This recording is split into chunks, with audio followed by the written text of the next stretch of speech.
Hey, yo, everyone.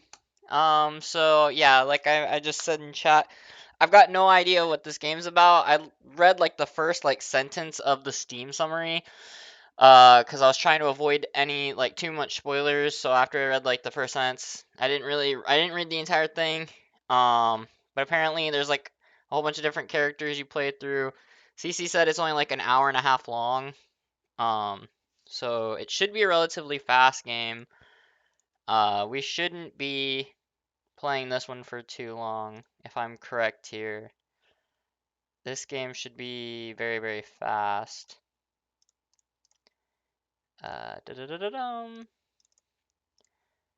So let's go ahead and check this out. Let me put that there. Let me put this there. Let me do a little bit of this, a little bit of that. Bang. Okay. So yeah, I've got no idea what this game's gonna be like. Content warning. Blood, gore, violence, strong language. I'm gonna go ahead and click on it and see if I can... I'm gonna imagine it sends me into a settings. Oh no, it's just a notice.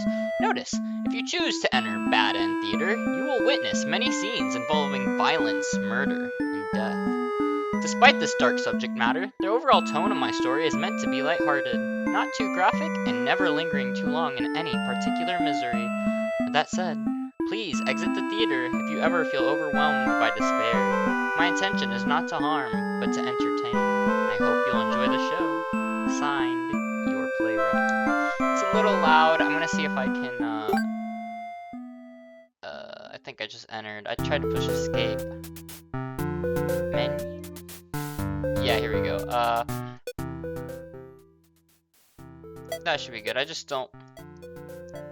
I don't want it to be so loud it's like y'all are struggling. That's something I used to like have a really bad problem with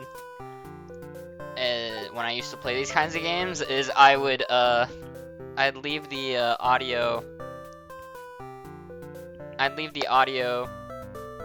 way too loud, and then y'all wouldn't be able to hear me properly. So I'm trying to remember as I slowly get back into streaming again, all the little things. Like unmuting myself, you know. That's another good one, because being muted the whole stream is something I've done way too many times. But okay, we're gonna get into it.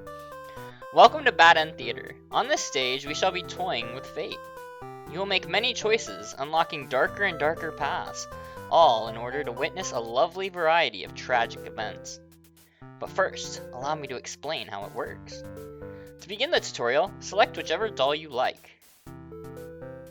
You are the demon. You know me, I always gotta go the human. Human's the underdog. Welcome to the tutorial, select a doll, begin the story. You control the human doll. You're a friendly little guy, just minding your own business. You're unmuted, by the way. Okay, cool. I like that.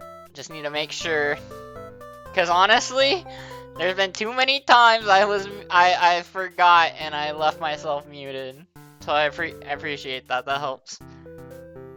You control the human doll. You're a friendly little guy just minding your own business. How will you interact with the demon doll? Play nice. You try to make friends with the demon doll, but it kills you in cold blood. How ruthless. You found your very first bad ending, but don't worry, the story need not end here. Let's reset the stage and try again. This time, try controlling the other doll. You control the demon doll. You're a fierce looking guy, just minding your own business. How will you interact with the human doll? You and the human doll are able to set aside your differences and become friends. Why? This isn't a bad ending at all. I should have written out this possibility. It's just not suited to my theater whatsoever. Now that you know how the story goes, you can set the doll's behavior in advance. As you just saw, these behaviors will automatically be set to what you chose during your last playthrough. Oh! So if the human plays nice, then the demon will play nice. But if I had set the human to attack and then try to play nice with the demon, I would have been attacked by the human. Okay. As As you just saw, those behaviors will automatically be set to what you chose during your last playthrough.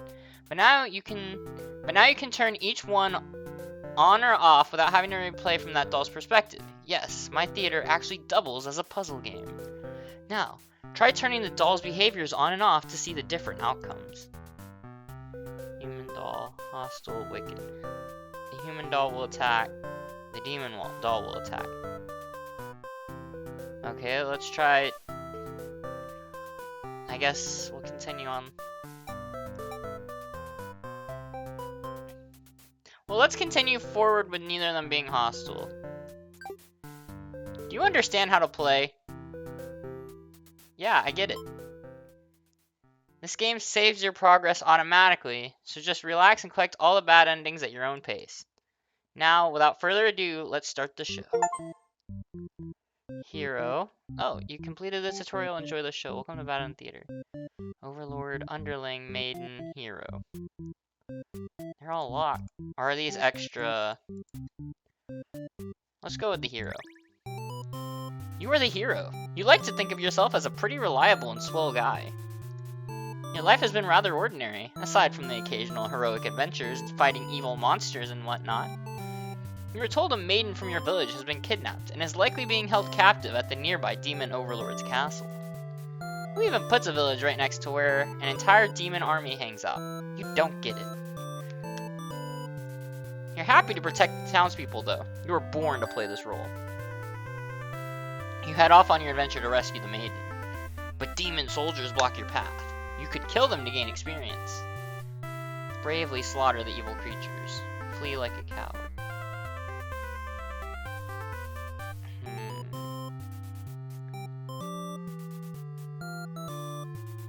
I guess...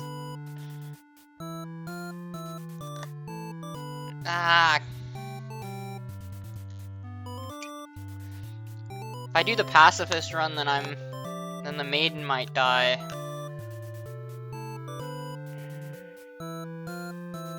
Alright, we're gonna do it. I'm sorry.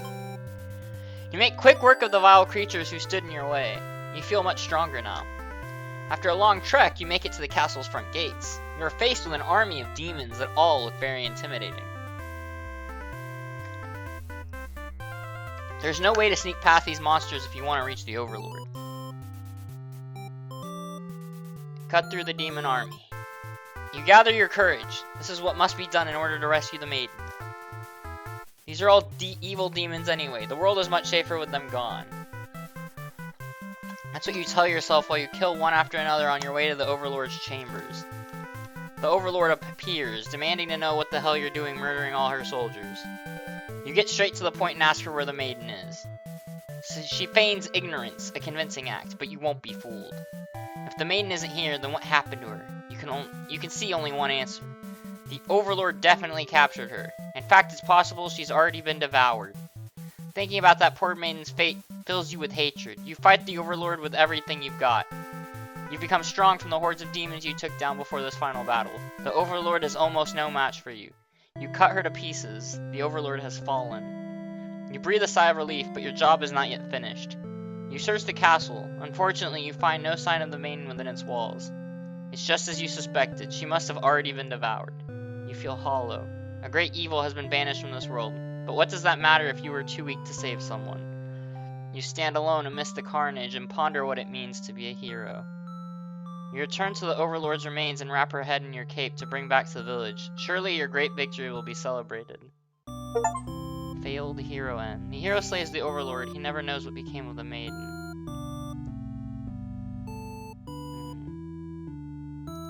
Reset the stage. So there's different endings. Okay. So dutiful means that he did what he was supposed to. The hero killed all the demons. Let's try this a different way. Let's go pacifist. Actually, aren't I gonna die since it said that it depends on your actions? Your life has been rather ordinary, aside from the blah blah blah blah blah. I'm probably gonna get murdered, but let's try this.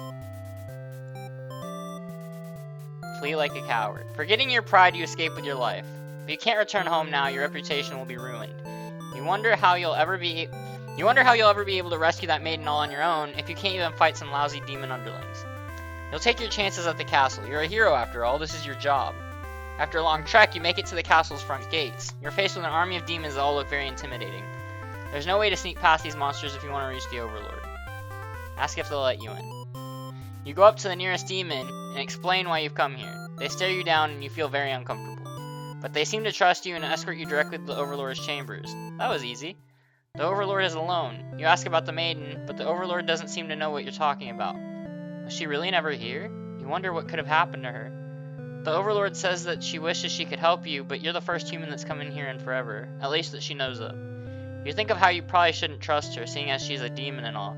But you can't really prove she's lying either. You apologize for the intrusion and return home to your village. The maiden was never found. Useless hero.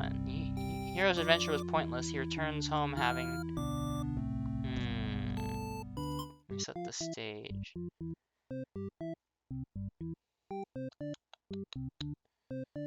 Huh.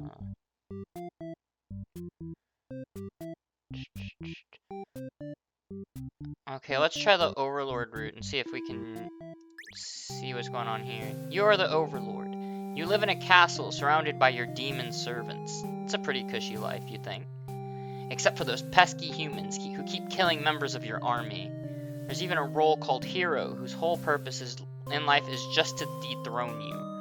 What's their deal anyway? You've actively avoided pissing off the humans in hopes they'll leave you and your army alone, but they never do. You're still new to the whole Overlord thing if you're being quite honest with yourself. You don't really understand the politics of it. But you remind yourself everyone is just doing their best to fulfill their roles. You won't let them bait you into being the evil Overlord they expect. You think you're pretty cool and mature to hold yourself to a higher standard like that. One of your underlings walks into your room, totally interrupting your thoughts about how awesome you are. They're saying something about how boring it is to stand in one place guarding the castle all the time, especially since no one ever comes here anyway. You see their point, but the way they're whining about it kind of bothers you. What to do with this underling? Grant them the day off. You tell them to go take a break from the stifling castle atmosphere and refresh their dark soul. A day off should be fine every once in a while. They thank you and happily scurry off to do who knows what. You have nothing better to do today, so you decide to nap for a little while. Being the Overlord sure is great. You are awakened by one of your underlings. A hero wishes to speak with you. He inquires about a maiden who is rumored to be here, but you've never seen her. Oh, I see now! So since in the last playthrough I played before, it's not, okay, I get it now. I thought that since I killed everyone in my first playthrough, that I was immediately gonna die.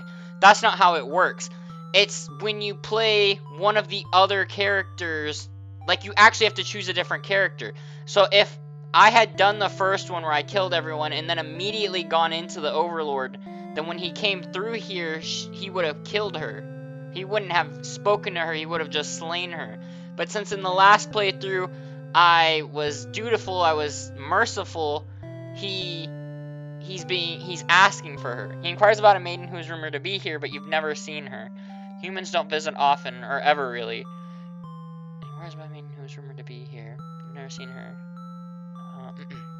As the hero takes his leave, you wonder why he totally trusted you there. Heroes traditionally kill demons. This guy seemed like he was bad at his job, in your opinion. Whatever. You're still feeling sleepy, so you go right back to your nap. One of your underlings is tearing your throat out? You try to struggle, but you can tell you're already mortally wounded. What have you done to deserve this kind of ending? You remember now, you gave this one a day off, and this is how it repays you? You die wondering if you could have done anything to prevent this. Assassinated Overlord end. The Overlord wakes up to the underling tearing her throat out. Let me set the stage. Let's try that again. Oh, so after I play through, I get to, okay.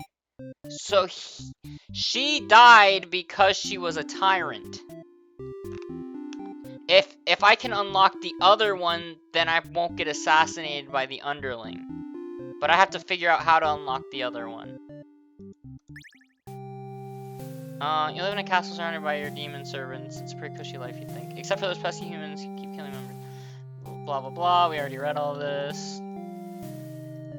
So, if I'm going the tyrant route, I have to be a tyrant here. Tell them to get back to work. You give them a lecture about responsibility and unquestioning obedience.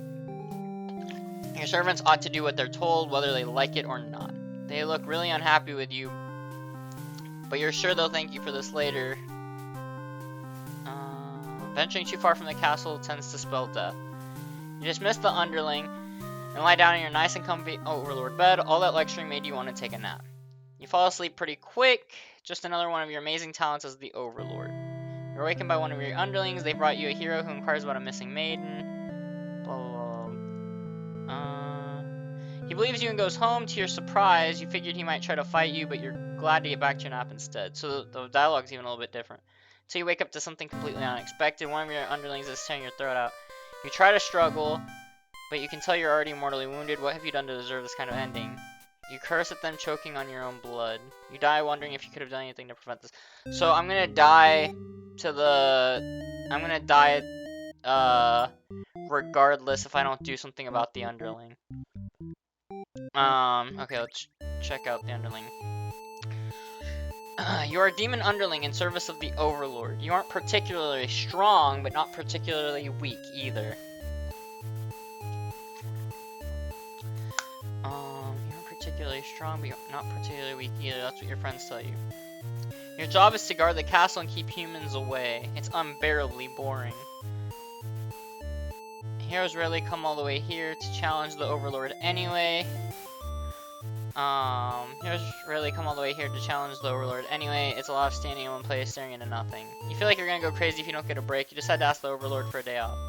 She gives you an earful about responsibility and unquestioning obedience. You wait for her to finish her lecture before returning to your post. What does she know about anything? Who made her the boss of everyone? You complain about the overlord to your friends. They agree that she's kind of a snob and totally deserves to be kicked off her throne. You only wanted to vent your frustrations, but the conversation somehow turned into an assassination plot. You should probably steer this in a responsible direction. Let's not. You tell your friends you're totally not serious about this whole thing. You're actually cool with the status quo. After all, life must be pretty dang good if the only thing you have to complain about is that you live so comfortably there's nothing to do. The others nod, but don't seem convinced. You say a coup d'etat would be more effort than it's worth. You're still gonna be a rebel and sneak out of the castle. Your friends praise your mischievous ways. The change of atmosphere excites you. You spend some time rolling around in the grass, wild and free. As you make your way along the path to the nearby human village, you encounter a maiden. She seems very frightened and screams for a hero to come save her. You consider your options. Gobble her up! Tell her to quit yelling. I'm gonna go with gobble her up. Maidens aren't the best meal, but you figure you should live up to your demon name and strike back against the humans. You start devouring the maiden without so much as a second thought and feel quite proud of that. Other humans would surely praise you with curses if they were around to see. Oh man, if only someone could have been watching. Time to find an audience for your evil deeds. You wander into the nearby village. The people are screaming and running away, throwing rocks at you and whatnot. You think that's pretty rude of them. You haven't even done anything yet. Put on a show. You attack the nearest human. He is old and weak, and his bones crunch delightfully. Your audience screams grow louder. Applause! You think, hey, this is actually pretty fun. I should have taken revenge like this a lot sooner. As you continue your bloodthirsty dance, striking the villagers down, you fail to notice a sword-wielding hero running toward you.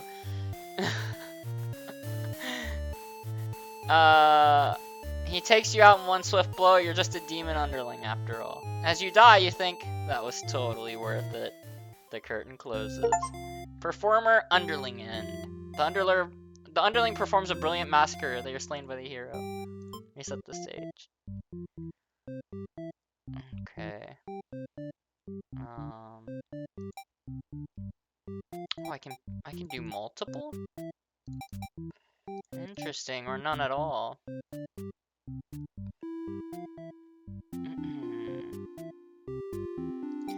Beautiful. You You're the overlord. You live in a castle surrounded by your blah blah blah. It's pretty cushy life, you think? Bum bum bum bum bum. Let's just trying to skim through.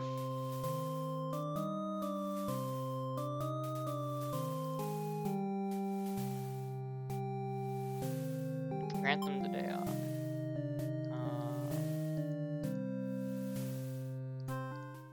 You wake to knock on your door. You wake to knock on your door. The underling from earlier brought back some company. Wait, what? What? It's Maiden from the nearby. Wait. So since I went the dutiful route, the Maiden actually shows up? But in the dutiful route, that's when he's slicing and dicing everyone. Or did I get this route because in the last one my underling gobbled on her? I'm so lost. No, but I didn't click on a green box. A few things to note. First, already seen text can be skipped by selecting skip. It will advance to the next choice. Second, the story... Oh, okay. So if I click skip, it'll just skip me, and I won't have to read all this stuff. Okay. Second, the story depends on your choices, as well as the attributes toggled for the other characters. Each attribute is either on or off. Third, the button in the top right for the character select shows you all possible paths. Oh, so when you're at the very... Okay, that's... I didn't realize there was a... That's what that button did, but I did see that there was a number for how many endings there are. I thought the hungry route was why he gobbled her. This makes a lot of sense. It's a maiden from the nearby human village. She says her role is to be captured by you. The maiden then goes on to say that she's been getting very impatient thinking about her impending capture, so she's come here to speed things along. You appreciate her honesty, but regret to inform her you never had any plans to capture any humans. She seems very disappointed by this. Perhaps I'm not performing my role well enough? How can I become more maiden-like? You don't really understand the question. You think this world puts way too much focus on destiny and junk. Just go home and stop worrying about it, you tell her. The maiden seems to be having a hard time wrapping her head around this. She insists that she stay and talk to you more. You feel warm inside as she looks into your eyes. This is the first time a human has looked at you without contempt. You wonder what to say. Tell her you better go home. Let her stay for a while. You can't bring yourself to send this maiden away. She just got here. You enjoy a nice long chat with her, sharing stories about your kind. She expresses her surprise that demons are not at all what she expected them to be. You're glad that she seems to have an open mind about these kind of things. You also bring up how you always instruct your army to avoid humans, as not to agitate them and get heroes sent out after you. That explains why the people of my village have been left unharmed. It's because of your orders, isn't it? We are very grateful. You're surprised to hear her thank you. You've always thought of humans to be violent and unreasonable. Oh, this is gonna go so horribly. Because I chose the dutiful route. Which means that while she's having this nice talk, all of her men are getting slain. In this case, the hungry attribute was toggled off, which is why the underling didn't eat them. Oh, I was able to toggle it off. That's why the maiden made it here. Because I hadn't made it... And all the other routes, the maiden was getting gobbled by default. But since I was actually able to toggle it off, that's why the maiden finally made it. Okay. Oh no! I was wondering why But during all of this, while she's having this nice talk with the maiden for the first time, he's slaughtering all of her men. So she's got this maiden here that's chilling with her, and then she's got the hero that's chopping all of her men up. No! Oh my god, that means that the human's the monster in this one. Oh no. That's why your servants are always getting killed despite your efforts to leave them alone. But this maiden is different. You joke that maybe you've been lying to her this whole time and that you were actually super evil all along. The maiden laughs at that, saying she wouldn't mind being held captured here. The people in her village are a little exhausting at times, she says. You can't tell if she's into you or not. You notice the sounds of battle have started ringing through your castle halls. The maiden is getting nervous, but you reassure her it's only your underlings roughhousing, no big deal. You know it's probably a hero, but you don't want to upset the maiden by telling her that. Your army will take care of it. It isn't long before the hero bursts into your room. No! But he shouldn't have made it here. Why didn't they stop him? The hero just stands there unsure of himself. He is covered in demon blood. As the maiden speaks to him, trying to explain the situation, you move past the hero and out the door. You're not thinking clearly. Seeing your servants' bodies and pieces all strewn about your castle is really taking it out of you. That hero did this. There's so much blood. Why? Did he come for the maiden? Did he think she needed rescuing? There was no one for this hero to save here. There was never any harm meant to anyone. You were just talking to her. Why has it turned out like this?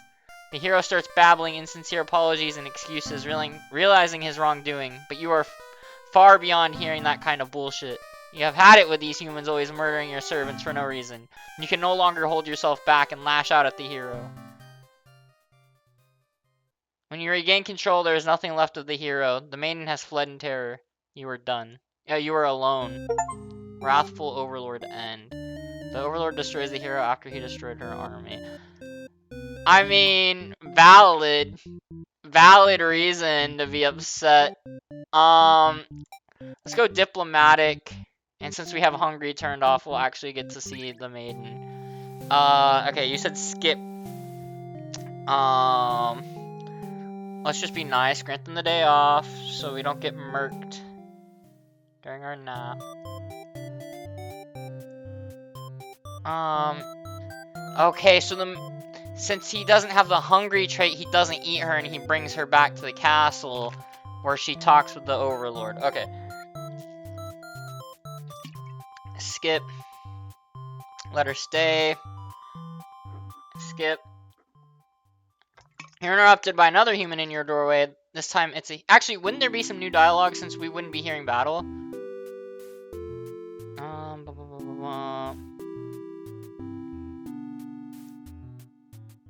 Oh, okay, so the whole battle dialogue just isn't there at all. Okay. You're interrupted by another human in your doorway. This time it's a hero. He was apparently searching for the maiden who is rumored to have been captured by your kind. Captured? Not at all. I only wanted to meet with the Overlord. Didn't anyone read the note I left behind? After everything is explained, the hero expresses his relief that this whole misunderstanding hadn't led to any horrible consequences. Yeah, that definitely didn't happen. The maiden apologizes for causing trouble, and the hero asks her to return to the village with him. Confusing feelings well up inside your heart. You're surprised that you had one of those to begin with. You don't want the hero to take this maiden away from you.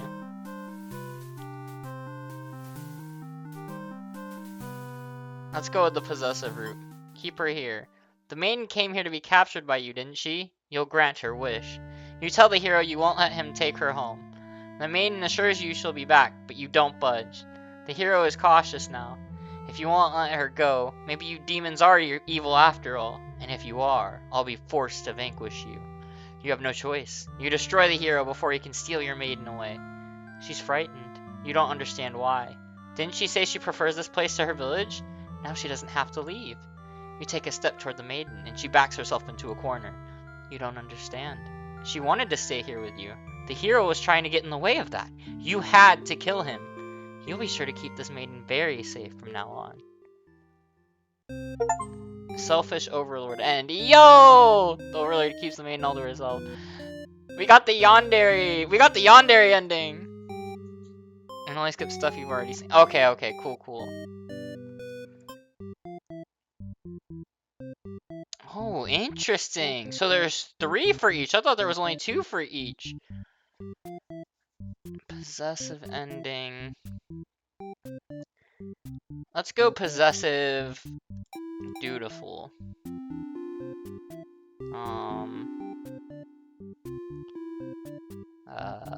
Let's try this. Dun dun dun. Oh, wait, skip. We're supposed to be dutiful this run, so I'm just gonna start murdering everyone.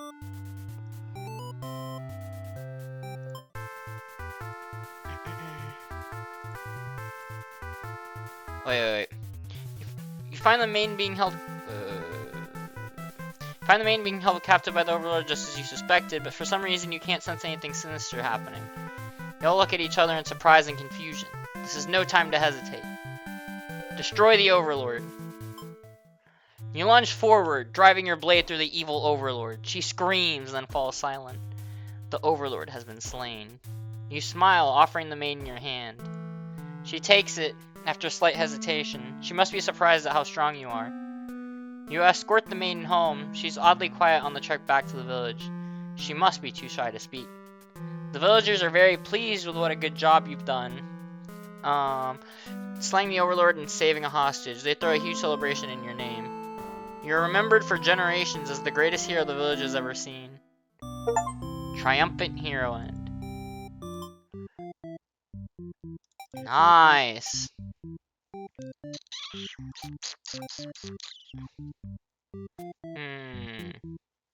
So we still haven't really touched either of these.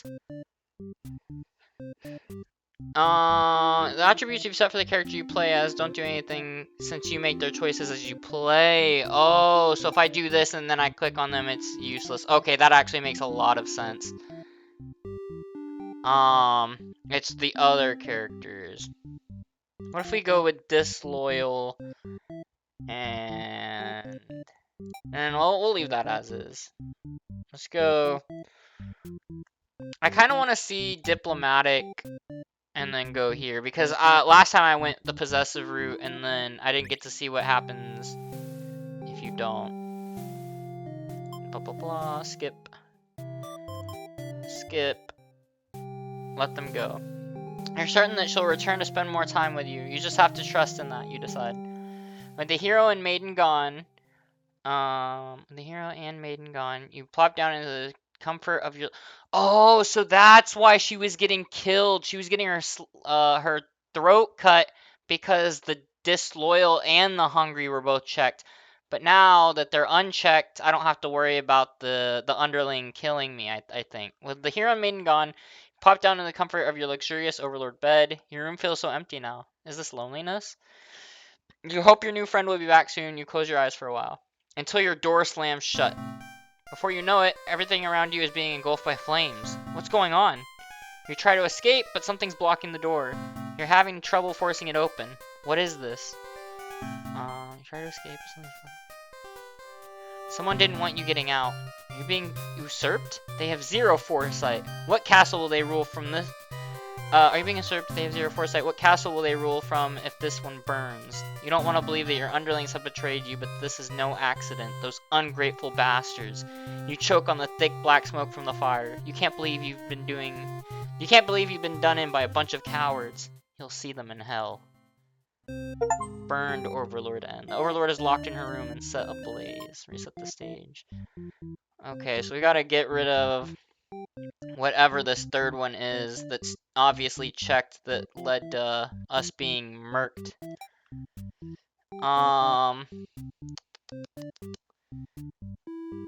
Let's go with the maiden. I still have yet to choose the maiden. You're a maiden. You live in a peaceful village next to a spooky demon overlord's castle. You were told that you were fated to be captured by the overlord one day because you were a beautiful young girl. Demon overlords apparently love capturing those. You think of how you haven't heard of that actually happening to anyone, but maybe the demons just haven't been given the opportunity, who knows. You are in church. You pray to your god, asking why you have been born into this role of maiden. You respect the divine plan and all, but you're really just curious as to what the point of it is. You are impatient. Meeting a demon actually sounds pretty gosh darn exciting. Maybe you'd understand your role better if you were to just hurry up and get captured already. You leave a note and venture forth to find a demon, just to, you know, see what happens. Not long into your little adventure, a demon underling appears before you. It looks pretty scary. So in the underling one, she gets gobbled up. And when I did the gobble... So, does that mean that in every single route, by default, this is where her story ends? If you don't go down the underling and uncheck it, this is literally where her story ends. She gets gobbled up by default. So when I'm first playing as the hero all those times, she was literally just getting gobbled up right here. Her story just ended. Bam. Gone. Also, don't forget about the bad end button. Appreciate it. Not long into your little adventure, a demon underling appears before you. It looks pretty scary. Shout out for a hero to come save you. Introduce yourself. You tell the demon your name and explain that you're a maiden from the village. You tell them that you were thinking maybe you could understand your role better if you were to hurry up and get taken away by a demon already. The demon doesn't seem to have really been listening to you, which is a little irritating. They agree to take you to their master nonetheless. After a long walk to the castle, you are introduced to the Overlord. You explain why you've come, and she squints at you. Turns out she never had any plans to capture maidens or to do anything else that would agitate the humans. You wonder for a moment if she might be lying, but it doesn't really seem like it. Still, this doesn't make any sense to you. You've always been told that demons would one day seek you out and something awful would happen. Then a hero would come to your rescue. You don't want to believe you've been lied to all along. Maybe it's just that you haven't been maiden-like enough. You ask the Overlord what you should do to be a more suitable maiden, but she doesn't seem to understand. Just go home and stop worrying about destiny so much. She makes it sound so simple. This Overlord seems like the complete opposite of you.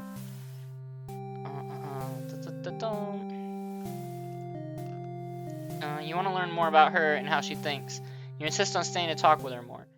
The Overlord shares many stories about demons with you, and little by little you realize they might not be the ruthless monsters you were raised to believe. As it turns out, she commanded her demons to avoid towns and villages. Crap! I forgot to set diplomatic for the hero, so by default he's probably gonna be dutiful, right? I actually don't know what happens. Because the hero is like, doesn't have any boxes checked. Turns out she commanded demons to avoid towns and villages. She didn't want to risk giving the humans any excuse to send a hero out after them. You realize that must be why you'd never heard of any demons attacking your town. You express your gratitude to the Overlord on behalf of your village. She says you can thank her by telling the humans to stop raising heroes. She's tired of her servants getting killed off by them. You've always thought demons were violent and unreasonable creatures, but it seems the Overlord could say the same of humans. You may be different, but really they're just trying to live their lives the same as you. You feel like you're starting to understand things a lot better. But maybe everything I've said was to deceive you and the other humans. What would you do if I turned out to be super evil all along? Even if she were to capture you now, you'd think this place is far more interesting than the way things are back home. You kind of like not being told to expect demons to come after you all the time. You feel free. Honestly, you've always kept to yourself.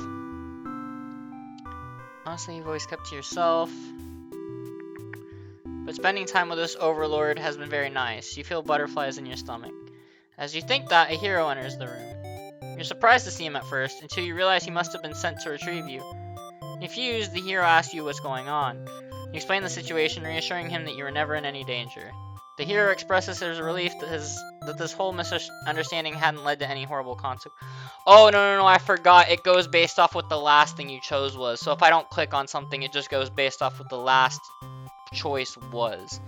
So since I've been going diplomatic all these times, it just went off of that one.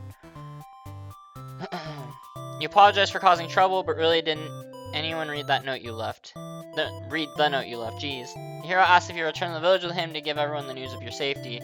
The Overlord allows the two of you to leave, and you give her a little wave as you exit the room. You'll be back soon. Oh. Yup. But in this ending, the Overlord burns to death. You're about halfway back to the village when you feel something is off. Unable to shake your concern, you look back over your shoulder. You stop in your tracks. The castle is engulfed in flames.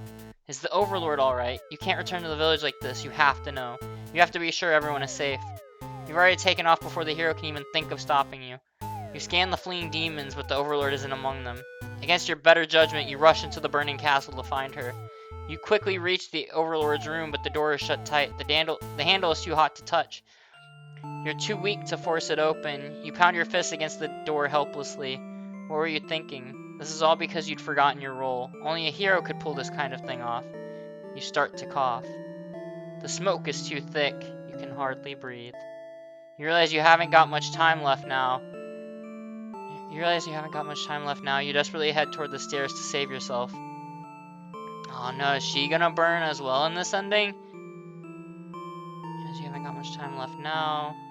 You desperately head toward the stairs to save yourself, but the fire spread faster than you expected. You won't make it outside. You can't help but laugh. What a joke. A maiden saving the Overlord? If you just stayed true to your role, things wouldn't have ended like this. This is exactly the kind of punishment you deserve. You let the demon fire cleanse your rotten soul. Selfless Maiden and B. Oh, there's two. Dun, dun, dun. Okay, let's try, polite. We're gonna leave all those as are. Heroic tries to kill the Overlord. Slaughters all the demons. Prefers not to solve things through violence. Doesn't scream at the sight of the underling. Eats the maiden immediately. Gets involved in the plot to kill the overlord. Doesn't allow the underling a day off. Tells the maiden to leave. And won't let the hero take the maiden home. Okay, well, let's see what this is. Oh. So yeah, I've gotten most of hers. I figured I've been doing mostly the overlord. Interesting. So I'm guessing the question marks are where this is how to reach a bad end. So I'm guessing these question marks are the other bad endings. I would assume. If I had to make an educated guess. Nice. Okay, let's go here. We're gonna do that. We're gonna see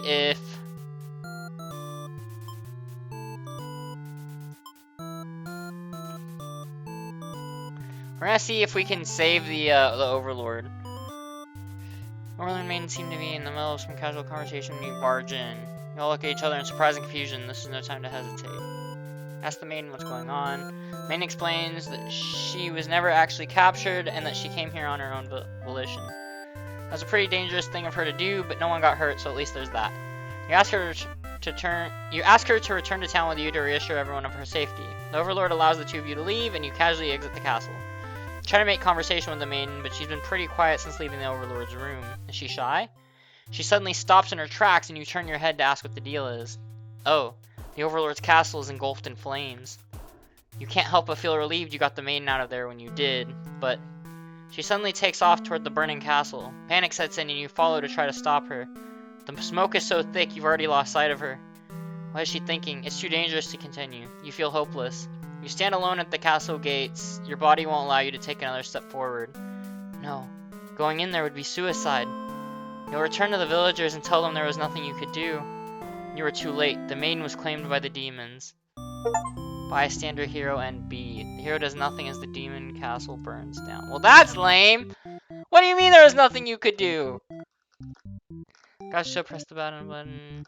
Alright, I'm heading to bed. Have fun with the game. Sleep tight, CC. Night, CC. Sorry if you were waiting for me to push it. Yeah, I started to see it now. There's so many endings. I actually really like this game, though. This is really fun. It might take me a bit longer, though, because I take a second to read. But, okay. So we're probably going to have to, if we want to have a good ending, we need to find a way that that it doesn't burn down, I guess. So we probably have to change something with the underling here, I think. You're a demon underling in service of the overlord. You aren't particularly strong, but not particularly weak either. That's what your friends tell you. Well, skip. Wait. You feel like you're gonna go crazy, you don't get a break. You decide to ask the overlord for a day off. She's surprisingly cool with it? Nice. You set out on your adventure outside the castle. The change of atmosphere excites you. You spend some time rolling around in the grass, wild and free. As you make your way along the path to the nearby human village, you encounter a maiden. She greets you and says she has a favor to ask. You consider your options. Hear her out. You're in a good mood today and are rather curious about what the maiden has to say. Humans don't usually talk to you, so this is kind of exciting. Gobble her up. No, I already did that. You hadn't guessed it. Wait. Humans don't usually talk to you, so this is kind of exciting. You hadn't guessed it would even be possible. Oh, so while all that's happening, the underling's the only one that has the capability to change the overlord dying in the fire, I'm guessing. Humans don't usually talk to you, so this is kind of exciting. You hadn't guessed it would even be possible to understand each other before now. The maiden is going on and on about some kind of destiny she's trying to fulfill. The bottom line, from what you gather, is that she wants you to take her to the overlord. Sounds like it could be interesting. Besides, you have nothing better to do. Satisfied with your day out, you take the maiden back to the castle and present her to the overlord. They seem to be getting along just fine, so you decide it's about time for a nap. You don't get to sleep long, your friends wake you up. Rude. One of them is stepping on you pretty hard. You ask them what their deal is. They say they're planning a whole revolution. They're gonna get rid of the current overlord and put a new ruler in place. They want to hear if you're in or out, and being a pretty lazy underling, you of course reply with, "That sounds like a lot of trouble. How about we just skip it instead?" Your friends question your loyalty to their cause.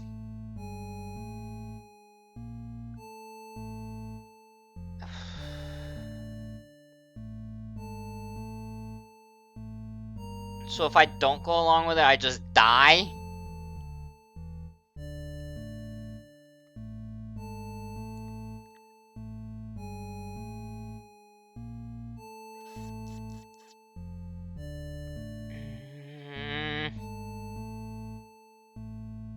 Well, I guess I'm gonna have to die. This is a bad end I haven't gotten yet. Your friends seem pretty disappointed. They apologize to you, but before you can ask what they're sorry about, one of them suddenly seizes you. Someone who's still loyal to the Overlord really has no place in our castle. You understand, right? Their claws tighten around your neck. You don't bother to struggle. You're outnumbered. You already know how things like this end. This is a pretty messed up thing to do to a friend, you tell them. They slit your throat in response. Faithful underling end. The underling stays loyal to the Overlord and pays with their life. Let me set the stage.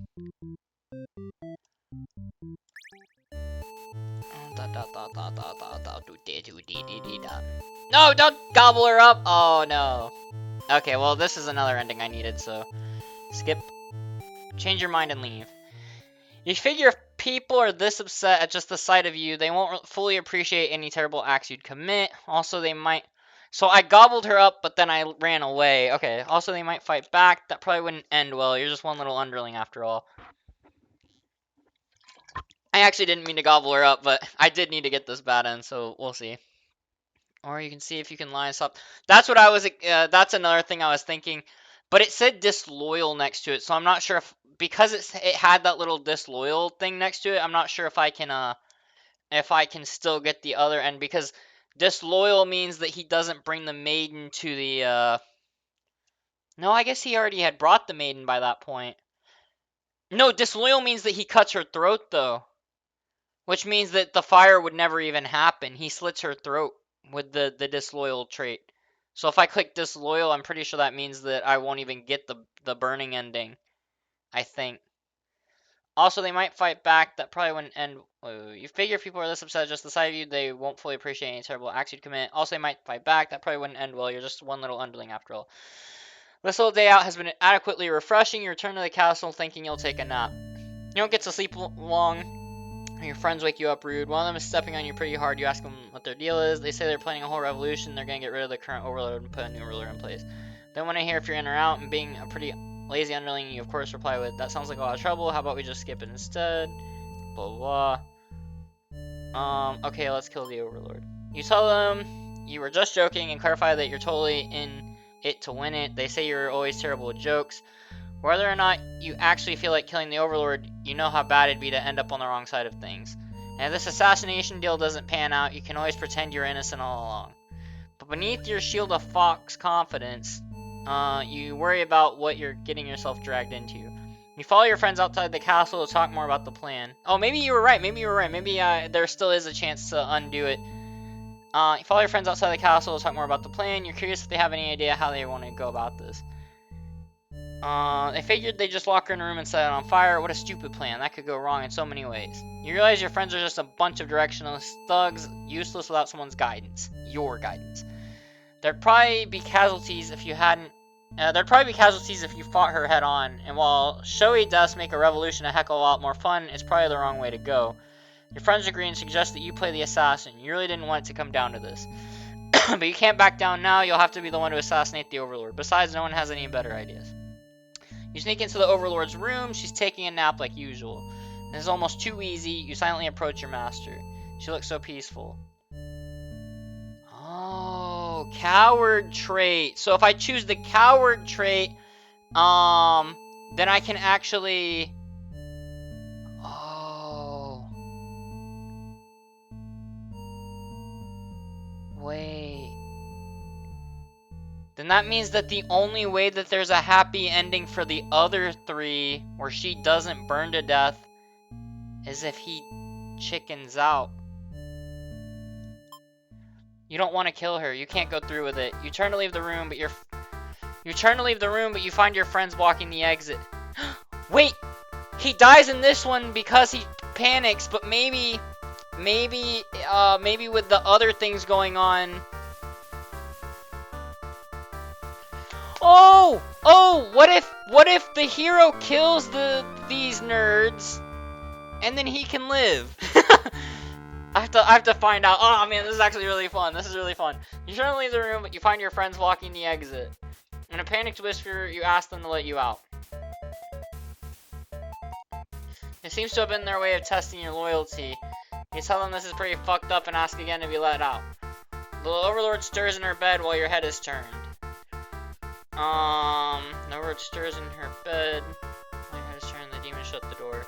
You scramble into the Overlord's closet to hide. Oh, so she kills him, but if the other three are there, she might not kill him. You scramble into the Overlord's closet to hide before she wakes up and sees you. Scramble into the Overlord's closet to hide before he wakes up and sees you. There's nothing you could possibly say to explain this and survive. You're trembling. You can't believe those assholes would bully you like this. You feel like crying. Light flickers at your feet. It doesn't take you long to realize that they've set the room on fire. You hear the Overlord trying to get the door open, and no avail, you're both trapped. Oh. Too afraid to move, you resign yourself to your fate. You and the Overlord burn together. Cowardly ending. End. Underling fails to assassinate the Overlord and burns with her. Let's go coward, polite, diplomatic. Let's try this. Skip. Let them the day off. Skip. Let her stay for a while. Skip. Let them go. Skip. Oh. So she still burns to death even with the coward end. That makes sense because even with the coward end, he just dies with her, right? Doesn't go through with the assassination plot. Okay, let's try dutiful.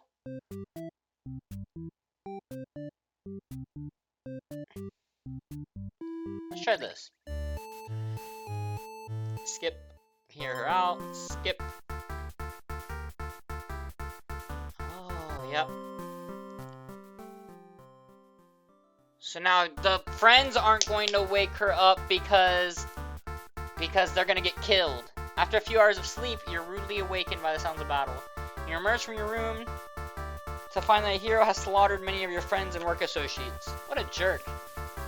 Save yourself. You look around at the lifeless forms. Lifeless forms of those you've known as far back as you can remember. You feel glad to not be in their shoes. You also feel guilty to be thinking that as you flee the castle. Until you remember your role, not as an underling, but as a demon. This kind of thing is expected of you. Maybe you'll start a new life far away from any humans or demons. Where you'll live peacefully alone in some deep, dark forest somewhere. Deserter Underling end. The Underling abandons their comrades, they live in solitude from everyone else. Okay.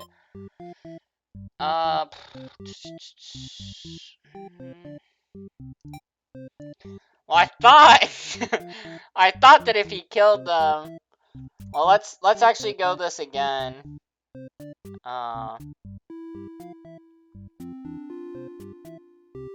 Let's try this again. And then have him die. Wait, what? Oh, no, because I turned the other thing off. Okay, he dies. We need dutiful. And then we go him. Okay. Avenge your fallen comrades. Who does this guy think he is, coming in here and killing everyone like some maniac? What did we ever do to him?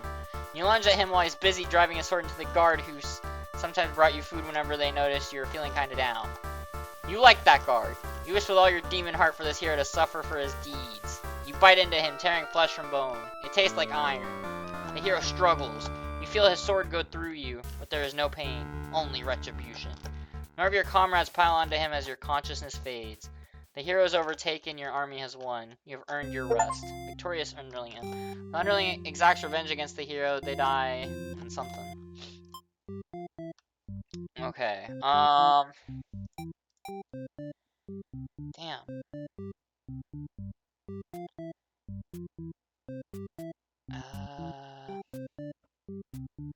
Yeah, that one was cool.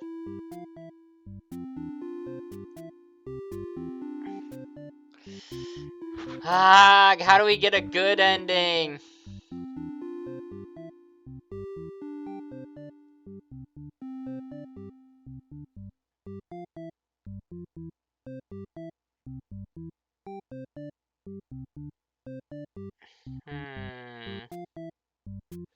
Let's see what happens if we do antisocial with her and she sends her away. Give him the day off. Tell her she'd better go home. You'd love to have all the conversations in the world with your new friend, but having a human girl here will definitely cause trouble.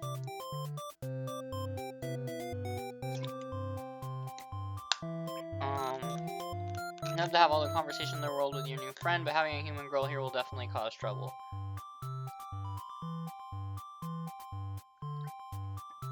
I feel like there's got to be at least one good ending where all of them live, but they've all got to work together. I feel like that's what has to happen.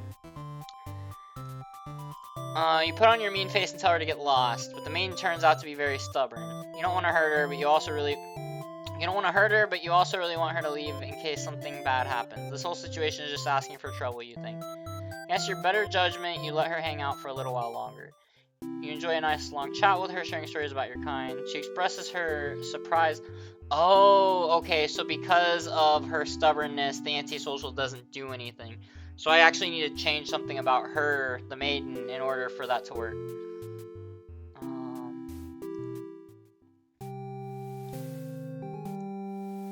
Let them go regardless. So it's got to be the maiden then. That's the only one that's left that could change something, that could change the story's outcome. Reset the stage, maybe? Yeah, I've got to do something here with the maiden. Skip. Shout out for a hero to come save you. You yell, but a hero does not come. The demon is put off by your sudden shouting and asks you to keep it down. You apologize. They seem more confused than hostile, which totally catches you off guard. You tell the demon your name and explain that you're a maiden from the village. You tell them that you were thinking maybe you could understand your role better if you were to hurry up and get taken away by... Oh, wait, skip.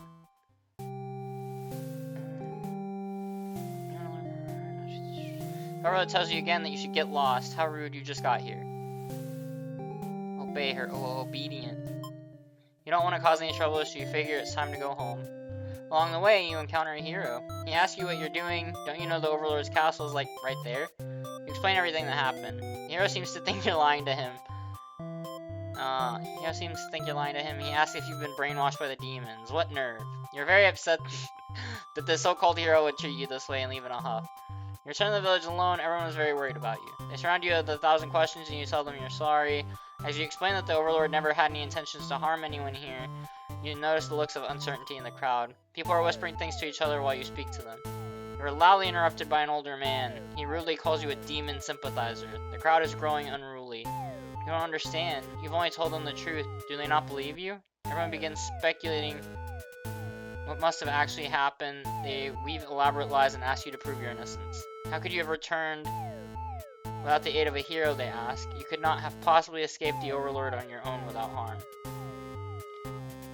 You must be conspiring with the demons, trying to trick everyone into believing they aren't the horrible creatures we know them to be, so they say. Have the people of your village always been this blinded by their fears and hatred of things they've never cared to know? You wonder how you missed that before. You are seized by the crowd, and voices from all sides are calling for public execution. You are to be burned at the stake. You don't want to die. You wonder, would it have been better to hide the truth? You don't like the thought of that. You've always lived honestly. So why has this happened? Why are you being punished? You hear the dissenting voices of your family and neighbors, but they, like you, are powerless against the momentum. They can only watch as you burn, and you can only cry for them. You are so, so sorry. Damn! Executed maiden. The maiden is burned at the stake. She is an enemy of the village. Okay, what if...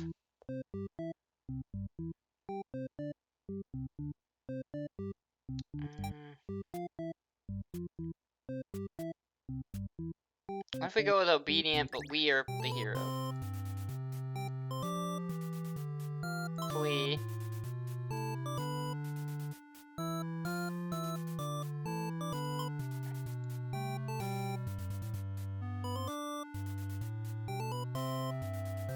Huh. Oh, that's why. We'll just skip. We need her to be antisocial and obedient. Okay, that's the only way this works. Okay, that's why. She's only obedient if the Overlord asks. That Overlord has to ask her, or else it doesn't work. There we go.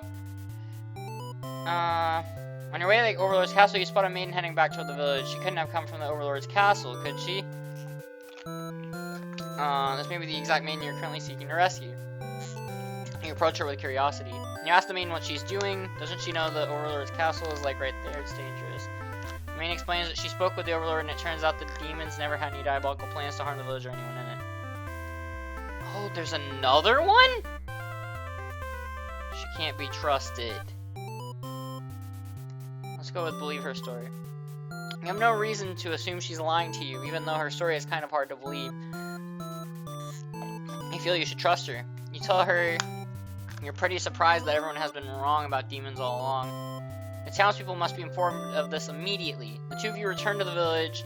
They had all been so worried. They praise you for your bravery. The maiden quickly sets the record straight. There was nothing she needed to be rescued from in the first place. The villagers look to you for explanation. You politely inform them it isn't your story to tell. You merely ran into her on the way to the castle. She explains that the Overlord isn't interested in capturing maidens or anything of the sort. The villagers turn to you again in disbelief. They aren't being subtle in how little they trust this main story. You totally believe her, but to placate these fair citizens, you volunteer to speak to the demons personally, just in case. The crowd breaks into hushed whispers. You're too busy thinking what a great and reliable hero you are to hear what they're saying. The town elder's voice breaks you out of your thoughts. He implores you to meet with the Overlord immediately and says they'll all keep an eye on the maiden until you return. You figure that sounds alright, but the mood is kind of intense for some reason. Did you miss something?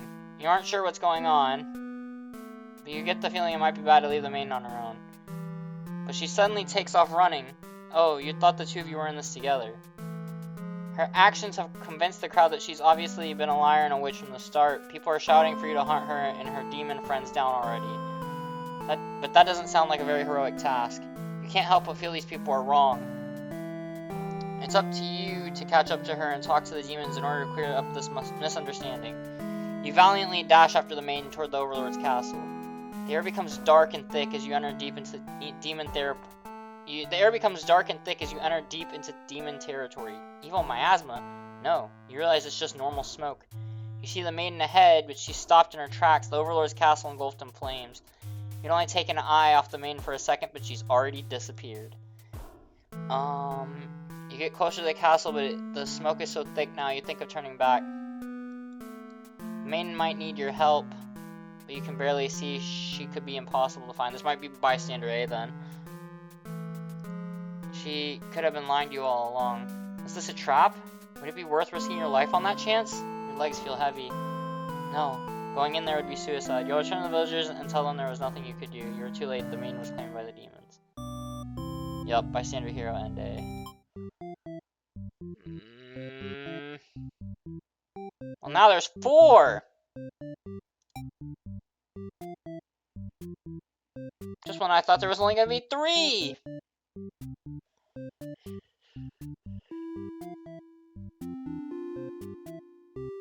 Oh, you're right, you can choose multiple.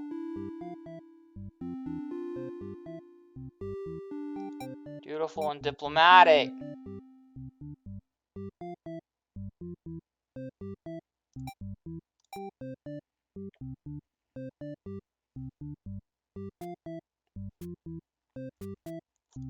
Let's try this. Dutiful, diplomatic. You attempt to explain why you've come with the monster before you eyeing you with suspicion. They can't help but notice the demon blood from earlier you haven't had the chance to wash off yet. Whoops.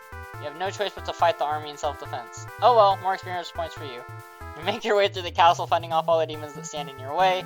You make it to the Overlord's chamber and hope you're still in time to save the maiden.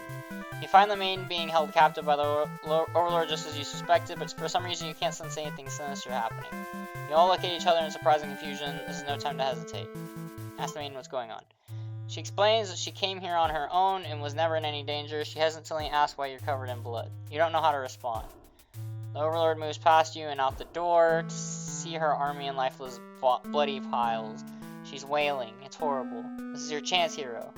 Save the Overlord while you can. This is all just a big misunderstanding. You hope she'll let this whole thing slide if... If you could just explain yourself, you really try, but the Overlord is inconsolable. She tears you apart and the maiden watches in silence. As you die, you can't help but think you probably deserve this. Tragic hero end. The hero is slain by the Overlord, he accepts his punishment. Okay, same exact thing, but we're gonna kill her. Beautiful. Diplomatic. Ask. Stab the Overlord while you can. You launch forward, driving your blade through the evil Overlord. She screams and falls. The Overlord has been slain. We've already read all this. Okay,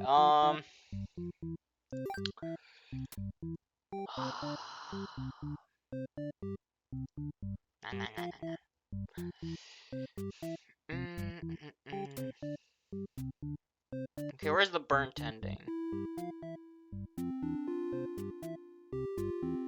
Burned.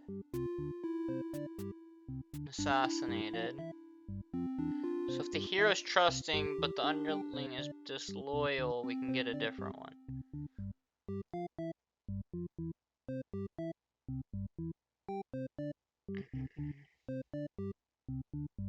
Okay, so I have to play as the Overlord.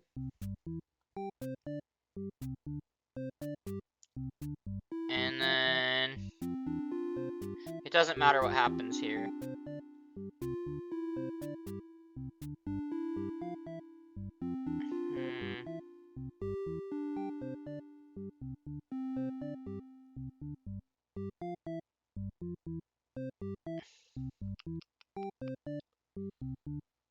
Disloyal, trusting, this. Okay, wait, so how do we do this? So Tyrant, hungry, disloyal, no. No, because I don't have to, she just has to be obedient. Okay, so antisocial, obedient. She awakens, disloyal, trusting. Okay, I think I see this. So trusting, obedient, antisocial, disloyal. Right? And then play as her. So it doesn't matter what happens here, but we'll tell them to take the day off. Skip. The maiden does what she's told and takes her leave. You figure you may as well go back to bed now. But you don't get to rest for very long. You wake up to the sounds of battle. A hero is cutting through your army. As the Overlord, it's your job to take charge in these kinds of situations. You rush out to end this hero's... Okay. I get it now. There was never going to be a good ending where the hero doesn't fight at all. Because if the hero doesn't fight at all and is completely diplomatic and completely peaceful, then the underling dies. There's no ending where the underling doesn't die. The hero has to kill some of the demons, the ones that are gonna start the revolution. If he doesn't kill those, then the revolution will always happen. But if he chooses to kill some of the demons, he'll kill the ones that were gonna overthrow her, and we might be able to get an ending, at least a different ending. As the Overlord, it's your job to take charge in these kinds of situations. You rush out to end this hero's pitiful existence. Vile demons! I shouldn't have believed for a second that you were anything but pure evil. I'll exterminate you all. You don't really get what he's going on about, but you engage regardless. A girl's got to defend her people. You clash again and again, but the hero isn't going down easily. You're both dangerously low on health. Waiting for the other to make a move when one of your underlings appears behind him. They knock the hero unconscious. You kind of appreciate it, but can't they see what this was a duel? They don't respond. You sense murderous intent. Your servant tackles you, tearing you apart with their claws. You struggle to retaliate. You've done too much damage. You can barely move now. Your blood is everywhere. You can't believe this has happened to you. Why has this happened to you? You've been slain by your own underling. Betrayed Overlord End A. Overlord weakened from fighting the hero is taken out by the underling. Okay. There's gotta be a good ending somewhere, right? Okay, obedient. Never lets the maiden hero go. Trusting. And then we need the maiden, but this has to be a type... Okay, so if we want this good end, then Then we have to get... I'm guessing one of these is a good end. Then we have to get one of the ones that we don't have yet. Skip. Polite. Refuse. You put your foot down and tell her... Oh, so this is being disobedient. We're polite, but we're staying. Okay. Put your foot down and tell her you're not going anywhere. Left the hero kills the revolutionist, but she may mistake him killing the ones that were trying to overthrow him for attacking him and kill him. Yeah.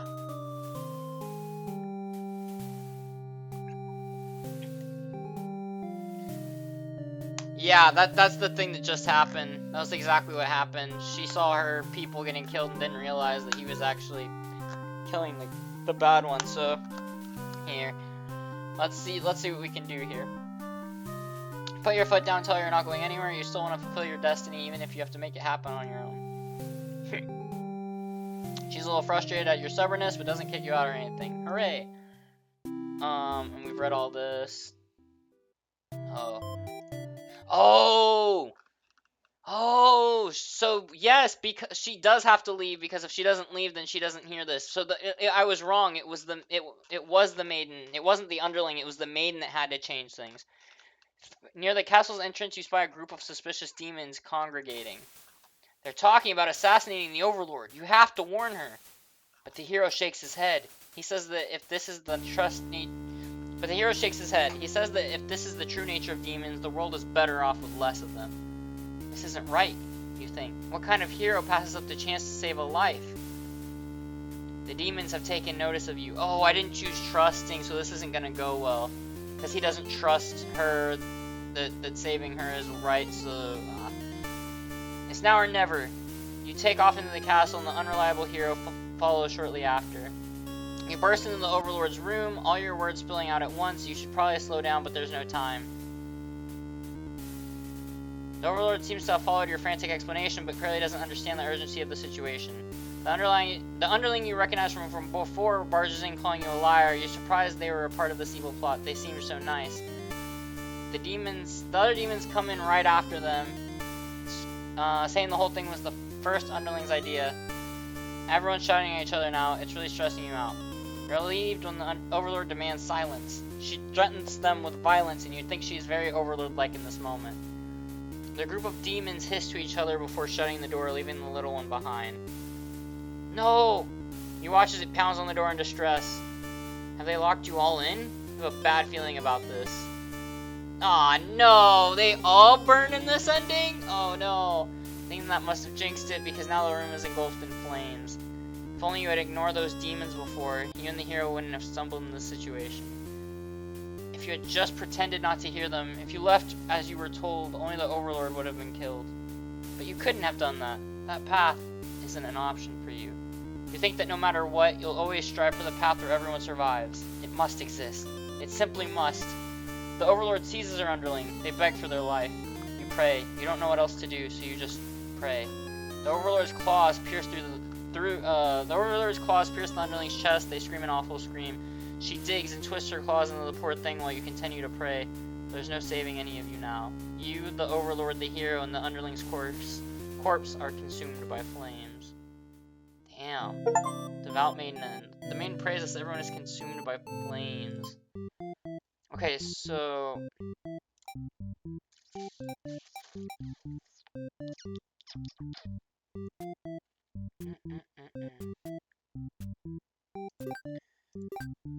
No.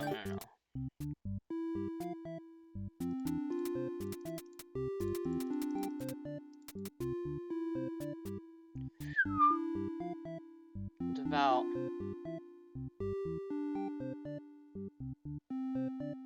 Trusting, disloyal.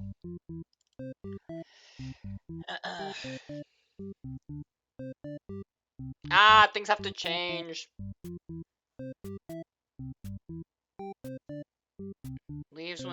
Chooses to leave when told, trusting.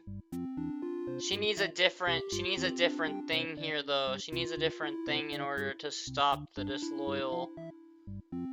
But okay, so disloyal is the only way to get to the good ending.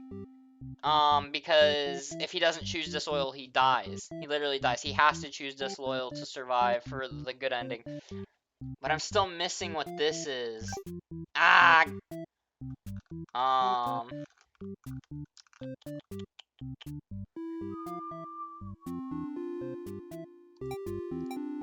Let's try this.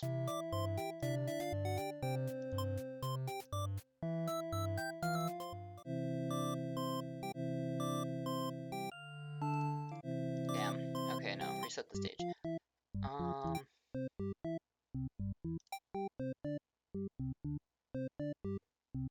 You haven't gotten the ending where the hungry underling eats you. Oh, you're so right. You're so right. Hungry. You're a maiden. You live in a peaceful village. Yada yada. You yell, but a hero does not come. The demon suddenly jumps you and starts biting a lot. How painful. This plan of yours was completely stupid, you think. Why couldn't you have been more patient? Why did you go looking for trouble? You aren't angry or anything. Wait, but there wasn't a death by that choice. But, I mean, there wasn't always deaths by the choices. You aren't angry or anything, of course. This was all your fault for trusting a demon not to devour you on sight. This is your punishment for questioning a fate, you guess. Bit by bit, you are swallowed by the demon until you are no more. Consumed maiden. The maiden is immediately eaten by the underling. She didn't stand a chance. Let's try this again, but with polite. She'll probably just get it. Yeah, he chomps her regardless. Okay, Tyrant, disloyal, diplomatic, obedient. Okay, let's try this.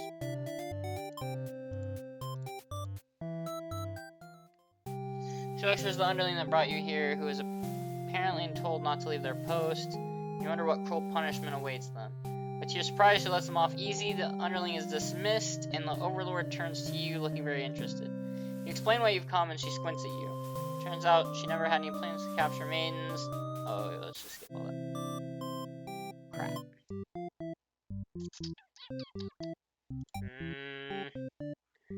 Dutiful, maybe? Then a hero barges into the room. His clothes are stained by a dark liquid. It's dripping from his weapon, too. You realize it must be demon blood. Something horrible has happened. Confused, the hero asks you what's going on. You explain the situation, reassuring him that you are never in any danger. The overlord has walked past the hero and out into the hall. She's wailing. You can only guess what kind of horrible scene he's left for her. The overlord tears the hero apart in retaliation. You watch silently, unable to scream. The overlord, who you had just been getting along with so well, has killed another human right in front of you. It's clear now that you had been deceived by her sweet words. Demons are ruthless monsters after all. You somehow managed to slip past the overlord and make it out of the blood-soaked castle. You never look back. Escape maiden and A. The maiden is saved from the overlord.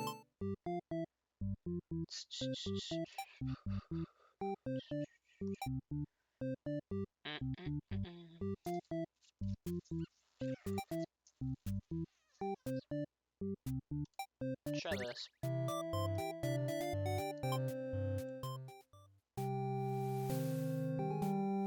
Obey her.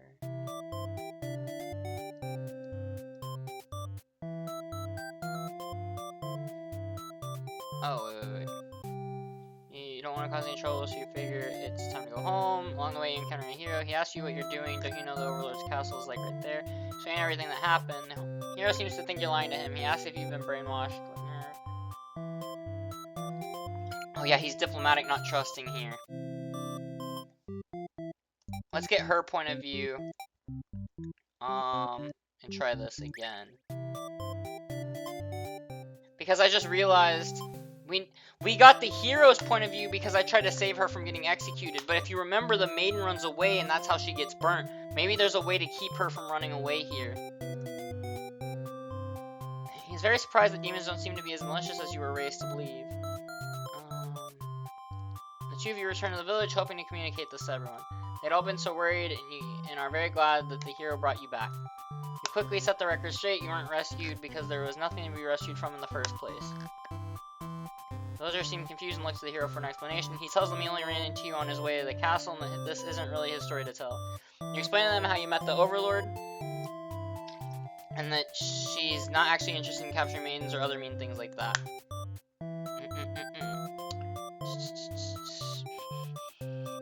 Villagers look again to the hero for confirmation. You feel a little miffed that they seem to prefer his words over yours, but you don't say anything about it. The hero proclaims that he believes your story, but volunteers to go talk to the demons himself just to make absolutely sure. The crowd breaks into hushed whispers. You hear words like trickery and demon sympathizer being thrown around, which makes you frown.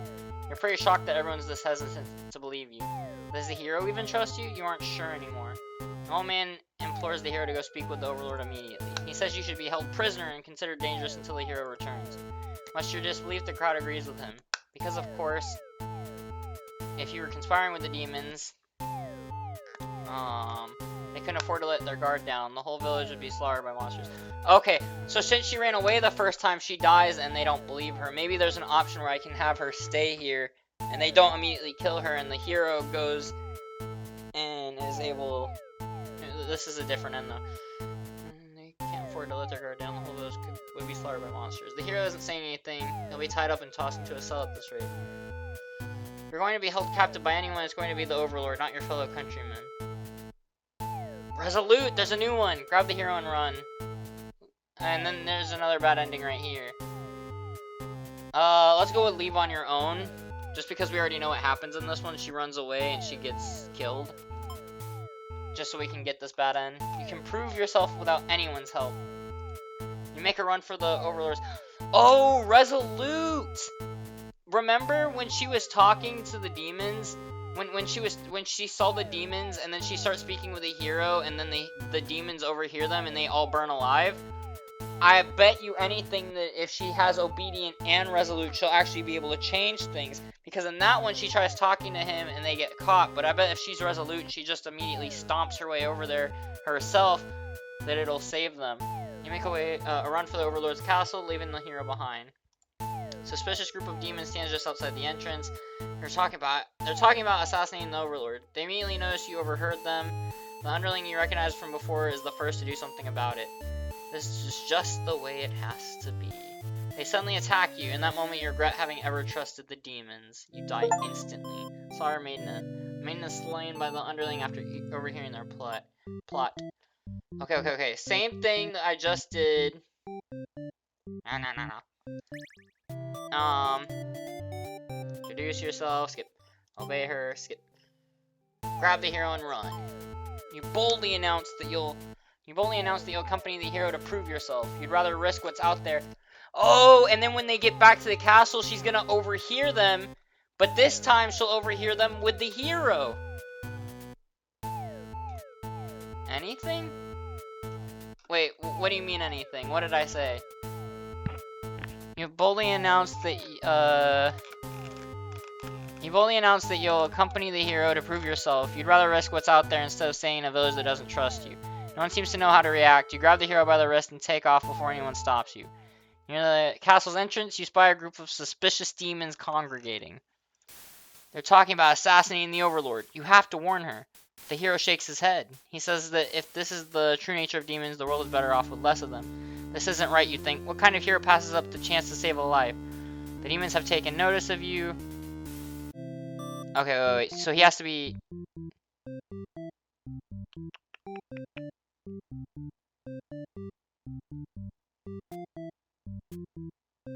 Huh, was that not the right ending?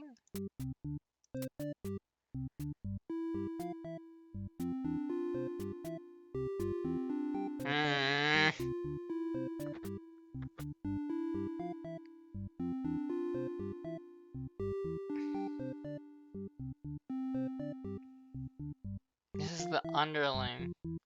Well, maybe he has to have two. Disloyal and coward? Let's try that again. Oh, disloyal and coward! I wasn't even thinking about that because, yeah, if he's just disloyal, then he's gonna, follow through with it. But if he's disloyal and a coward, then that means he won't go through with it, and he won't kill her. Skip. Introduce yourself. Obey her. Skip. Leave on your own. No, grab the hero and run. Skip. No. Okay. Buns. Ugh. Damn, there's still 20 endings? Goodness. Jeez.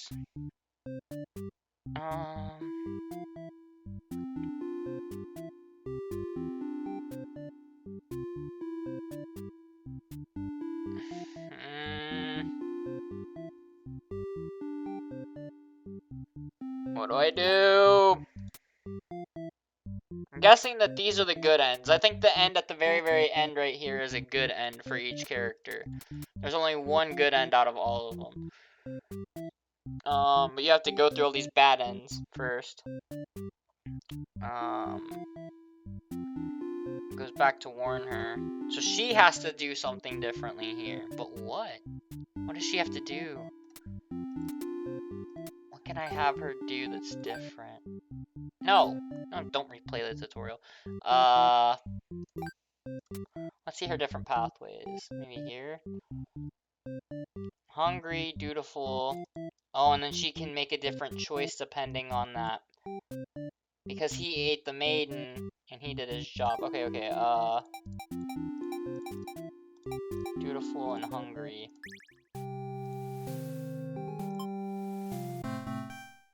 You wake to a huge commotion outside. A hero has shown up and started totally murdering your soldiers. What the hell, guy? You rush out into the battlefield to confront this jerkwad. You curse at him and very rudely inquire his reasons for doing all this. The hero yells at you, demanding you return the maiden you're holding captive.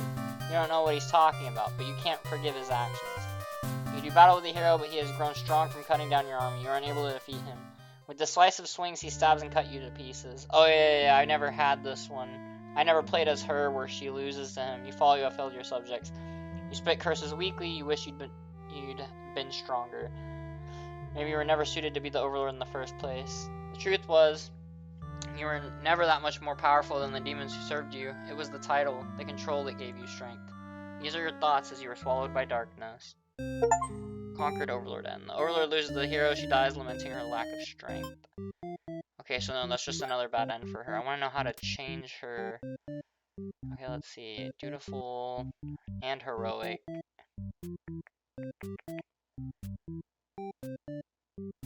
Oh damn, dutiful and heroic, but she has to change. She has to have something here.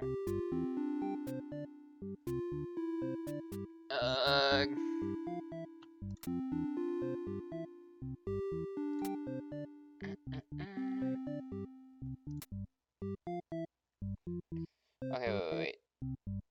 Hero flees, diplomatic. Everything's fine. Possessive. Oh yeah, there's still a death waiting for him. Okay, let's get it.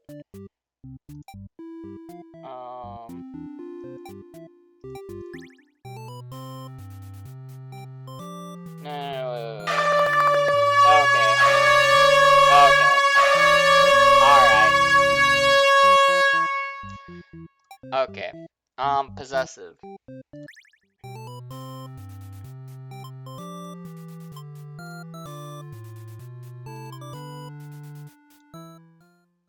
The Overlord objects to this. The maiden tries to tell her that she'll come right back, but the Overlord refuses to hear it. The maiden seems nervous. As a hero, it's your job to mediate situations like these. You tell the Overlord that if she doesn't let the two of you go, you'll have to assume she's evil. You'll be forced to vanquish her.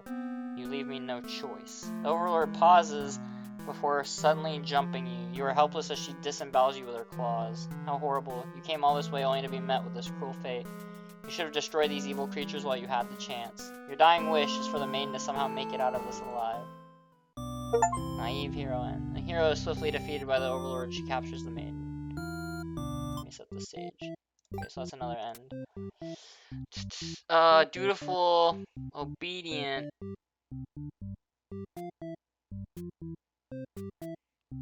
Is another ending. Antisocial, dutiful, obedient. Okay. Dutiful, obedient, antisocial. And here you like to think of yourself as a brute, blah blah blah. Plea. No, he has to be dutiful. You approach her. Oh, okay, she couldn't. You approach her with curiosity, and she runs from you for some reason. You wonder what that's all about, but then you remember you're covered in demon blood. Not wanting to look like you're a crazy person chasing after her or anything, you nonchalantly walk back to town. As you walk past the town square, you notice the whole village is crowded around. Is that the maiden you saw earlier? She's bound to a wooden stake. The crowd is in a frenzy. Smoke begins to rise, and you stand idly by as flames consume the maiden.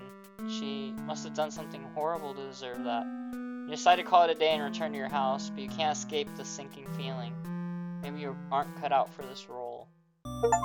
Spectator Hero NB. The hero watches the maiden burn. She must have somehow deserved her fate.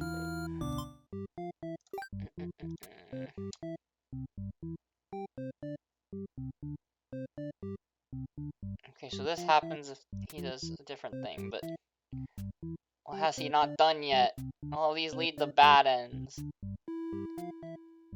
Bruh. Blah. Okay, we're missing 3. We're missing literally 3 right here. And I don't know how to get them.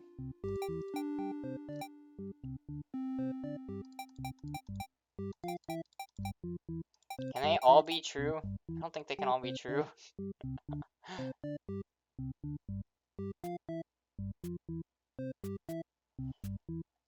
Let's try it. Let's try it though.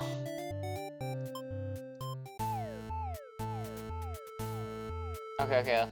Something new happened. Soldier stamina is dripping from his weapon too. You realize it must be demon blood. Something horrible has happened. Hero suddenly dashes toward the Overlord's sword drawn. There is a new one! Protect her. Okay, well, let's get the bad end and then we'll be the martyr, because this is another bad end for sure, I think. The hero's blade pieces the Overlord and she lets out a horrible scream. You flinch. The Overlord is slain. The hero smiles and holds out his hand to you, saying it's time to go home. His glove is drenched in blood. Hesitantly, you take his hand. The hero guides you through the castle, past the corpse of his enemies. You try to keep your eyes at your feet. There's blood everywhere. You shut your eyes, but even then you can't escape the smell. All of this was because of you, wasn't it? You exit the castle and the hero leads you back to the village. Everyone celebrates the hero's great triumph over the demons. You feel sick, but you take part in the festivities regardless. Complacent maiden end. The maiden stands by as the hero slays the Overlord. Reset the stage. Okay. Same exact thing, but this time protect her. You selflessly throw yourself in front of the hero's blade, acting as a shield. It's funny, you think. You never could have imagined this would be the way that you die. The roles are all switched around, but it feels right to you somehow. You were glad your destiny turned out to be saving someone rather than being saved yourself. As your vision fades, you hope that everything turns out alright for your new friend. Sacrificial maiden end. The maiden dies to protect the Overlord. She accepts this fate. Reset the stage. Let's see how that works out for her. So martyr and dutiful heroic. She's gonna be pissed. She's definitely gonna kill him. Give him the day off. Let her stay. Why has it turned out like this? The maiden shouts something behind you. And you turn just in time to see her throw herself between you and the hero's blade. It pierces her chest and she falls to the floor, lifeless. As the pool of blood beneath her grows, so does your rage. This hero has taken everyone from you now. You lose control, and the hero is obliterated. But your hatred for the humans has not yet been sated. You go on to destroy them all and become ruler of the entire world. Vengeful Overlord End A. The Overlord sets her sights on world domination after the maiden is slain. Nice. Okay, so then what about the hero? Watching that. Beautiful. Heroic. You lunge forward to put an end to the evil Overlord, but your blade pierces the maiden instead. She has sacrificed herself to protect this demon. It takes you a moment to recover from the shock. The Overlord wails. Why did you do that? You're not sure if the question is directed at you. The Overlord strikes at you in a vengeful rage. You parry and she is slain. Your sword feels heavy. You look at your hands, your clothes. Blood. So much blood. You look to the fallen maiden, wondering what to tell the townspeople. Why would she protect the Overlord? She must have been brainwashed by demonic magic. You You pick up the Overlord's head, wrapping it in your cape, and begin your long journey back to town. You will say that you were too late, that nothing could be done for the girl, but the Overlord is slain. There will be celebration. Loyal hero. And the hero slays the Overlord. He could not save the maiden. So is there any good endings in this? I have to believe that there's a good ending. I have to. This has to be a good ending. It has to, okay? I refuse to believe there's not a good ending in this stupid game. Okay, it's not a stupid game. It's actually a really fun and really well-made game. But I'm gonna be mad. Oh, yeah. Anything maybe heroic. Hatake no balls Lamau. The original, but the hero is heroic too. Lamau, you is not like that. I am like that. I'm built different. It's literally a simulator for bad endings. Why would there be a good ending? Because I know it's called Bad End Theater, but I just want one good ending, damn it. I just want this. I just want this, and this to be good endings, please. Okay. Let me check. It looks like the only way I'm getting the good ending for all of them is if I find out what this final one for her is. But to find out what the final one for her is, I have to do something else.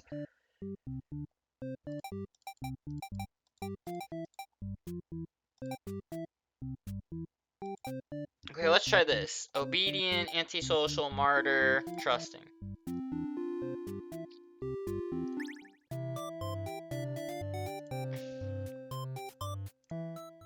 Obey her. Grab the hero and run. As you approach the castle, you notice something's gone terribly wrong. It appears to be on fire. Is the Overlord alright? You have to be sure everyone is safe. Already taken off before the hero can even think of stopping you. You scan the fleeing demons, but the Overlord isn't among them. Against your better judgment, you rush into the burning castle to find her. You quickly reach the Overlord's room, but the door is shut tight. The handle is too hot to touch. You're too weak to force it open. You found your fist against the door helplessly. What were you thinking? It's all because you've forgotten your role in a hero could pull this kind of thing off. Blah, blah, blah. This is all stuff I already knew. So that's what... No, it's because she has all of these. Let's go resolute.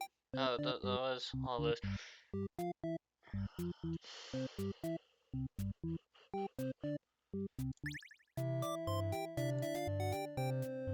Let's go polite, obedient, grab the hero. Let's try this. Oh, no, he has to be disloyal or it won't work. He has to be disloyal for that to work. So let's try this and this. Oh, I guess that doesn't matter, but yeah, let's try this.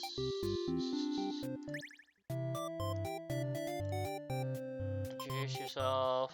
Obey.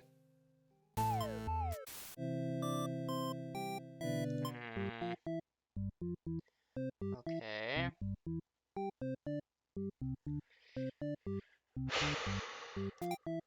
This.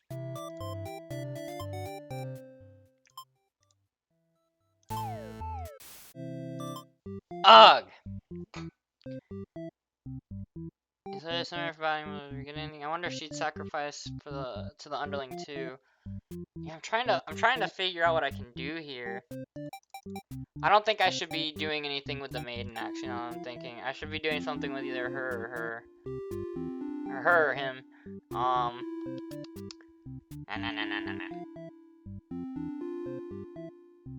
Wait. Okay, I just thought of something.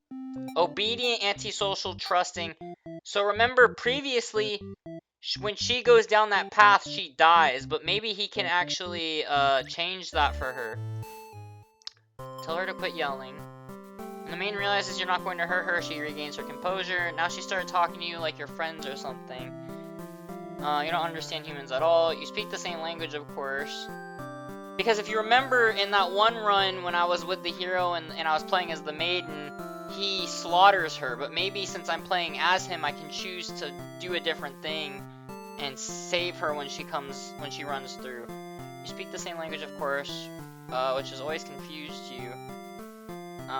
Because why is there conveniently only one language in the world? If demons and humans have independent societies, wouldn't it make sense for them to each have their own language? The maiden is going on and on about some kind of destiny she's trying to fulfill. The bottom line from what you gather... Oh, okay, this is... Okay, disloyal, I have to. Okay. I think this is where I'm going to be able to change things. I couldn't change things previously because I was playing as the maiden, but now I'm playing as him, so I should be able to change things. You and your friends turn to notice the maiden from earlier has overheard your entire conversation. It'd be bad for you if the Overlord found out about this. Use the maiden for killing practice. Toss her in the dungeon. You and your friends seize the maiden and bring her to the dungeon under the castle. It's empty, save for the decorative skulls. They're only there to make it feel more spooky. Okay, so this is a new one. It's empty, save for the decorative skulls. They're only there to make it feel more spooky. The maiden is very upset. You leave her in the cell to continue scheming with your friends. But now a hero has arrived at the front gates. He's asking about a maiden, perhaps the very one you just locked up. The gatekeeper, who must have seen everything, tells the hero exactly what happened. What an idiot, you think. Why give the hero an excuse to start slaughtering us? The hero yells, "Prepare to face justice!"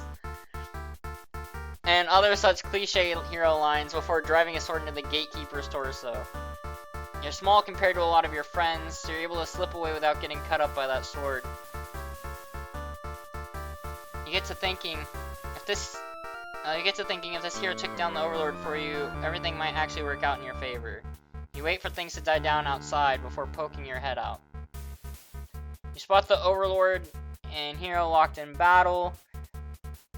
They've worn each other down, making this very easy for you. Once an opening presents itself, you hit the back of the hero's head, knocking him out. What are you doing? Couldn't you tell this was a duel? You don't respond, you have to carry out the assassination. You tackle her and rip her to shreds with your claws until she stops moving. You finish off the hero next. You can't let him revive and come after you later. Kind of a cheap victory, but it doesn't make any difference. Anyone who managed to survive comes crawling out of their hiding places. You're the new ruler of this castle. Your subjects bow before you. You live in fear that they will one day betray you as you had betrayed your Overlord. Lord Underling and A. The Underling violently overthrows the Overlord to become the new Overlord.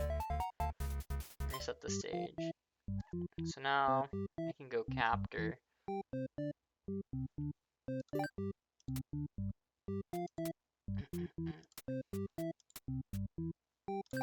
I do want to run through that again because I can have him die.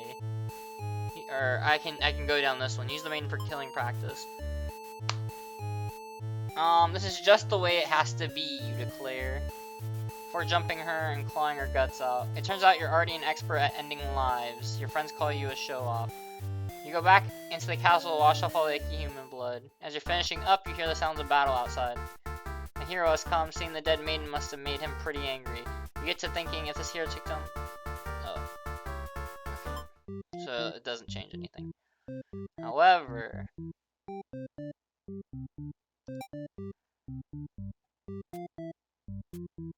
let's try this. Bay. Crap.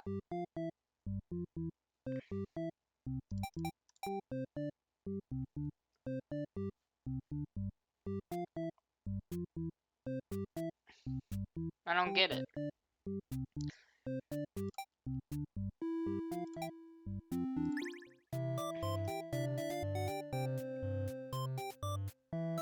Wait. I know what has to happen. I know what has to happen. Let me die. Oh, okay, no, I don't die yet. This is what I was looking for. Make a run for the Overlord's castle, leaving the hero behind. It's just a group of demon stands just outside the entrance. They're talking about assassinating the Overlord. They immediately notice you overheard them and decide to lock you in the dungeon before you can cause any trouble. Yep, because she's captured instead of dying. You cry out, but the demons ignore your protests. You can't believe you escaped, possibly being thrown in a cell back in your village only to be tossed in this awful place. This is terrible. Who's going to keep those demons from harming the Overlord? You hope she can fend for herself. You sure can't. You hear the sounds of battle echoing through the halls outside. Did the hero follow you? If he's out there, your cries don't reach him. After a while, the violence seems to die down. It's impossible to tell what's happened. You continue to wait, but no one comes for you. Unable to escape, you rot in that cell. Prison maiden then. The maiden is captured by the underling and sent to the dungeon. Yeah, because no one comes for her because they both die and he becomes the new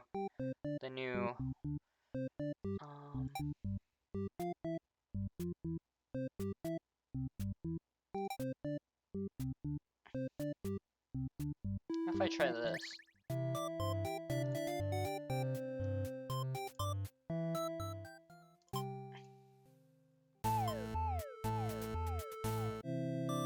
No. But if he's disloyal, then he's gonna... Something else has to happen here. Something that has yet to happen. There's one last thing that has yet to happen. Disloyal captor.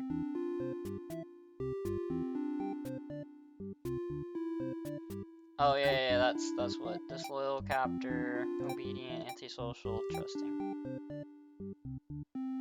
Let's play it from his point of view.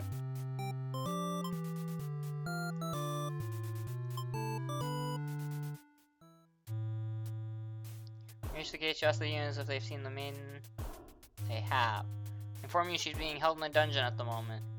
You trust them, and in return, they lock her up. So demons are truly evil beings after all. You demand they take you to her, but they do not let you pass. You should have expected as much from these unreasonable creatures. You know what you must do. You thrust your blade through the demon for you, and rush the castle alone. You're the only one who can save the maiden now.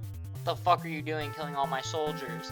The Overlord is angry. You vow to exterminate her and all of demonkind. You clash again and again, but the Overlord isn't going down easily. You're both dangerously low in health when everything goes black. Your quest has come to an abrupt end. Unlucky hero. And the hero is abruptly killed off by the underling after fighting the Overlord. Let's try this, maybe? Leave her. Wait, what happens? Unlucky hero.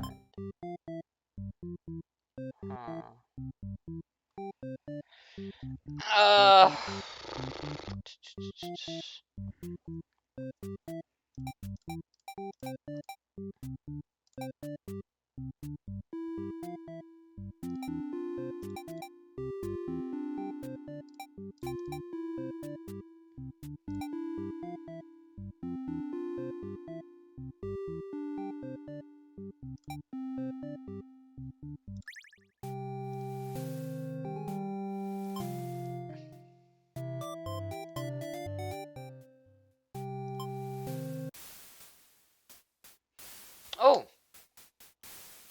You've almost fallen asleep when the maiden and hero burst into your room, frantically trying to communicate something to you.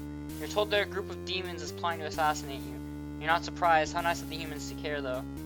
One of your underling barges in next, shouting that the humans are liars. They're followed by another group of demons crying that everything was that first underling's plan. Everyone is shouting over each other now, and it's very annoying. You yell for all of them to shut their traps. You have no doubt that your servants would let...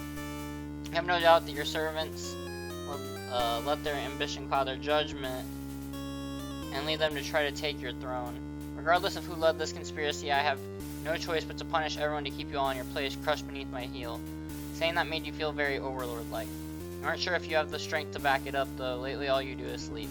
The group of demons start muttering something about going back to Plan A and suddenly slam your door shut. You, the maiden, the hero, and one of your underlings are trapped inside. In an instant, the whole room is in flames. The underling pounds on the door, cursing at their friends for betraying them. The hero pounds on the door as well, vowing to slay the cowardly demons on the other side. So this is how you'll die, burned alive in your own room by those you thought you could trust. You should have expected this from a bunch of idiot demons, though. You notice the maiden crying. Why does she have to die over something that has nothing to do with her? Perhaps she was cursed from the moment she spoke to you. You wonder if you're cursed as well. You're so filled with anger and frustration you don't even notice that you're grabbing the underling those traitors blamed everything on. They cry for mercy, saying that they were dragged into this plot knowing they'd be killed if they took your side. They cry that they didn't want to have to kill you. You almost feel sorry for them. So there is another one, merciful. That's how we get the good ending. Take retribution. pierce their chest with your claws, they scream. The hero backs away, he is wise not to interfere. They've stopped moving, but you keep digging and twisting your claws into them. It doesn't make you feel any better. The underling's corpse burns along with you and the 2 humans. So that's another bad end. Spiteful Overlord end. The Overlord murders her underling in cold blood. But we're gonna do that again. And we found the final one. We found the final one. I think it's antisocial, right? Yeah. Merciful. You release the underling. Telling them wouldn't make you feel any better. Besides, they've already gotten their punishment. You'll all burn together. Overlord's true end! You'll all burn together.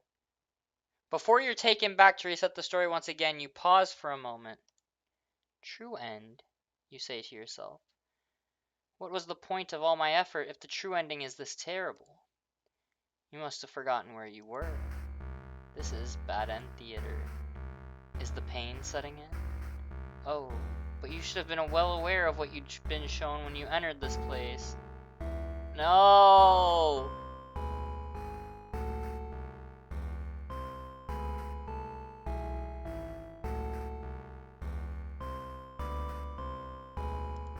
It's a problem I've seen quite often. At some point, you grew attached to my little cast. You started to relate to their flaws, their plights. You started wishing for their happiness. You aren't going to find that here in my theater, my lovingly crafted labyrinth of suffering. Anyway, I hope you'll pardon the interruption. You're making great progress. The choice to continue on to the next ending is always yours. I'll leave you to it, dear guest. Unlocked all the actors' behaviors, Puppet Master. So the true ending, everything you've done has only hurt them more.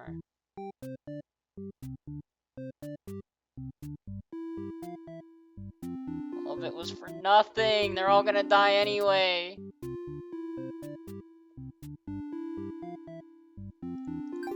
So all their true endings are them dying horrible deaths together.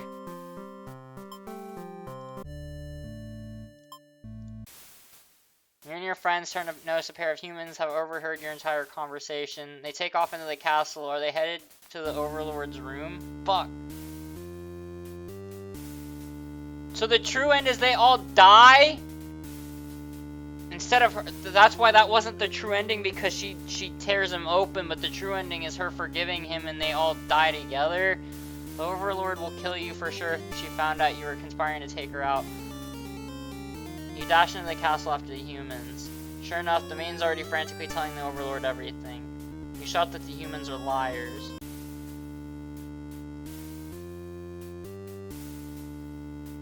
Your friends soon arrive to back you up. Except they don't. Instead, they blame the whole thing on you. They cry that it was all your idea and that they were just going with the flow, too scared to refuse your crazy plan. You can't believe they tell the Overlord such a blatant lie. You always knew better than to trust them. You're the one who didn't have a choice here. You all shout at each other until the Overlord demands silence. Regardless of who led this conspiracy, I have no choice but to punish everyone to keep you all in your place, crushed beneath my heel. She sounds tough, but lately all she does is sleep. You doubt her strength. You hear your traitorous friends mutter something about going back to Plan A, and suddenly the door slams shut. You're trapped in here with the Overlord and the 2 humans, and then the room bursts into flames. You pound on the door, screaming curses at those who betrayed you. The hero joins you, vowing to slay the lot of them. You wish he'd get that chance. The Overlord grabs you by the throat, you cry for mercy. You were forced into this mess. You're sure now that they would have killed you if you'd sided with her.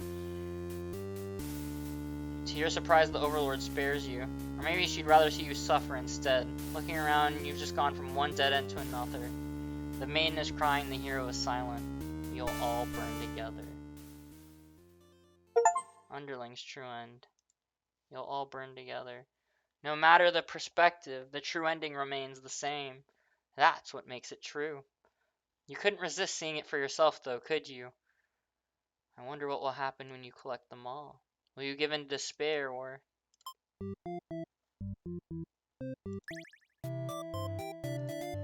No, I need to know. 3 more... One of them must be good. Exactly! That's the one you haven't done for the Overlord. There has to be a good ending. Maybe the hero is able to do something? I don't know, but I refuse to believe it ends this way. The Overlord spares the underling. You feel relieved, but does it make any difference? Will you all burn together? They'll all burn together. Mainstrand, will you all burn together? It can't end like this. Keep collecting bad endings for now.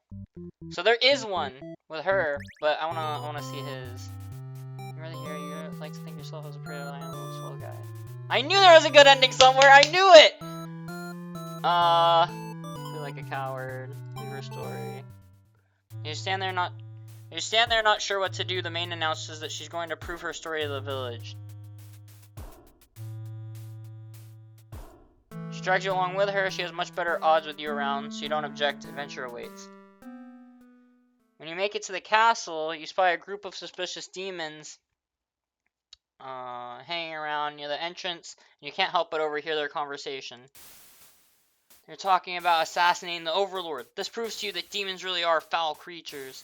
We have to tell her about this. You don't understand what the maiden is thinking. The world is better off with less demons. They're all cold, ruthless creatures that should be destroyed. And those same creatures have just noticed you eavesdropping. The maiden takes off into the castle, and you have no choice but to follow. You burst into the Overlord's room. The maiden frantically tries to communicate what you just overheard. A demon underling barges in next, calling you liars. It's followed by the group from the entrance, who shifts the blame back onto the little one.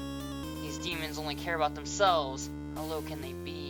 You begin shouting at them, and the whole room dissolves into noise, and the Overlord yells for everyone to shut their traps. She threatens them with violence. This Overlord is no better than her subjects.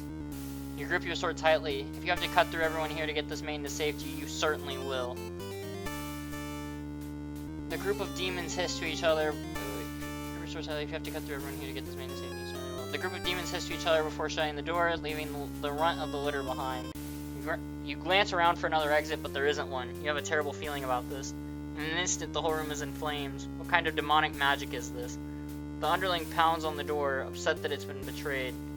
You join it, vowing to slay the cowardly demons on the other side. The next moment, the Overlord has taken hold of the underling. It's crying for mercy. Is she going to kill it as retribution? It continues to cry and make excuses, but the Overlord does nothing. To your surprise, she lets it go. Are demons capable of mercy? I guess it doesn't matter now. They'll all burn together. Hero's Shred. So the other three say you'll all burn together, but the main Zen says you'll all burn together, question mark. So the main's the only one capable of actually changing the ending. But let me check. So there's one more bad end for the hero, one more bad end for her, two more bad ends for the underling. Okay, so diplomatic, possessive. Oh, what happens then? You must really be enjoying my tragedies. Okay. Wait, was it? Diplomatic, possessive.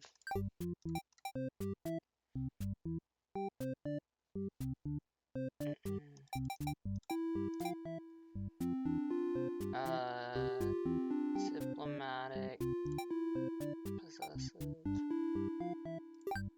What does she have to be? Polite.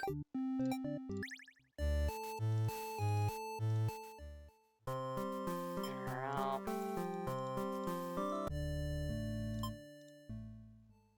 You sneak up to the Overlord's room, but there's a couple of humans in there. You watch the scene unfold. You aren't sure why, but the Overlord suddenly cuts down the hero. She approaches the maiden you brought to her earlier. With the Overlord distracted, you figure this is as good a chance as any. You launch a sneak attack, hitting her right in the back.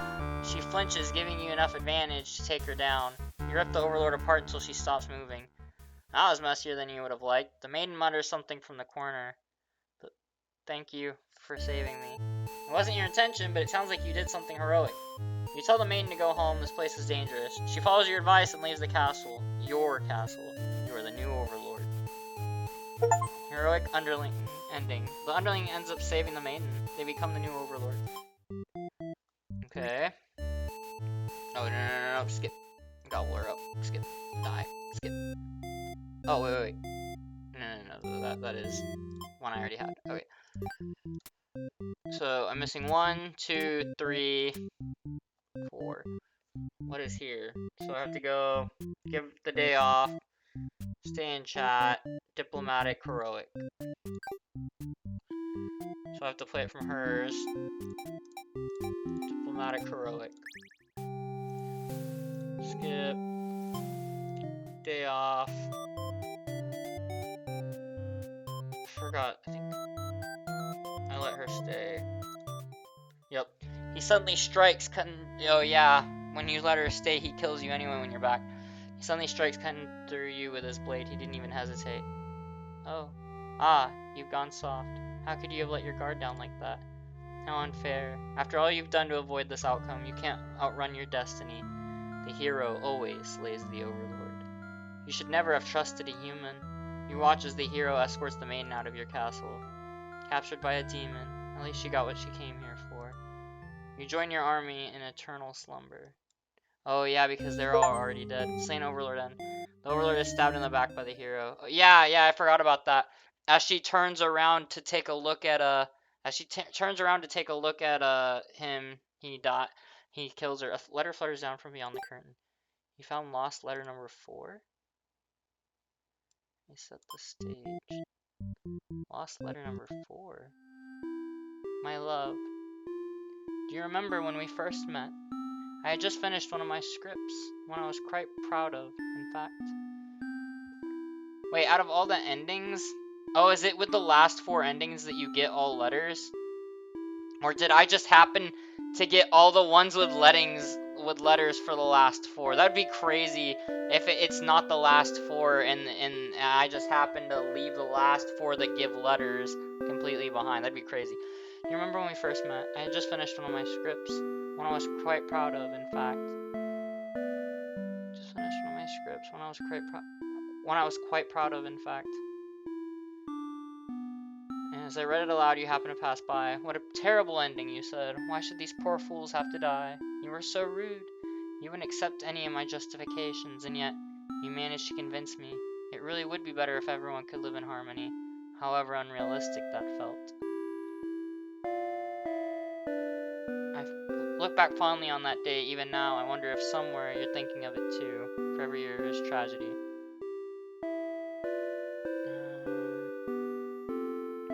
Back fondly on that day, even now, I wonder if somewhere you're thinking of it too. For every year is tragedy.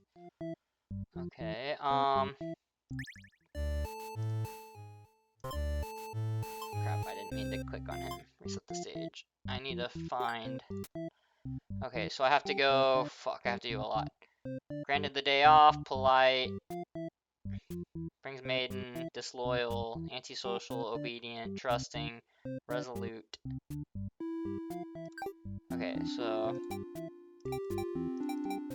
Trusting, obedient, antisocial. What was the other stuff? He has to be given the... underling brings to the castle... Trusting. Oh, and she also has to have resolute. Okay. I play it from his point of view. So I put yelling, disloyal. But the overlord. Oh yeah, I have to have the bad ending where he gets sliced up. I haven't actually. I've seen the other endings where she digs into him, but never the one where he gets dug into as him. The overlord doesn't hear your plea. She drives into your claws. She drives her claws into your chest. At least she made it quick. Traitor underling N. The underling is killed by the overlord out of retribution. Letter flutters down from beyond the curtain. You found lost letter number 3. My love, I've been feeling a little depressed lately. Many patrons have come to my theater. But none so far have stayed to experience every tale in its entirety. Critics haven't exactly been kind, but I understand. My stories aren't exactly crowd pleasers. So far, I've stayed to experience every time. The critics haven't exactly been kind, but I understand. My stories aren't exactly crowd pleasers. Despite that, you always listen to the very end. I'm grateful for that. Hope to see you again soon. Forever is yours, Tragedy.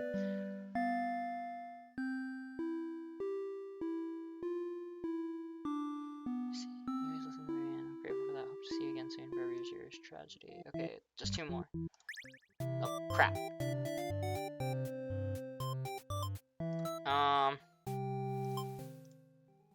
Die. Exit the theater. No, not exit the theater! Oh, I would have cried if that reset everything. Oh, when you get all of one, if you get all of one characters, you get, oh my god.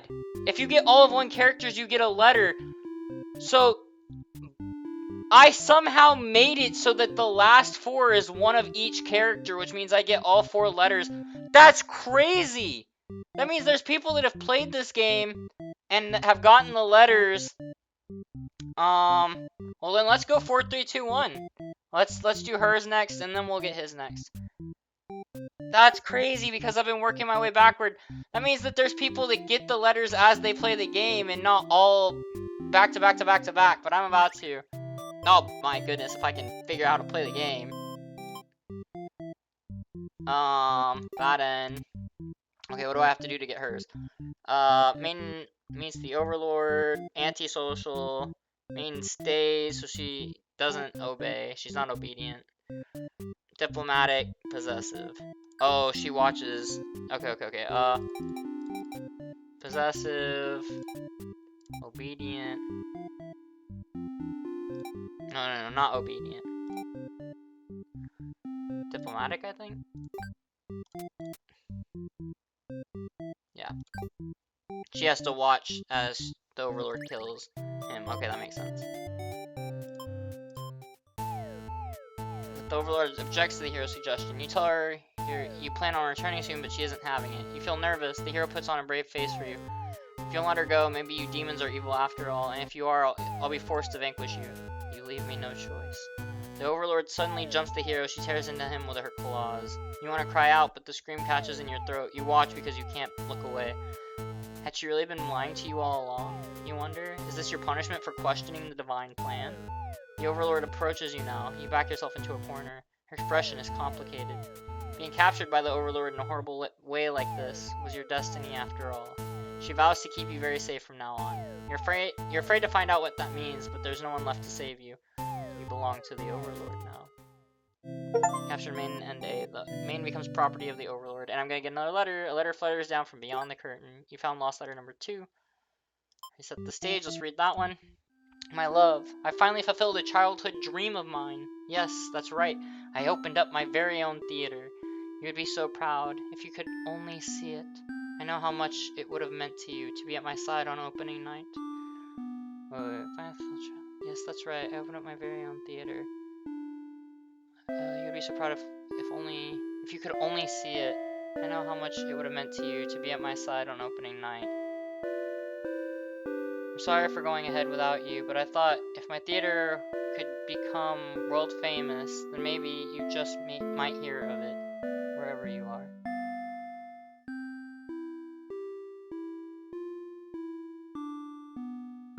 Forever yours, Tragedy. I have this really sad gut-sinking feeling that her love passed away.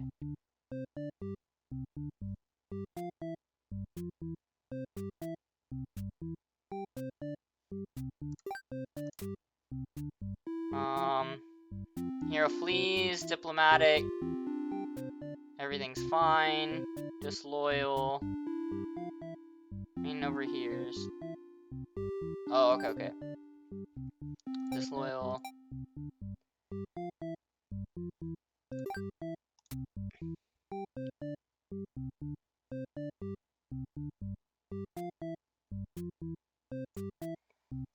Everything's everything's fine. And I think like this. Let's try that.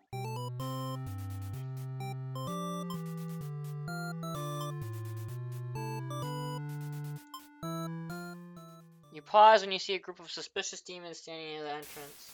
Talk about assassinating their overlord. This proves to you that demons really are foul creatures. You have to tell her about this. You don't understand what this maiden is thinking. The world is better off with less demons. There are cold, ruthless creatures that should be destroyed. And those same creatures have just noticed you. She thrusts her claws into her underling's chest and it lets out a horrible scream. You back away. You won't be the next target of her rage. She continues to dig and twist her claws into its limp body. You can no longer watch. You look to the maiden.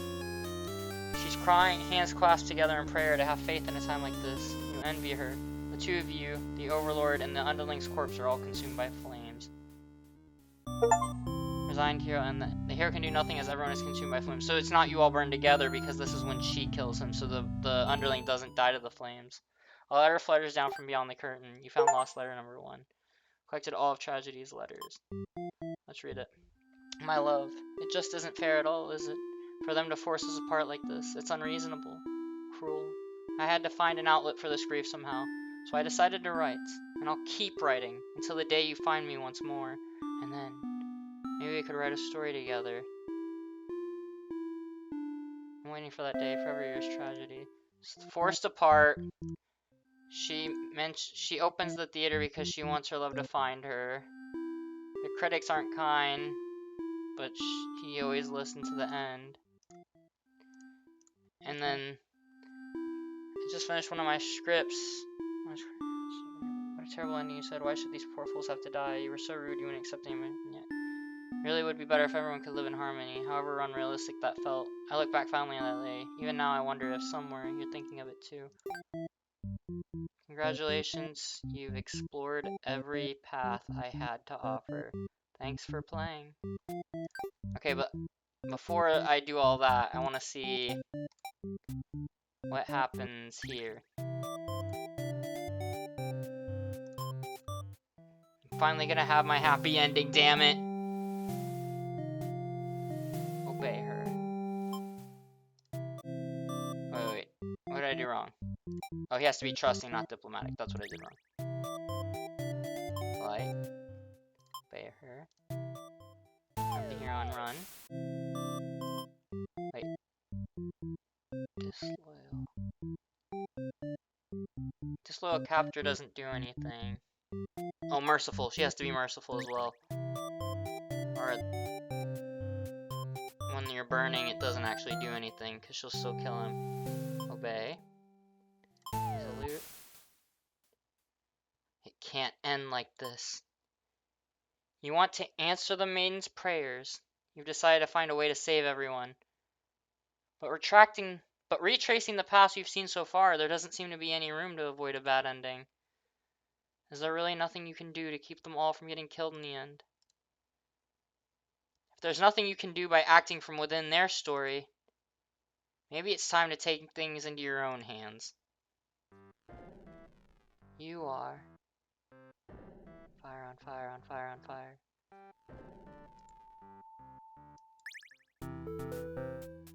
You boldly insert yourself into the story and use your incredible power to warp everyone to safety. You didn't know you could do that. What's going on here? You take a moment to get a good look at yourself. You are you. Why are you pitch black? You feel that this body doesn't accurately represent. Why are you pitch black? You feel that this body doesn't accurately represent you, but you move past it. The hero, maiden, underling, and overlord have been staring at you too. They look like they don't really know what they're supposed to do right now. You guess that's because you're usually the one guiding them.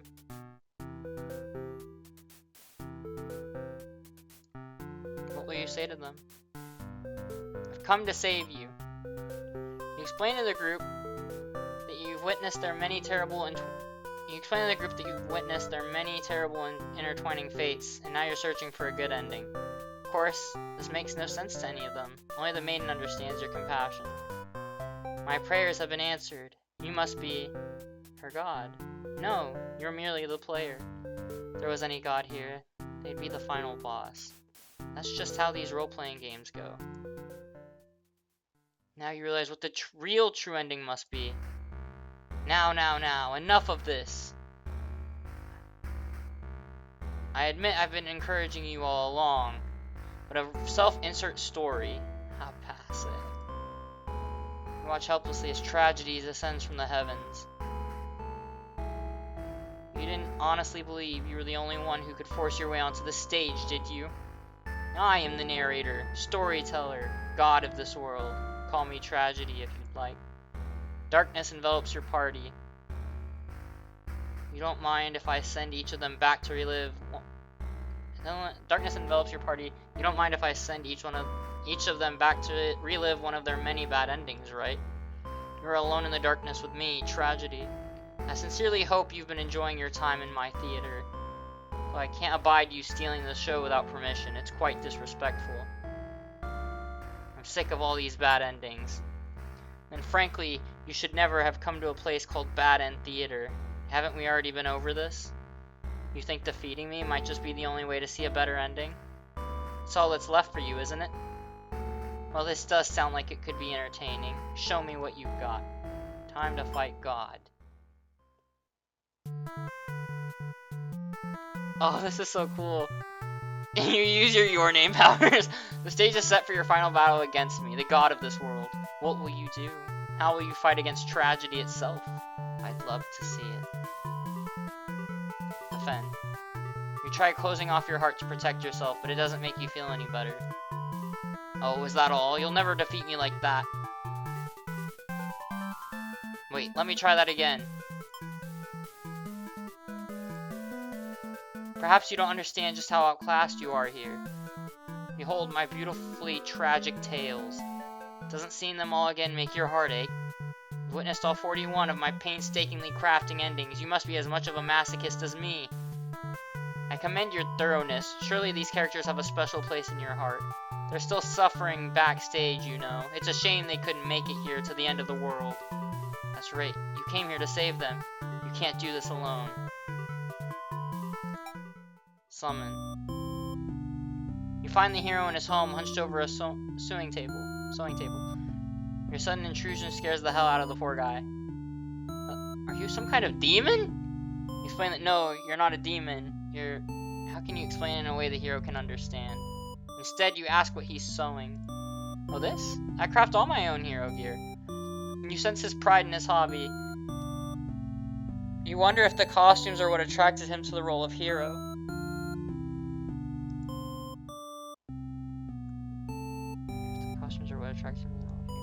Would you like some clothes? You don't seem to be wearing any. You remember the state of your body and decide that yes, some clothes from the hero would be nice. He is overjoyed by your answer. Apparently his outfits are too gaudy for the other townsfolk, so no one else wants them. The true end for the hero suddenly becomes clear. You offer to change his fate.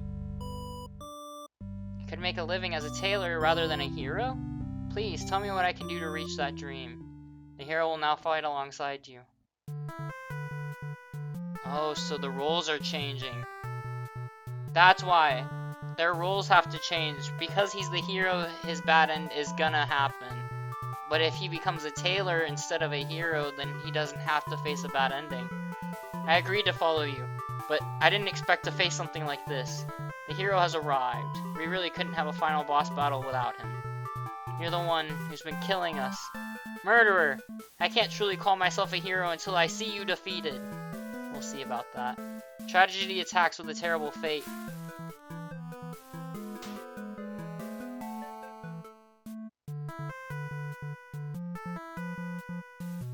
Summon. I think I have to summon all 4 if I want to win this.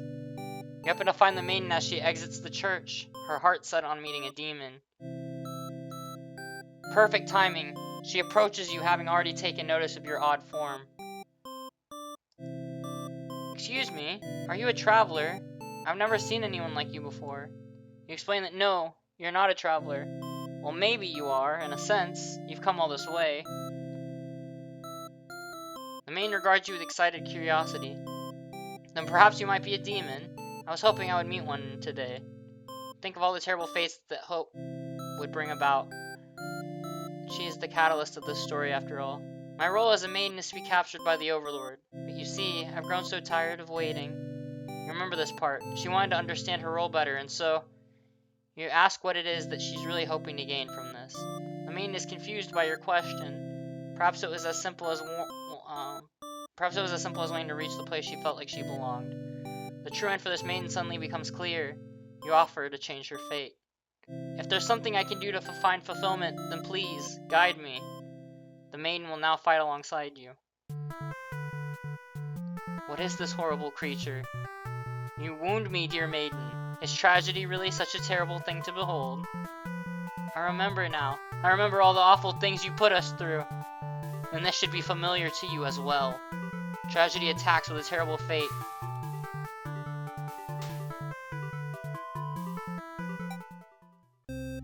Summon the Underling. You approach the gates of the Overlord's castle. The Underling is on guard duty, as you expected. They call out to you. The other demon guard is sound asleep.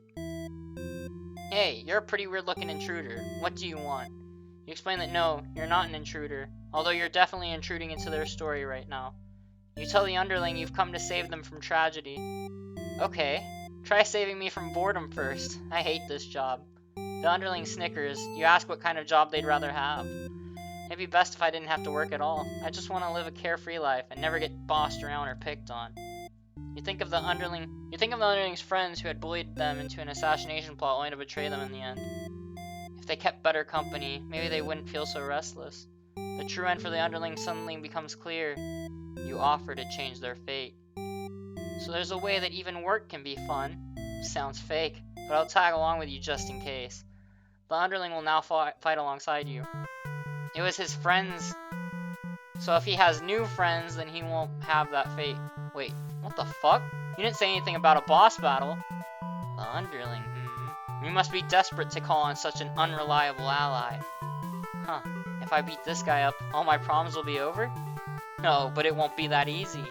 Tragedy attacks with a terrible fate.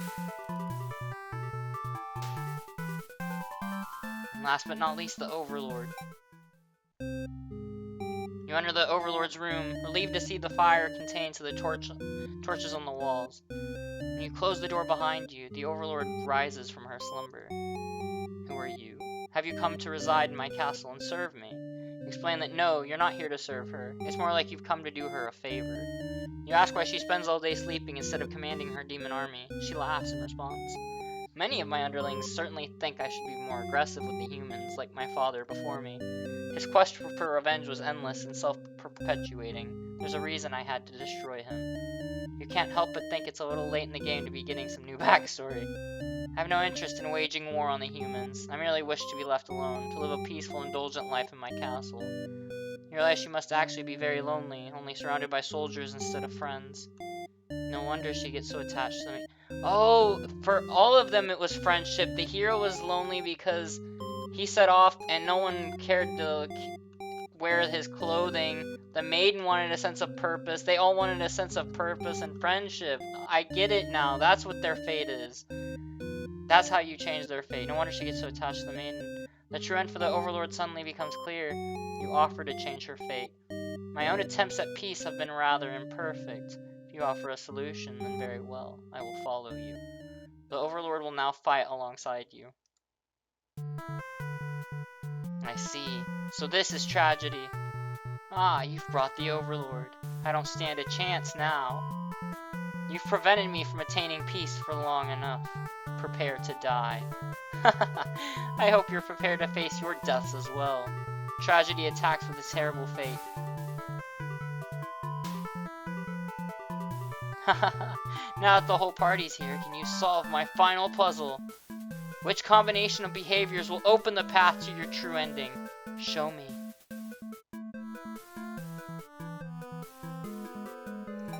Willpower. Your reign of terror ends here. Tragedy. I refuse to give in. The hero uses his willpower to overcome tragedy. The tragedy is reeling.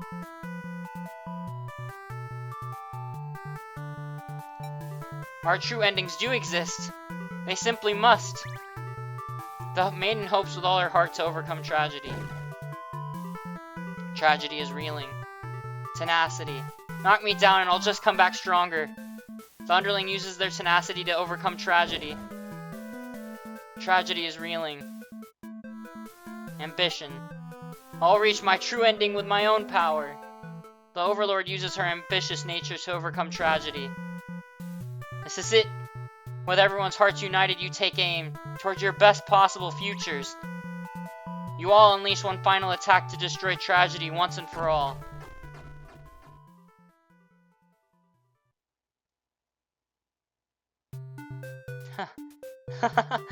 You've done it! You've managed to defeat me. A tragic ending for tragedy itself. I love it. I must thank you all for fulfilling your roles perfectly. Thank you, Hero. Starring Hero as himself. Huh? Thank you, Maiden. Thank you, Underling. Thank you, Overlord. Enough of this nonsense. We defeated you, so die already. Written and produced by Tragedy. Don't worry, I'll be making my exit shortly. Directed by you. Finally, thank you most of all. We couldn't have made it here without you. Yes, my bad end theater did contain a truly good ending after all. I apologize for antagonizing you for so long. I wanted to deliver a satisfying story. Was I able to do it? I wonder. I'm satisfied. Thank you. I really appreciate that. Happy endings shouldn't always come easily. Reality is not so kind. But you've earned this one. Here's your true ending. You conquered tragedy and freed the actors from their terrible fates. That is a beautiful game. Ah, you're naked! That was really, really well done. I actually really liked that game.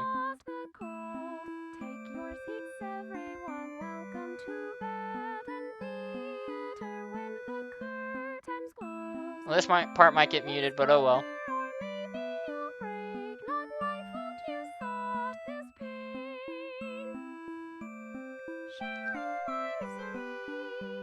Aww. When I think of making games, this is the kind of stuff I think about. Like, massive, massive ups to this person. This was really, really well made. I think I actually like this game. Like, this is so good, actually. And I literally was just gushing over my side. I'm gonna have to make a review of this. Which is crazy because I almost never make reviews for games.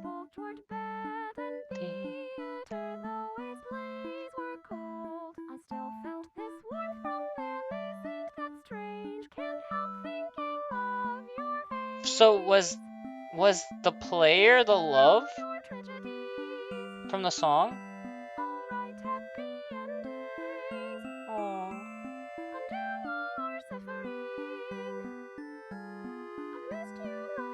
Yeah, the song is saying that we, the player, are the one that makes the happy ending for tragedy. Your true end. Yeah, I'm definitely making a review on Steam for this, which, like, is crazy. Yeah, where's tragedy's happy ending?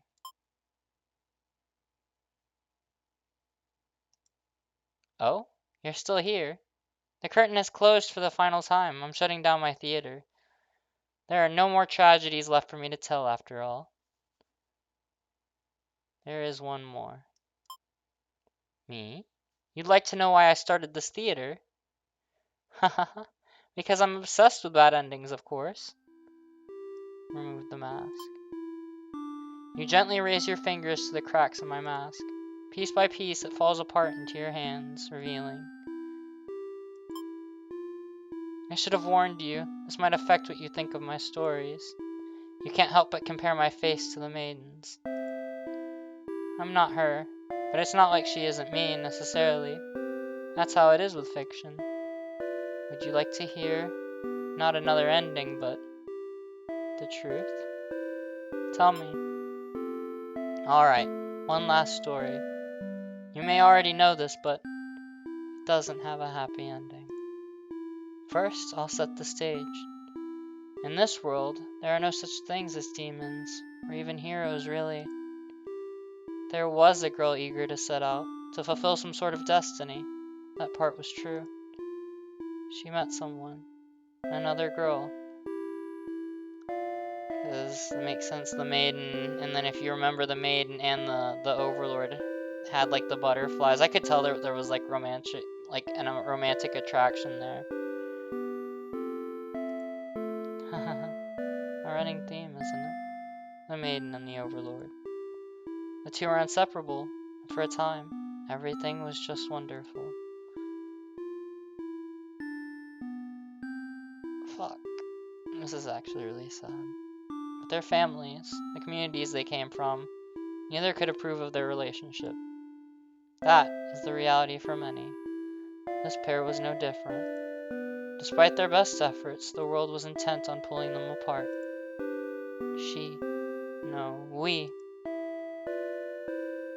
We used to like the types of stories where love conquers all. Where the strength of your love will pull you through any hardship and everything is okay in the end.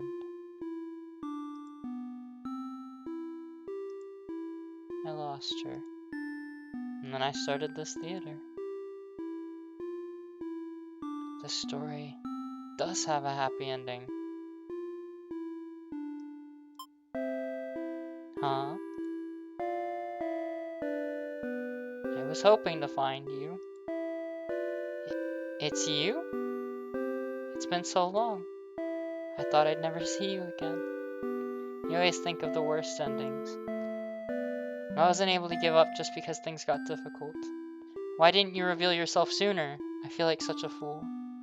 I could say the same to you. You knew I could never resist giving you stories a happy ending. Giving your stories a happy ending. So of course I'd be drawn to a place like this.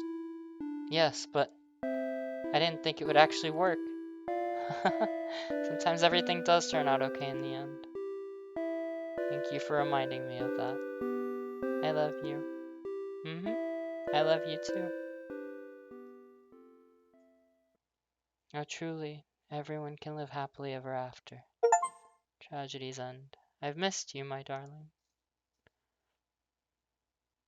I'm happy she got her happy ending.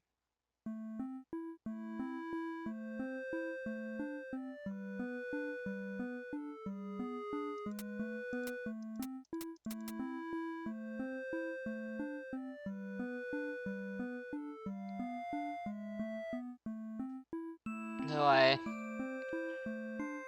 feel like some people don't get that happy ending, you know? But I'm really happy that this story ended well. That was really nice. I'm happy that Tragedy got her happy ending. This was actually really, really, really well made. It's a good story. I see why it's so highly rated. Yeah, me too. I could, in a sense, I could relate to Tragedy until the end. I know what it's like to have reality force you into a bad ending. You know?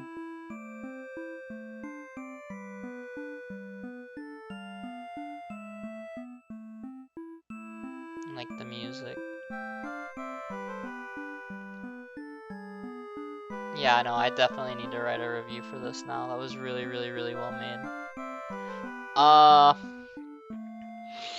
was originally planning on playing a different game after this. Trying to think of what to do now. I could just end the stream here. Part of me wants to keep streaming, but it'll be harder to cut this up. Because part of me wants to make this into an actual VOD, which I almost never do. But part of me wants to make this into a VOD that I put on my Gotcha Toad channel instead of just archiving this one, because I really liked this one. I probably would have done the same with my side if I'd actually streamed that one blind instead of like I probably will do that for Peaceful Mode too. When Peaceful Mode finally drops, I will be playing that blind on stream, because yeah. Damn, yeah, that's really, really, really well made. Well, there's nothing stopping me from continuing the stream. It's gonna be hard for something to follow this up, though. This was really well made.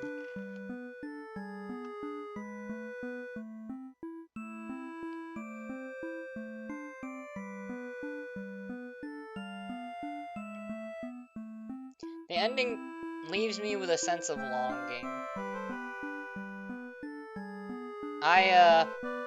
I'm gonna get before we continue on with the stream. I'm just gonna share a little bit about myself. I I can really relate with tragedy. A lot of my characters in my stories, the happy ending, it's like, it's so torn, because I often do the exact same thing with my stories, where I want all of my I see like my characters as like my children, where I don't want them to have bad endings. If I get a bad end, then I want my characters to have a happy ending, you know, one that, you know, I was not given. And so, in exchange, what I'll do is I will,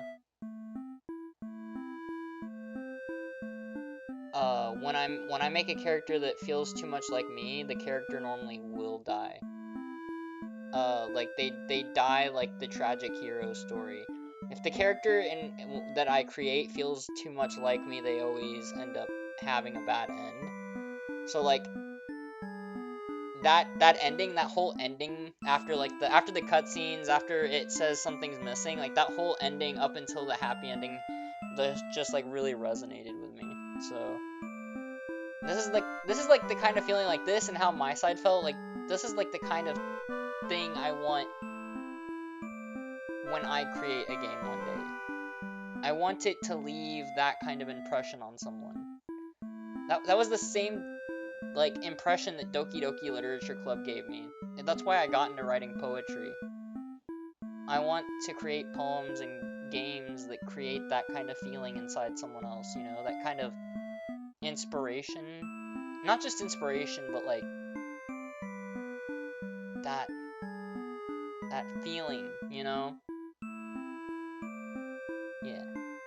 Alright. I'm gonna take a quick break. I'm gonna do a little be right back. I'm gonna go to the bathroom, and when I get back, I will,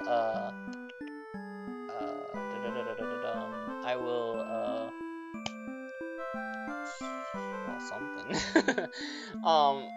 When I get back, we'll play something else, even if it's just for like 30 minutes to an hour.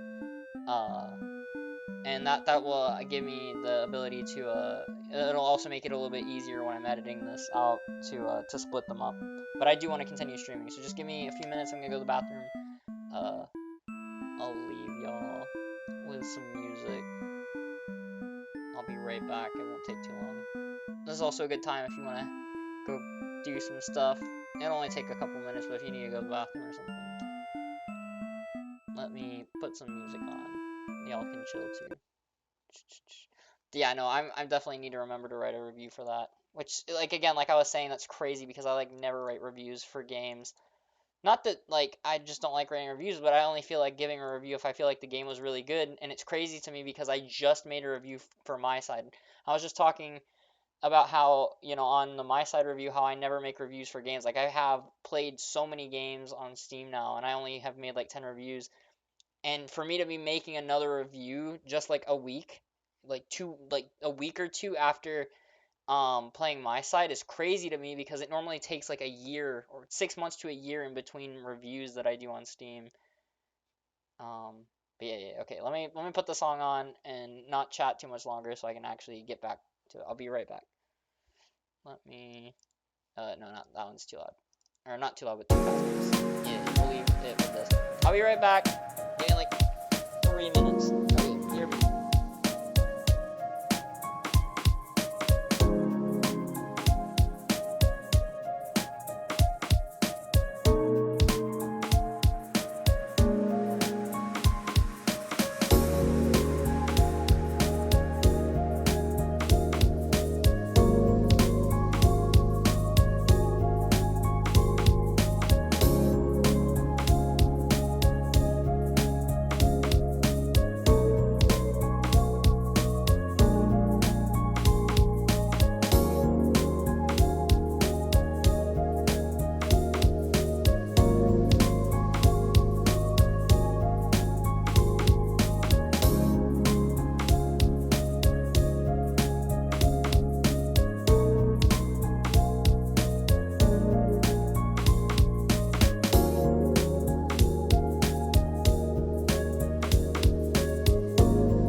back, nerds. Hopefully you had enough time. I don't know how long I was gone for. I know I was gone for a minute, but hopefully it wasn't too long.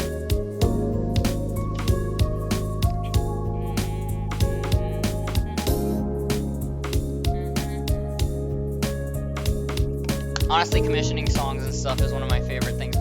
I know a lot of VTubers like getting art, and I like getting art too, but for me, one of the massive things is just having music like this to play.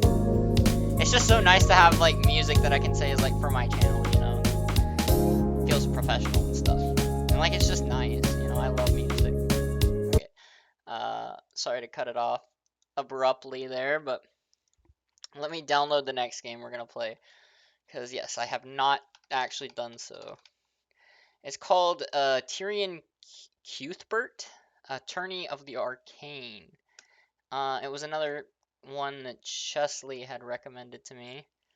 Chesley has solid recommendations, for real.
Let me wait for this to finish downloading. Doom, doom, doom.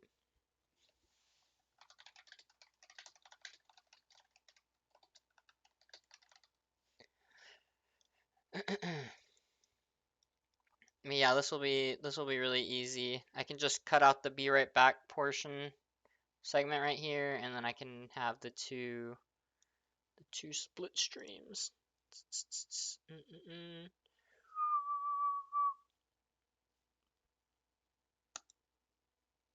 Two split segments. Go to YouTube. All right, nice.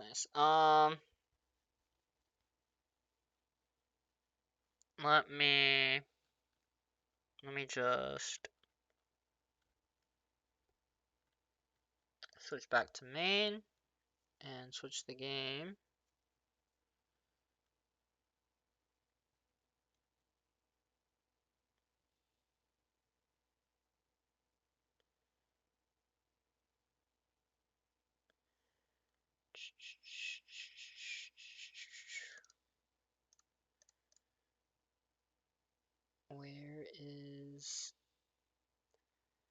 Where is it?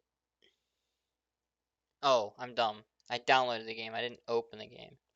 Yeah, that would make sense why I can't find it, because I did not open it.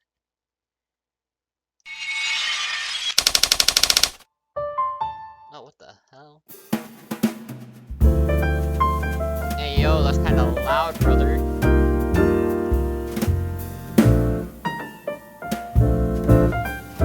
Alright, we're gonna turn the settings down, because that's loud as buns. Let's go 20.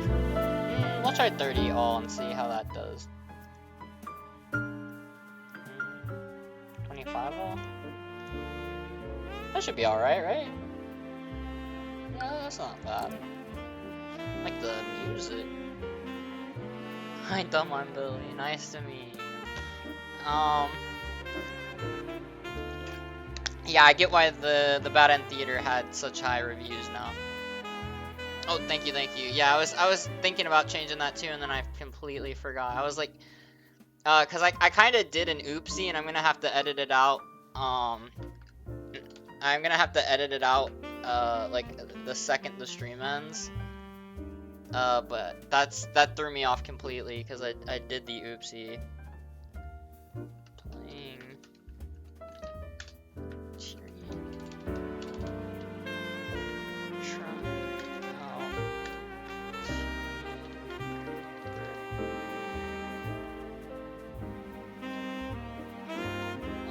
I don't actually. What would be a good title here? Trying out Tyrion Cooper. Time to solve some cases. I actually really like these types of games. I never finished the second or third Ace Attorney though, or any of the ones past the first one. I beat the first one, and then I think I was either it was in the middle of the first case or something like that, and then I just never finished it, and I'm actually really sad about that, because I bought all three, and I only played the first one out of the, like, trilogy pack that I bought. So I still have to play the other two. But that's how I am with games. There's so many games that, like, I start, and I just do not finish them. Which is why I'm so happy that I'm gonna be able to save this VOD, because when I save the VOD to YouTube, I'll finally have another gameplay of mine that I can have saved. Because I was like, before I started this stream, I was so upset with myself because I realized that I realized I'm blanking. Blinking again, what was I gonna say? I was upset with myself. Oh, because I realized when I completed the Minecraft for the first time, that whole stream, it was like 2 or 3 streams of me completing Minecraft, and I wanted to like look back at it, you know, and maybe even make a video out of it for my YouTube channel, and I realized I couldn't, because that was back in 2022, which is crazy, because in like half a year from now, it'll be 3 years ago, but yeah, that was back like mid-2022, and I didn't have those saved because that was still during the time where I didn't properly save my videos, which is heartbreaking, absolutely heartbreaking. It also just shows how long it's been. But okay. Oh, can I skip? I feel like I can do the cases however I want. What? It's crazy. Is this how the game's supposed to be? Just lets you pick? Well, do you have any case you want to see me, or should I just start from the beginning? Because these aren't locked. There's no lock over them. It's literally letting me choose. She looks cute, but the fact that it says the cold-hearted aristocrat probably means she's, like, not good at all.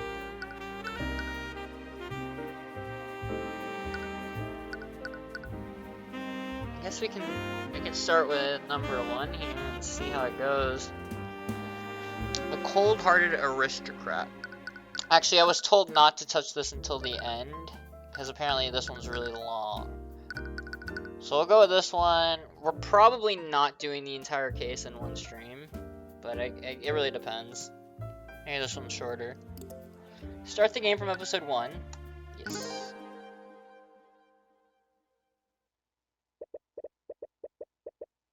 The fields of battle are filled with suffering and despair. On them are a clash of souls. Souls brought to conflict by the corrupt powers that rule over them. I'm gonna say that that's Rhys.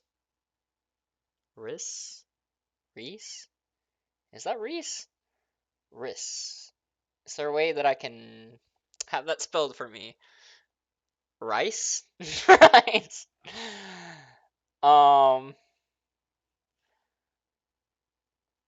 It could be Rhys, Rice, or Rhys. Rise? It could be Rise. Like Shies. Okay, let's go with Rise. Rise Rudolph. That actually sounds the best. Rise Rudolph. Okay. I was transporting a client in my carriage that evening. Occupation servant, age 34, arcane art none. We were driving by the McCoy Tavern when we heard a disturbance. I was worried that something was amiss, so I walked into the building to see what the commotion was. There, I saw the defendant. She was lit by the blue glow of the dining room lights. She was stabbing the victim with her magical sword. Objection! Mr. Rudolph, you testified that you saw my client murdering the victim, and you supposedly saw her casting magic while doing so. Yes, I could never forget such a grisly sight. That moment was burned into my memory. I see. Well, it's funny that you say that. How so? Because your entire testimony was a complete lie. What? Objection!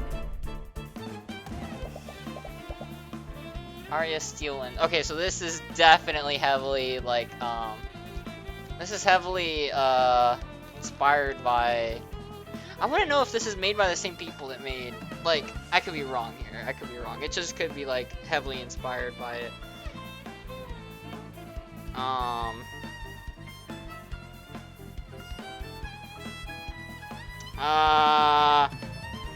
Actually, I'm not gonna look up because I was immediately trying to look stuff up and spoilers were starting to pop in the chat, and thankfully none of the search pop-ups were actual spoilers, but I'm afraid to type in and search. I'm afraid to type in and search now because I feel like if I try to do that, I'm just gonna spoil myself for this game. So I'm not gonna do that, and I'm gonna be thankful that I didn't see any spoilers. But for now, we're just gonna say it was heavily inspired off Ace Attorney, because I can't tell if this is made by the same people that made Ace Attorney. But like, unlike Danganronpa, that goes with like they actually changed up the thing. They just kept the objection. They just kept objection straight up. So if this is heavily inspired, that's crazy. Arya Steelwind, are you accusing the witness of perjury? Occupation prosecutor, age 18, arcane art, evocation. Oh, okay, so they have different arcane arts. I didn't see what the main character's was. Surely you know that such accusations can't be made lightly, Mr. Cuthbert. Occupation defense attorney, age 20, arcane art none. Oh, so he's a defense attorney that doesn't have an arcane art. Like, she actually has an arcane art, so I'm guessing the different prosecutors are gonna have arcane arts that they can use to help them, but we have none. Hey, Ultima, it's been a little bit. Glad to see everyone in here. My accusation is far from baseless, Steelwind. Think about the state of the crime scene at the time of the murder. Yeah, even the slam down and everything. If this isn't made by the people that made Ace Attorney, then this is like heavily inspired. Very obviously heavily inspired. But I still enjoy it. I'm still gonna enjoy it. Yo, how's it going? Well, I just completed a game called Bad in Theater, and if you've never played it or seen a playthrough, I heavily recommend trying it for yourself. It is 100% worth it. I got so addicted to it that I played all 2.5 hours. It probably is faster for people that don't read slow as buns like me.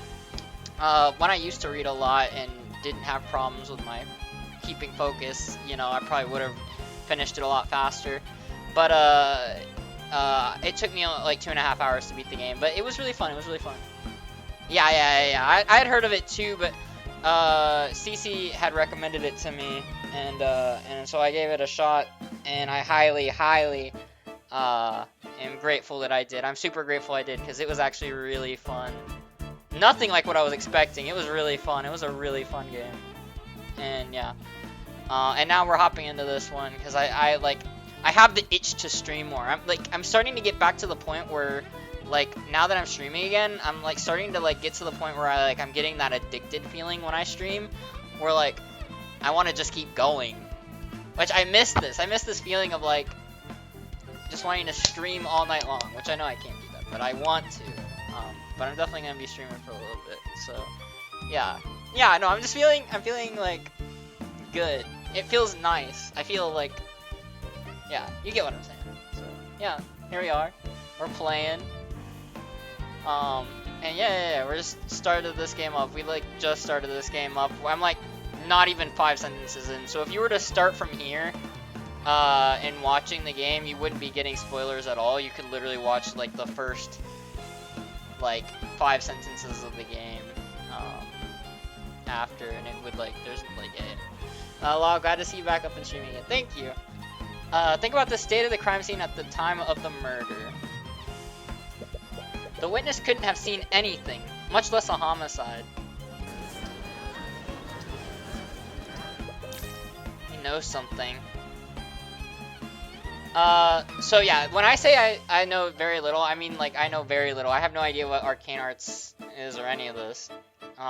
However, what I do know is that there's these things called Arcane Arts, and I'm guessing that it's gonna be somehow useful.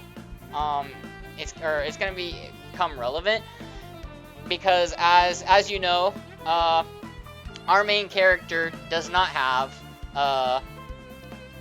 Tyrion Cuthbert does not have one, but the prosecutor has one. So I'm thinking that that's gonna give them an edge, like in all those shonen type anime where the main character doesn't have a power and everyone else does, but they pull through with their prowess. Isn't Arcane Arts in general just magic runes? I'm feeling like it's more like, yeah, like spells, you know? So hers is evocation, so I think that that's some kind of like spell that allows her to get the truth out of people, with like a magic spell that she's allowed to use in court. But our main character doesn't have anything like that. Like, he's a normal human. Because there's people like this guy and the main character that don't have Arcane Arts, which means he can't use any kind of magic to help him in the case. He just has to do it all just by being a great defense attorney. He knows something. Rise Rudolph, okay. But on this battlefield, there are still a few people who carry the ideals of justice within their hearts. So you have to wonder sometimes, are these ideals truly just? Or are they simply lies fed to us by our elders? Damn it. Damn it! Flintheart, you fool! Oh, is this who died? Why couldn't you have just listened to me? Rudolph, I require your assistance. Yes, sir? By the Scaled Lord, what did you killed him! Alert the town guard. Tell them that you saw his daughter fleeing the scene.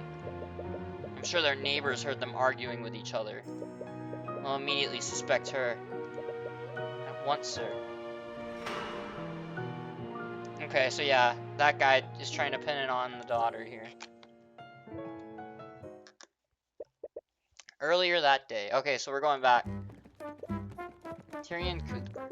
Ugh. You feel yourself slowly succumbing to unbearable pain. You don't think you'll be able to survive this much longer. Ruby Tamora. Are you sure you're okay, Cuthbert? Why is it like trying to figure out stuff like this with help? It's fun. Yeah, I love these kind of stories. Danganronpa, like these are like the only kinds of games I finished too, is like murder mysteries like this. Like I beat all 3 of the Danganronpa games. I beat the first Ace Attorney. And okay, I want you to know why that's significant. It's significant because I don't beat visual novel games. I enjoy visual novels, I enjoy reading stories, but ever since I was younger, my ability to read has gotten harder and harder over the time. Like my focus will drain, and I've started to really hate reading because normally my focus is bad, and like right now I go on tangents and it takes me forever to read, or I'll reread something forever. And that's why streaming helps a lot, is because with streaming I won't like reread the same thing 10 times, because I'm like, okay, get it together, you have to focus, people are waiting on you. But like when I try to read things in my own, like especially gacha games, I haven't even touched the story event in Girls Frontline 2. I've only played the first part of the story because it takes me 20 minutes to read one segment that takes people like 5 minutes to read. When I was playing Sunhaven, it takes me an hour to read and everyone's waiting on me, and it's like frustrating. Yeah, that's where I'm at. I'm surprised it actually snowed a lot where I am. Oh, that's nice. But yeah, that's how I feel. You look like you're about to pass out. Occupation attorney, Ruby Tamora. Name, Ruby Tamora. Don't worry about me, Miss Tamora. I'm fine. You've been riding in this carriage for days. You were definitely not fine. With each bump in the road, you feel yourself becoming more and more nauseous. Side note, but like, damn! No. But like, damn! Y'all know what I mean? Like, you know what I mean? It's taking every ounce of willpower just to hold down your lunch. I'm perfectly fine. If you say so. You feel the carriage drive over a large bump in the road. You can feel and hear your stomach retching in protest. The stew you ate for lunch doesn't taste nearly as good the second time. On second thought. Sigh. That's better. You take a deep breath of fresh air. It's the first breath you've taken today that hasn't threatened to come back out.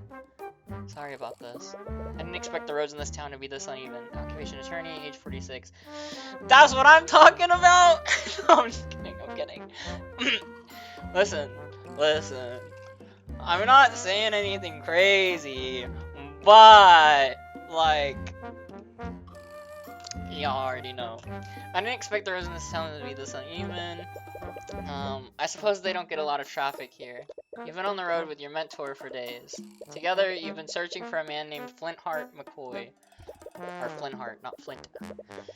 Supposedly, he's been a voice of dissidence against King Olivier for the last few decades. You have no idea what kind of business Miss Tamora would have with him. But you know better than to ask questions about her affairs. Listen. I'm innocent.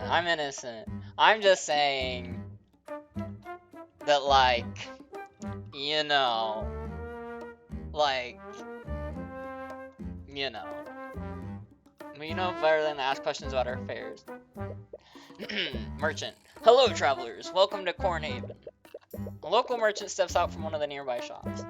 He has a wide smile on his face, and he approaches your carriage with the enthusiasm of a starving vulture.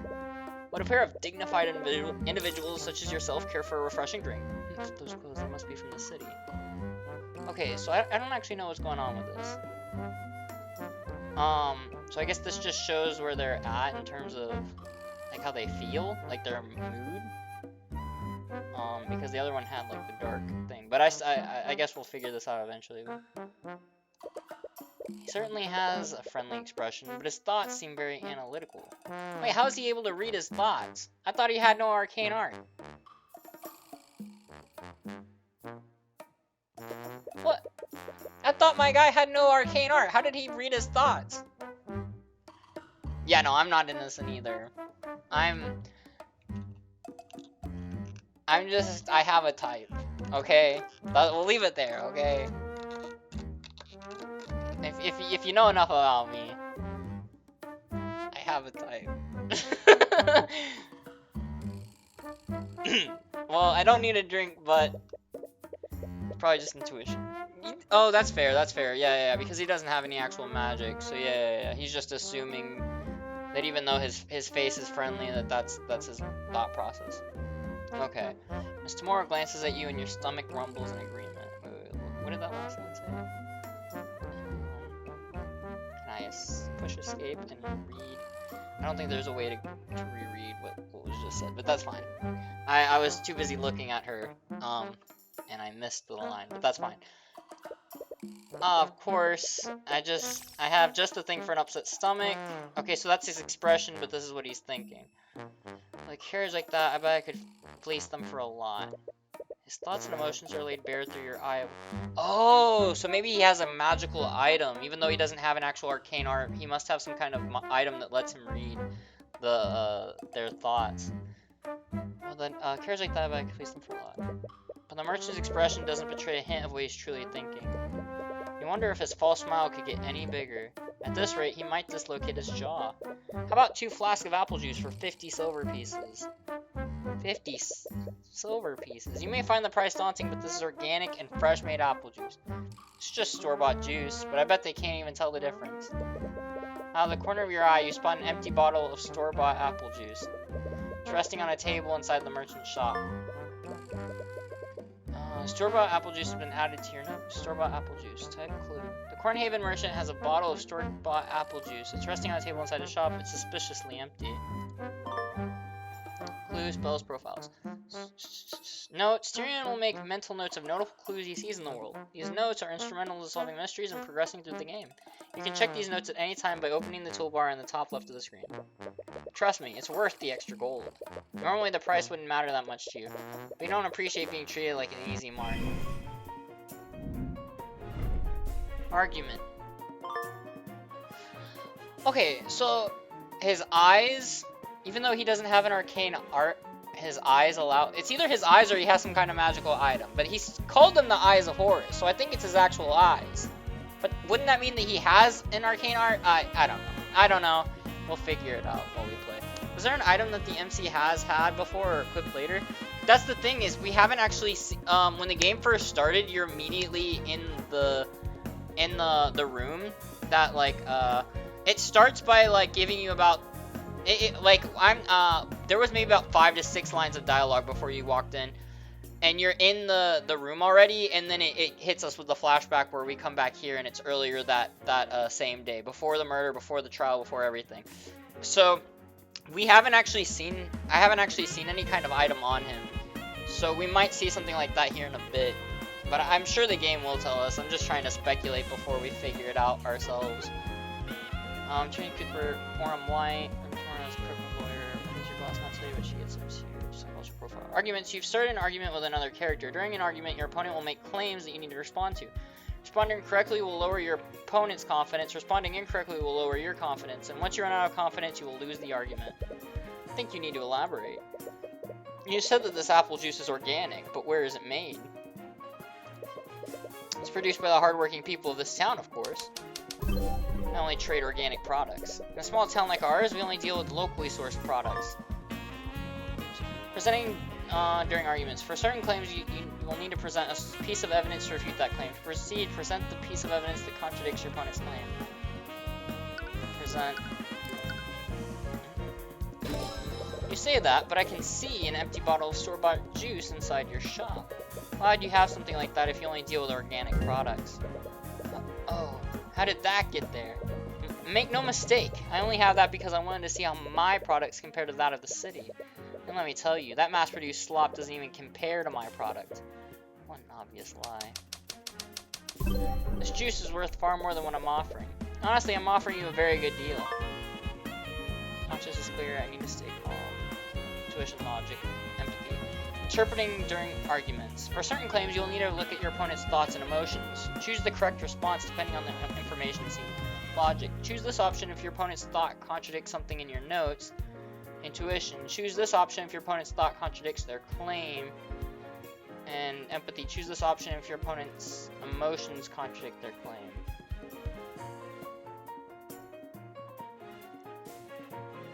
Okay. Yeah, I usually only sell this stuff for 5 silver pieces of flask. And it would be empathy.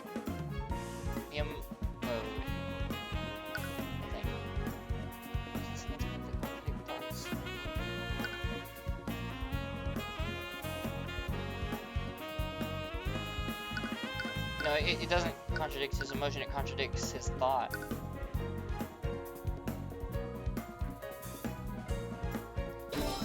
Sir, it's obvious those flasks are only worth 5 silver pieces. How did you... Well, it's clear you're a very shrewd man. Right. Argument 1. I'm so thirsty. Out of the corner of your eye, you spot a child watching you from afar. Her eyes are fixed on the flask of apple juice. How about 20 silver pieces for 3 flasks? So we're still giving him a deal because that's the price of 4. Of course, sir.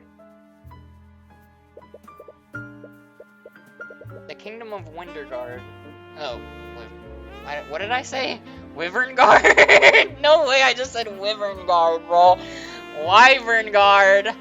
Holy, I cannot believe I just said Wyvern. Ignore that, you heard nothing. Kingdom of Wyverngard, established several centuries ago by the 7 High Archmages. The kingdom is currently ruled by King Olivier de Wyverngard and the mages of his nobility. The nobility will tell you that our marvelous kingdom is a land of prosperity and happiness, a land where its people share the wealth and succor provided by the kingdom's magic. Okay, of course you heard it all. I haven't had anything like this in years. Thank you. The child's passing thoughts tell you exactly how much succor this kingdom is sharing. I didn't know you had an eye for rural economics. Well, I suppose I just have a good intuition for this sort of thing. So she doesn't know about the eye that we Oh, so maybe we have an arcane art and we haven't told anyone about it. Like, no one knows that we have the eye. That would also make sense. That it's not that we don't have an ability, it's just because she clearly doesn't know about the eye. Or did you use another kind of eye? Oh, okay, so no, she does. Don't get me wrong, your so-called Eye of Horus is an amazing gift. You should take every opportunity to hone it. And try to be more subtle next time. If I can see through you, others will be able to touch you as well. Right. Anyways, I did some asking around while you were haggling. Supposedly, the McCoy Tavern should be north of here. My tip is correct, this should be the place. Wait, this is the McCoy Tavern? Not gonna lie, the hair suits that lady, unless you loose it. Yeah, no, I agree. Wait, this is the McCoy Tavern? With the state it's in, calling it a tavern is being pretty generous. You find it hard to believe that this has a secret meeting place for dissidents.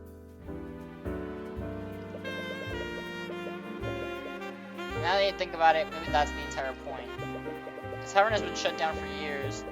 Nowadays, Flintheart just uses it to host his rallies. Although I do wonder how they've been keeping themselves afloat for this long. Gruffman. Hey, you lot! The McCoy Tavern is closed! Gruffman approaches your carriage as you step out of it. He's eyeing you and Miss Tamora, a clear look of contempt on his face. I take it that you're Flintheart McCoy. I am. What of it?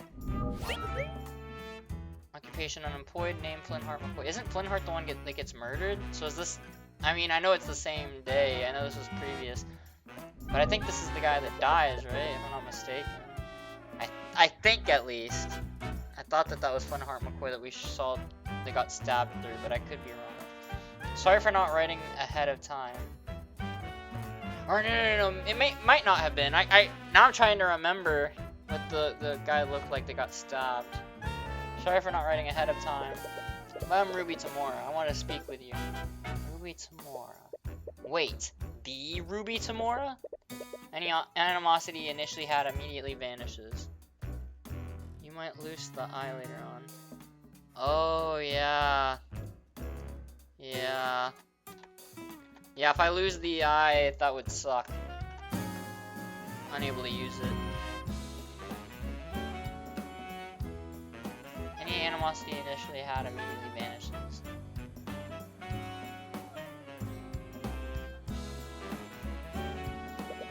He lets out a laugh. It's as if he were meeting an old friend. Yeah, then it is all intuition. But I think from what they've been implying, that it is some kind of special ability that he has, but it could be an item. More logical thinking from then on. That's something that I'm really confused about, because I can't tell if it's like an actual ability it has or if it's an item. But yeah, we'll definitely find out. Occupation unemployed, age 52, arcane art none. Why didn't you say so? Come on in. You didn't expect someone like him to know about Miss Tamora, but you suppose it makes sense. They both fight against the same enemy, albeit in different ways. Sorry about the mess. We haven't exactly been... well, anyways, what brings you here? Take it you didn't journey all this way to see my wrecked tavern. My wrecked tavern. I'm here on behalf of a client. We have a proposition you might be interested in. Is there anywhere we could talk more privately? Anywhere where we could talk more privately? Sure, the kitchen is empty. Wonderful. Tyrion, stay here while I speak with McCoy. What? Don't you need my help? There's no need for that. Like hell there's no need for that. She's trying to make a deal with Flintheart. You can easily read his thoughts to help her. Oh. I kinda like the look. I mean, what? desperately want to object, but she shoots you a stern look that causes you to freeze up. You slowly look away from her. I am having innocent thoughts. I am pure and innocent gotcha, and I am not a bottom. However,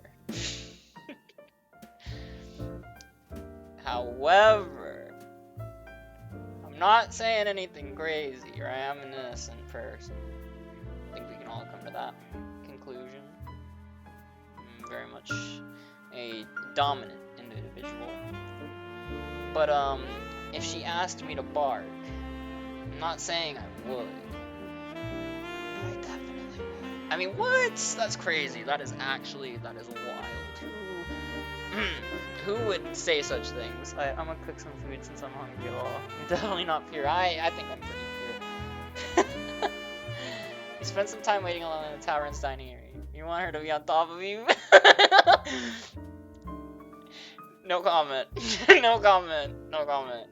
I am a wholesome being. I am pure of heart, and I would... Yes, I totally do. I mean, what? That is crazy. Yo, I think I'm hearing things. I think there's some weird voices happening in my microphone. I'm gonna have to get a new mic or something. Crazy stuff going on. It might be a haunted mic or something, because I definitely... Yes, I would totally want that. Oh my goodness. Okay. Back to the game. Back to the game. Back to the game. The lap says it all. No, it does not. You spend some time waiting alone in the tavern dining area. Okay, we've got to be pure, okay? We're trying to play the game. I can't let some character that, you know, ruin my image, okay? We need to get back to playing the game, okay? We're gonna be wholesome, okay? We've got to be wholesome. Bonk, okay? Get back to being in the moment in the game. You spent some time waiting alone in the tavern's dining area. It's already been hours since Mr. Moore and Flintheart went to talk in the kitchen. You can hear faint murmurs from behind the closed door, and you've been resisting the urge to eavesdrop. Even from here, you can tell that their conversation is slowly becoming more frustrating. Looks like they're going to be a while. Can I actually, like... okay, so this is how I save. Let's check all the different things. So this is how I read the text. Okay, you spend some time waiting on Okay.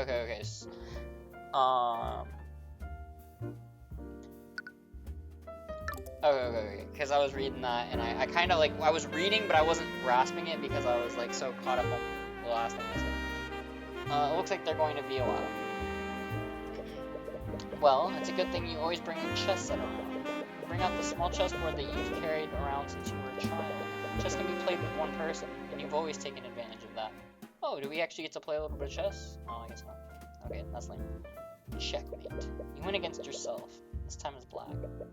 Mutters. I've played 10 games already, and I've won 7 out of 10 times as black. Girl dressed in red. Hello. Mutters. Statistically, white is more likely to win. Oh, interesting. She is the person we're defending. So yeah, I think that is her father. I think that is who gets killed. Girl dressed in red. But notice you're thinking out loud. So why am I performing so much better when playing as black? Hello? You still don't notice her, and you're verbalizing your thoughts just as fast as you're thinking them. Am I becoming overconfident as white because it has a first move advantage? Perhaps that very advantage is affecting my choices and making me play in a suboptimal manner. This is literally how I used to talk to myself when I would play... Bro, the white hair? What's up with the white hair? Is it, like, too bright, you think? No, this is how I used to talk to myself when I used to play Yu-Gi-Oh! By myself. Because I would get 2 Yu-Gi-Oh! Decks, like, I'd get those starter decks, and then I'd play against myself. And this is literally how I felt as a kid, because I didn't have friends to play with, like, Yu-Gi-Oh! From school, so I would literally just play with myself all the time. Or I'd force my mom or my sister to, like, play Yu-Gi-Oh! With me, but they didn't really enjoy it. So a lot of the time, it was just me playing against myself and figuring out moves with my own 2 decks and beating myself with my own decks. And I would make sure that I was playing. It was just like how he's playing with the chess. I would, like, make sure that I was playing to win with both hands The only problem is that, like, unlike chess, where you really don't know what the next play is going to be, in Yu-Gi-Oh, it does give you an advantage when you know what the other player's hand is. Since I had to play to my best, but I also knew when the other hand had a trap, and it made it really hard to, like, because in a normal game you're more hesitant to make attacks because you're afraid of traps and different spells and stuff. But when you know what the hand is gonna be, it makes you less hesitant. And it made me feel like, I wonder how much of this how much longer these games would have lasted if I didn't know what was in the other hand. But no, I get that. She is cute. She was the first one I thought was cute. But then Mr. Ruby came into the, I mean, what? From the strategic mindset, I'm horrible at chess. I used to think I was decent at chess, and then I hadn't played in a while, and while I was impatient, back in 2022, I played against, someone that was there, and he whooped me in chess. He was a really good chess player, and he made it very, very evident. And, like, I say he's very good, but, like, he probably isn't even very good compared to, like, very, very good, you know what I mean? But he was, like, he just showed me how much of a gap there was between me, and, like, really humbled me. And someone beat me badly. Yeah, that's what I had happen. Because when I used to play with my friends, I felt pretty, like, I was decent at it, but playing against someone that was actually pretty versed in chess made me realize I have no strategy, and I am a scrub at chess. Perhaps that very advantage is affecting my choices and making me play in a suboptimal manner. If personal quirk is making me play logically, then I can be corrected. Gold just in red. Hey! What? How long have you been standing there? It's about time you noticed me. I've been trying to get your attention for a while now. Oh, sorry. Bro, I wish it was this easy. I wish this is how easy it was in real life. I wish I could just be chilling and some cute girl would walk up to me. Like, that doesn't happen in real life. Cute girls don't just walk up to you and start engaging in conversation with you. You know what I'm saying? Like, this is so fake. Like, this is actually cap. But in, like, competitive games, I'm mostly just being a strategist. No, that's fair. I have a very bad problem of choosing... Bro, that's a fantasy. I know, I'm just saying. I'm just saying if only it was, like, this easy. But, I try to be strategic, and, like, I'll pick classes that just don't suit me. Like, I've always tried to play, like, mages or, like, characters that have certain, how do I word this? In my heart, am probably, like, more of, like, a warrior type, where I just run out and charge at things. But I like strategic things, but my soul is raw, just run in and don't think. Yeah, I wish too. And so it's like, it's frustrating for me because I like picking things, but I have the mentality of I'm just gonna run out and do it and not think. I'm impulsive. I am so impulsive that it ruins my, see, I like trying to do things like rogues and necromancy and things like that, but, like, whenever I choose those kinds of things, I get whooped because I don't have the patience. I want to play aggressively. I want to play like a duelist in Valorant, or, like, you know, the guy that runs up and starts hitting things with his sword and doesn't actually try to dodge and just tries to smack everything, or puts all of the attack moves on his Pokemon. Because, like, as much as I think strategy is cool and whatnot, I just want to get it done. Bam, right then, right there. Oh, sorry. Do you know where my dad is? Your dad? Flynnheart McCoy. Okay, so it is. Okay, Celeste McCoy. This is her. This is the one I was defending, and that was him that got killed. Okay.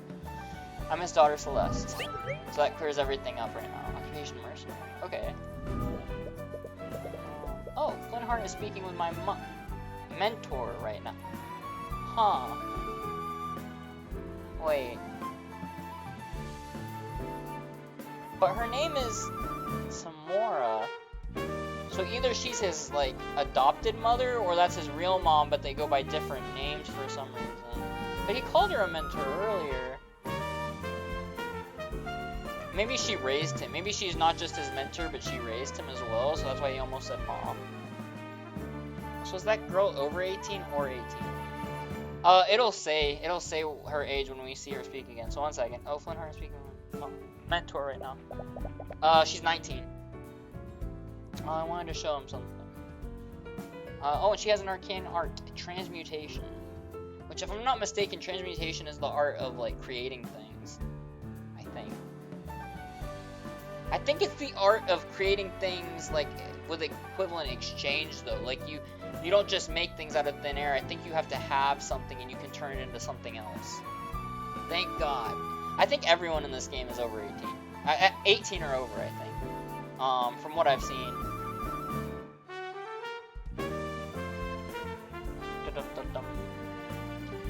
I wanted to show him something. Do you know when they'll be done? At least, like, everyone, like, that I've seen that has had actual, like, ages. Because there's been, like, there's been side characters in the game that had, like, question marks.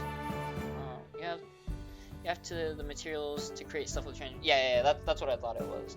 Which would make sense why she's a mercenary, because that would be really, really useful for selling things. If you could just, you know, grab materials and just instantly create things. That'd be really good for selling things at a shop. Do you know when they'll be done?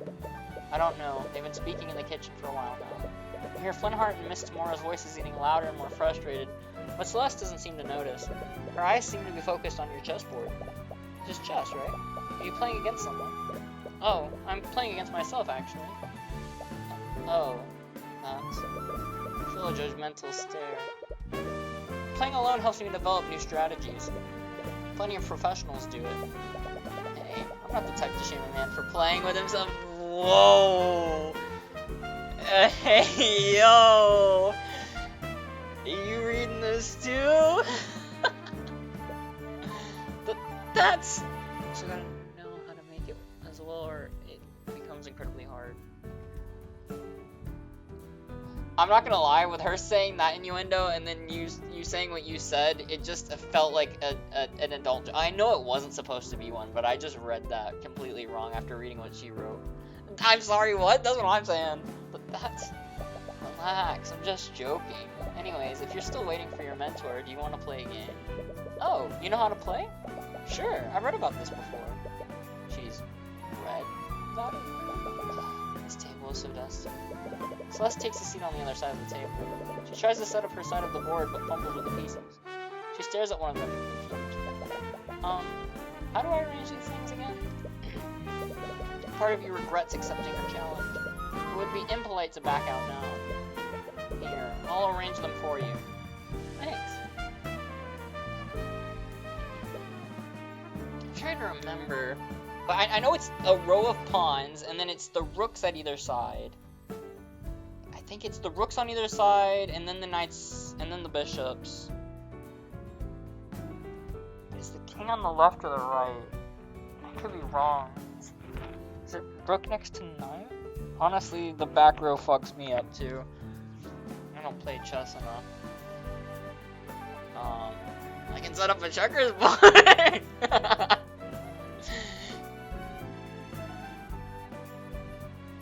used to play checkers all the time, well before I ever figured out how to play chess. You defeat her in 2 moves. Wait, what? Already? How did you do that? You decided against telling her what the name of that mate was. Rematch me. I want a do-over. Sure, why not? It's not as if you have anything better to do. Celeste's brow furrows as she tries to decide on her next move, but she hasn't realized that the game is already finished. Here! She moves her knight into a position to attack your queen. You should have stopped your assault on her king, but... Checkmate. Scholar's mate this time. What? Come on, how do you keep doing that? You look at the closed door to the kitchen.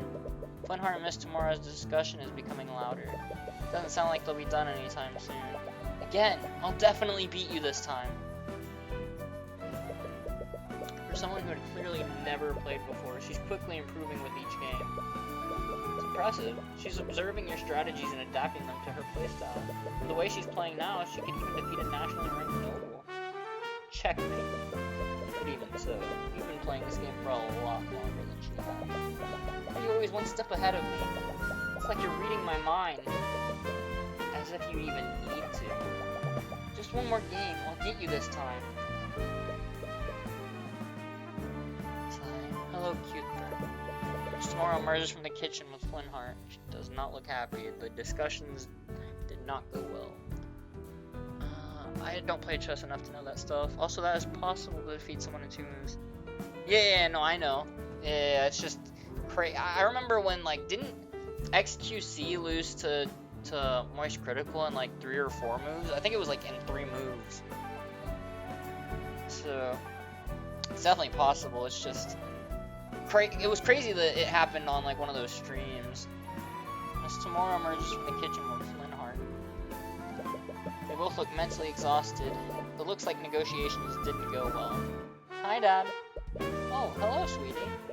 Flintheart looks irritated, but as soon as he sees Celeste, he quickly hides it behind a smile. You wonder what their discussion was about. What's this? Some kind of game. As Tomorrow glances at pieces on the board. Don't feel too bad about losing to him. He's nationally ranked. Oh, you're a professional. Is that why you're wearing a suit? No, chess is just a hobby. I'm actually a defense attorney. An attorney? Speaking of which, we should probably be on our way. Aye, sorry for refusing you after you came all this way. I really respect what you're doing, but I don't want anything to do with your mage friends. She's sad now. I wonder what he meant by that. Oh, they're both upset. Just tomorrow trying to introduce him to one of our clients. Anyways, it is getting late. If you leave now, you won't get back to the city until morning. She's right. This region is littered with bandits and brigands. You wouldn't want to run into them this late. I guess you have a point. You have plenty of empty rooms that you can stay in until morning. It's the least I can do after you came all this way. Well, if it's not too much trouble, we might as well stay here until tomorrow. The tavern is shut down, but we still have some sheets and blankets. I'll go get the rooms ready. Celeste and Flintheart leave the dining area to get your rooms ready. You're left in the dining room with Miss Tomorrow. So, I take it that negotiations didn't go well. No, I didn't expect him to be so stubborn. Honestly, I have no idea what that man has against mages. Well, there is one way to find out. Why are you being so secretive? If your business with Flintheart is related to our clients, I can help. It wasn't important, and your presence was not necessary. Such an obvious lie. You can't read a single thought from her mind. She's had years of practice hiding her thoughts from the eye of Horus. Celeste enthusiastically came back downstairs. Okay, so whether it's an item or an ability doesn't matter. It's clear that it's not all powerful. It has a weakness. If they have the mental strength or the understanding, they can actually hide their thoughts even with him using it. So to someone that has no idea about it, their thoughts can be read, but I'm going to assume that at some point in the game there's going to come a point where we're unable to read their thoughts at all because the eye isn't working against them. Or maybe it only partially works against them. Is it weird that I think that Ruby would be the cold person that loves being a bottom? That's interesting. No. I feel like a lot of people play that role. Brats, specifically.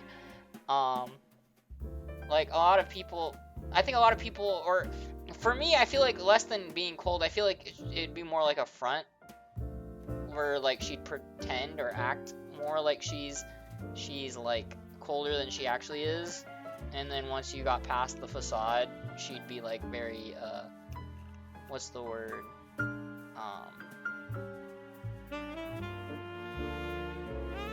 submissive, there we go. So it's knowing the concept, it becomes... it's not that once they know it becomes useless, but once they know about it, they can start to defend against it. So that's why Ruby was telling him to be careful, because even if you know about it, you can't just immediately... Because it said that she had years of practice, but I'm guessing that a skilled mage, if they found out about it, would have a much easier time guarding their mind, you know? Like the average merchant or whatever that doesn't have any powers probably would have to take years of like working on it. But a more skilled person, which I'm going to like imagine we run into like a more skilled mage later on, would be able to easier hide their thoughts. Yeah, exactly. And obviously you can't have mental fortitude against something you are unaware of, right?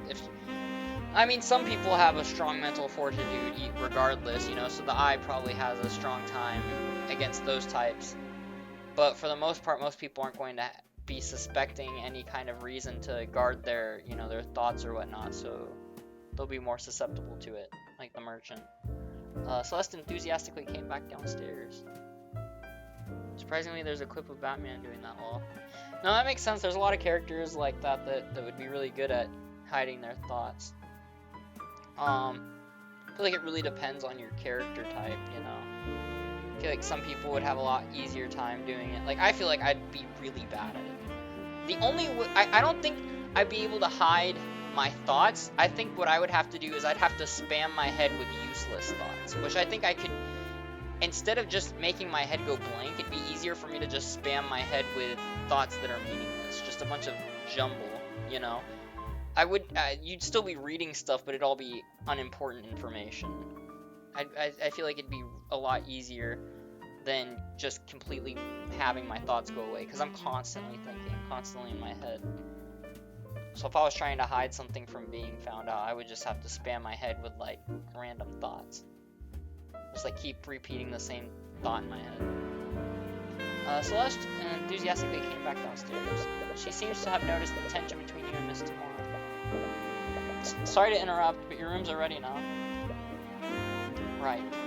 See, because she's had years of practice and is able to stop even though she doesn't have any art herself. Thank you. An awkward silence hangs in the air as you and Miss Tamora head upstairs.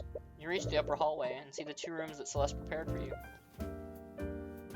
Yeah, she seems really down. Miss Tamora stops before entering her room. You were playing chess with Flintheart's daughter earlier. Was she any good? Not at first, but she got a lot better as we kept playing.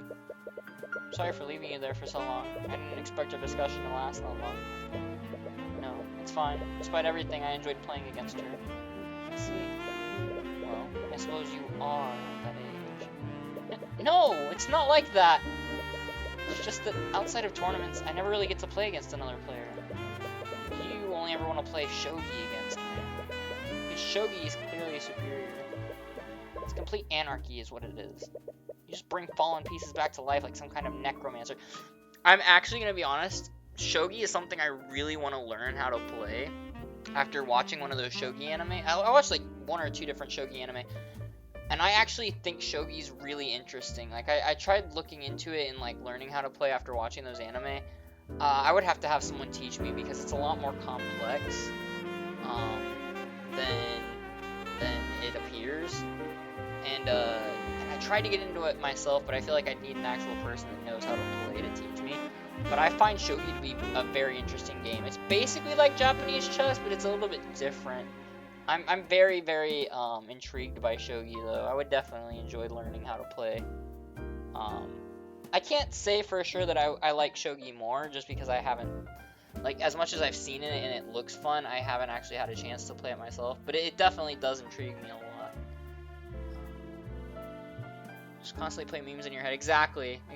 I think she does fit the brat type. I haven't seen much shogi. Yeah, exactly. That's the vibe I get. Like, she seems like the type that's like very, very cold. Has like that cold exterior, like that front, like, but like if you got, she has like a very huge soft side. That's what it feels like. That's like the vibe I'm getting. Like the soft side's there, beneath the surface. I think in an anime called No Game No Life, I think they have a thing like shogi.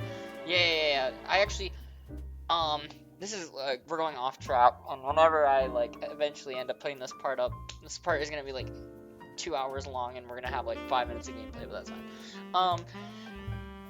I've always had this idea for a game, right?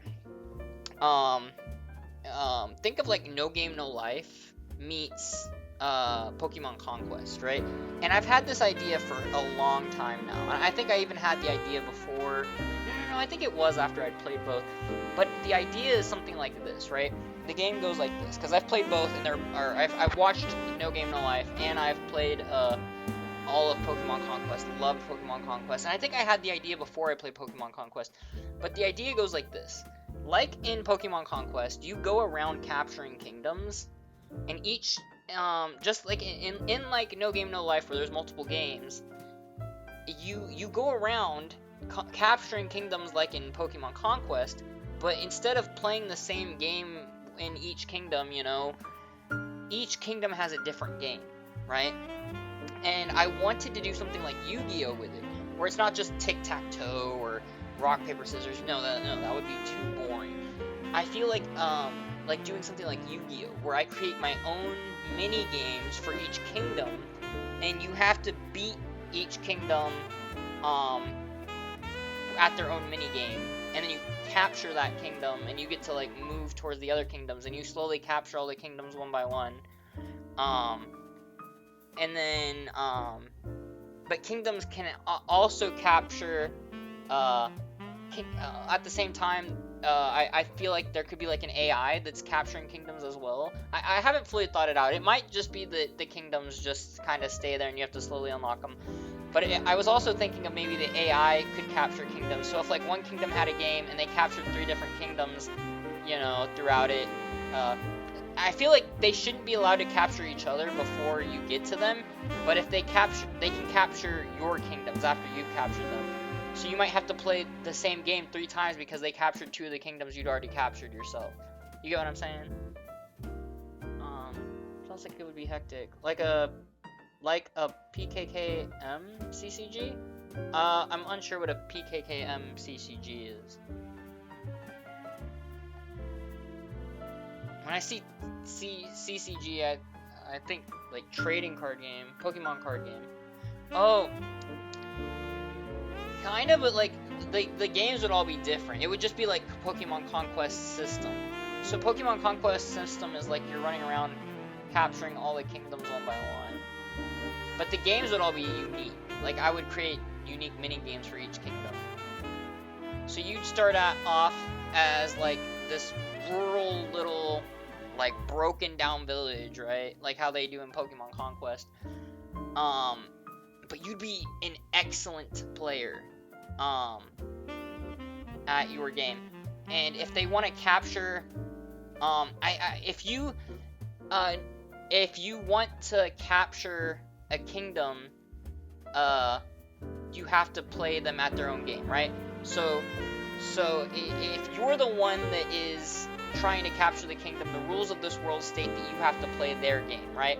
So the only way you lose your kingdoms is if you lose the game, right? And this player would be the best player of the game that's in his village. And it's just a little village game, right? But he's an expert at it, right? Like the main character is insanely talented, like national world, like just insanely talented at this one game, right? And so that's how he's managed to keep his little village from getting captured, right? All these years. But you know, maybe like some kind of war breaks out or something happens, right? Where you know, there's something going on, and so our main character has to start going out there and like start capturing villages or something, you know? And he has to start capturing all these places to become the new ruler or something, right? And so he would go out there and he'd start playing all these games that he has nothing about, because he only has the knowledge of his own game, right? But he'd slowly have to figure out these games and beat these other kingdoms at their own games, you know, while technically only really understanding his own game. So he's getting kind of tossed into having to try these and play these new games and use his strategy and his skill with his own game, because theoretically he's only good when it comes to like other people playing the game that he's good at. And obviously, you know, that means that the player would have to be to be like lore accurate, the player would have to be good at the game, right? But yeah, that would be the lore reasoning for why the village hadn't been captured yet, is that he's like insanely good at it, and that's the only reason their village has stayed up till that day. Because in this game, wars aren't like, there is no death, you know. Wars are all fought with games, you know. So you send ambassadors or whatever, you send challengers to play these games, kind of like in No Game No Life, right? So it's like a mix of the two. Yeah, because I love the concept of like that and Capsule Monsters, the Yu-Gi-Oh game that's on the PlayStation that I finally got to play after years of wanting that game. I love both those concepts, but the only thing that fell short for me in both those games is that you can only play one game.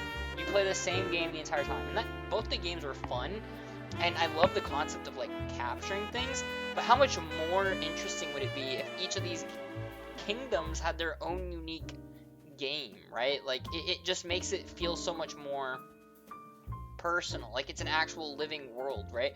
In the real world, we don't all have the same language, right? So it would come to reason that with all these different cultures and kingdoms, they'd all have their own games that they created. Sounds something like Players vs. Gods, but anime time. Sounds like an anime. Players vs. Gods. I'll have to look into that. But yeah. I've had that is like one game that's been in like the back of my mind that I always said that's like if I ever make a game, that's one of the games that I really want to make. But I never want to touch that idea unless I was to become like super good or had my own company or something, or like because all my other ideas for games, right, I've started on and I've made projects for like all these different ideas, because as much as I would like to like I want to finish those and then come back and rehash them, but when I think of this game, it has to be like either with a team or it just has to have like a good project to it, because if I was gonna do it, I'm gonna dump my blood, sweat, and tears into it, and I don't want it to be a half-assed project. It has to be good. It has to be a good project. Yeah.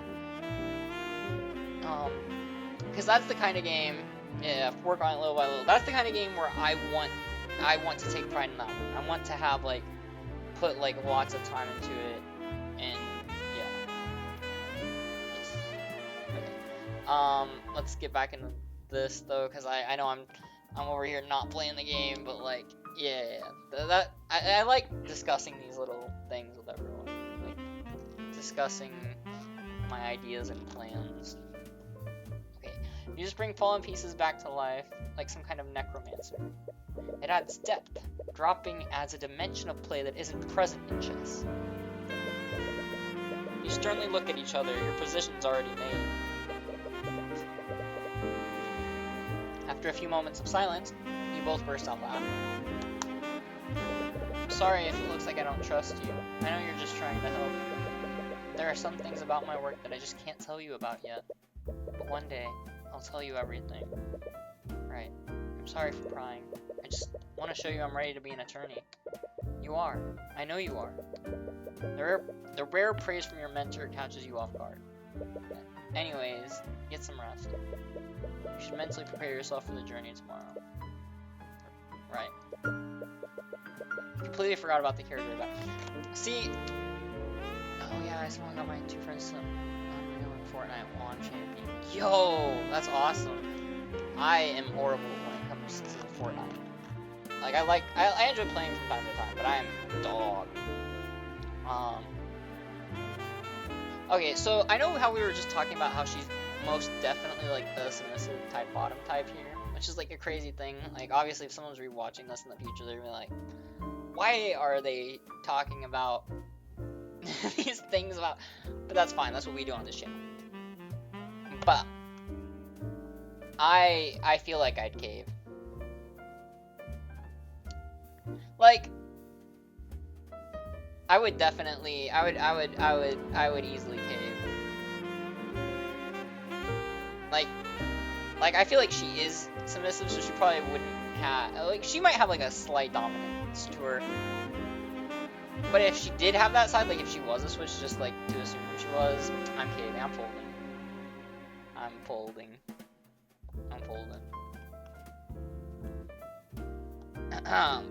What? But,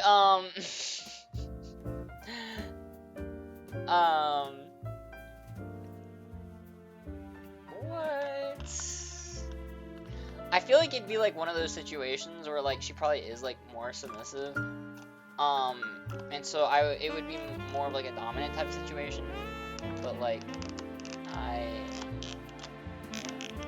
feel like she would need a lot of convincing to not valid real. This is a good topic. This is a good topic to have. Very, very valid. Very valid. Despite the nickname Bottom, I actually have I have a very strong Switch tendency. I am actually the bottom thing isn't, how do it's not, I don't want to say it's not real, because it's definitely like real to an extent. It's just that it's more, I feel like, of an act than it is who I truly am. I definitely do enjoy the thought of being submissive for her. I would be, but it wouldn't last long. Like, she would attempt to do it, and I'd enjoy the attempt, and then it'd become very clear that she's not good at it, and then I'd, you know, to be honest, I couldn't care less what they are as long as we have fun. So real. So valid. Incredibly based opinion. I like teasing people too much.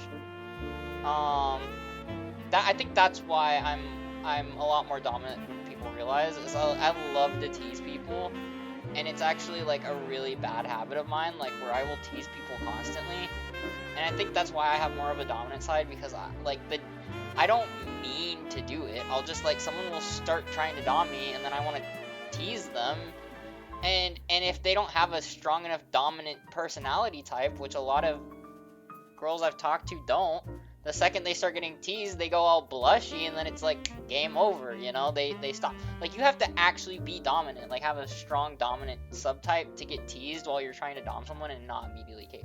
Because I'm the exact same way.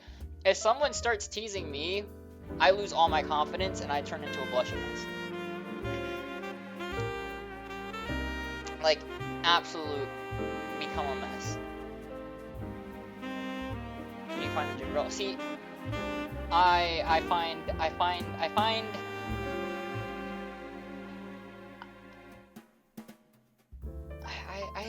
don't know how to express my type. Nerdy? Yeah, nerdy.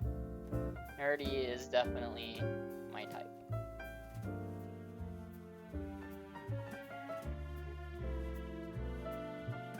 Yeah. Okay. Like, I know as I make a lot of jokes about the goth dom and wami and whatnot, but like, it doesn't even have to be goth, just nerdy, you know, just nerdy in general is my type. Like, a girl that likes video games or anime or both, you know, or just anything like all that kind of stuff will instantly win my heart. You know, just, yeah.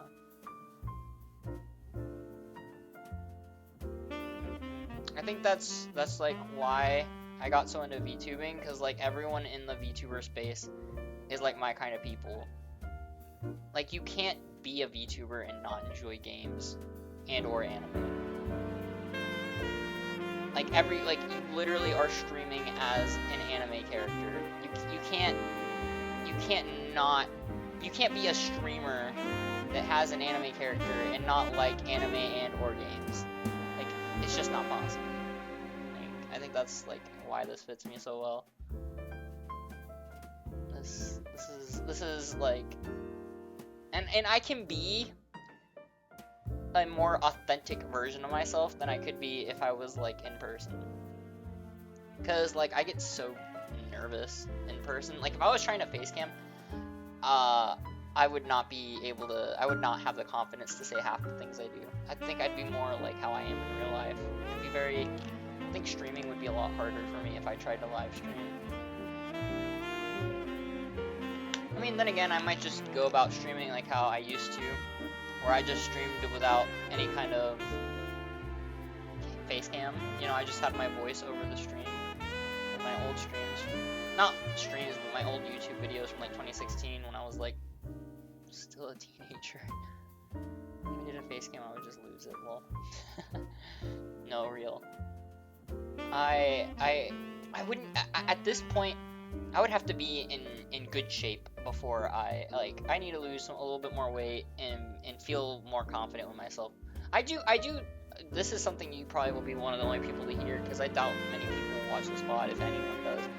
Or, like, will watch this, especially with me blabbering on so much. But, when I lose enough weight, I plan on posting a picture of myself, and then, like, sharing my weight loss. Because I've lost 40 pounds already, but I want to lose at least another 20 to 30 before I share my face. But I do plan on it at some point. Just want to feel a little bit better about myself before I get there. So, I'd say probably by like May, June, I'll probably post a picture of myself on Twitter. Because I've always planned on doing that at some point. Sharing what I actually look like. But there was a time when I first started streaming where I could have, and then I gained weight, and a lot of stuff happened, personal stuff, and it just kind of folded in on itself. Honestly, I'm probably one of the luckiest persons to not gain weight. Yeah, that's how my sister's been. She has a high metabolism and never gains weight. My family's always had in every single generation, when it comes on my dad's side, the siblings, there will always be one sibling that's like really skinny, and then one sibling that's bigger, because one sibling has the high metabolism and the other one does not. And yet our family comes from like a family of like that likes to eat. It's just like in our genes, but like one of us actually gets to eat and the other one does not. Like one of us can eat and have a high metabolism and the other one does not. I've been like 88 pounds for most of my life until 2 or 3 years that went to 110. Damn, that's crazy. I was 135 pounds by the time I was in the 4th or 5th grade. I was big, bro. And then I dropped down. It was my freshman year. I was 196 at 5'5", and I was starting to have like breathing problems and stuff, and I hated it so much that I lost 30 pounds, and I dropped down to like 160 my freshman year. Felt really good about myself. Went back up to 208. Lost that to get into the military, and I was down to 173 when I first went in. And then just a lot happened, and I got up to 250 at one point. And now, I am down below 215. Feeling good about myself. It's gonna be another couple of months before I get back down to where I'm feeling good. Because I'd say I feel good at 180. And I feel really good at 160. Because, like, when I'm 180 now, it's a lot different than when I was 180 as a freshman, because I have a lot of muscle now. Like, freshman me had no muscle. It was just straight fat. But me now has muscle on me, so 180 is not as bad, because some of that's actually muscle. 160 is still, like, the preferable, obviously. Yeah. Got sleeper build, nice. But it's probably the fact that I used to run. I love running. It's funny because I love food. Yeah, valid.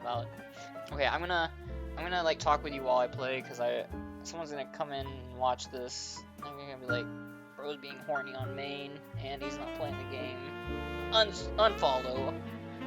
Unfollow. Spread the news. Gotchito's a horrible streamer. Oh my goodness. Guy doesn't even play games. I completely forgot about the carriage ride back.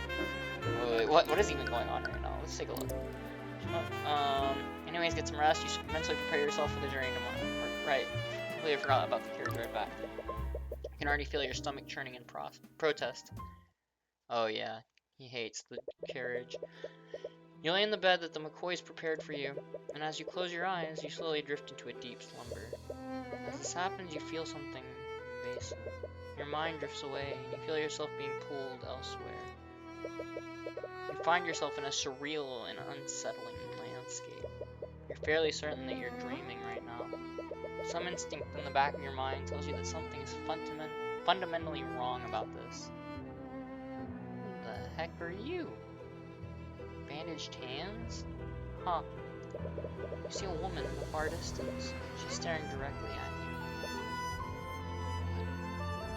Presence? She's murmuring something, but you can't quite make it out. She's trying to say something to you.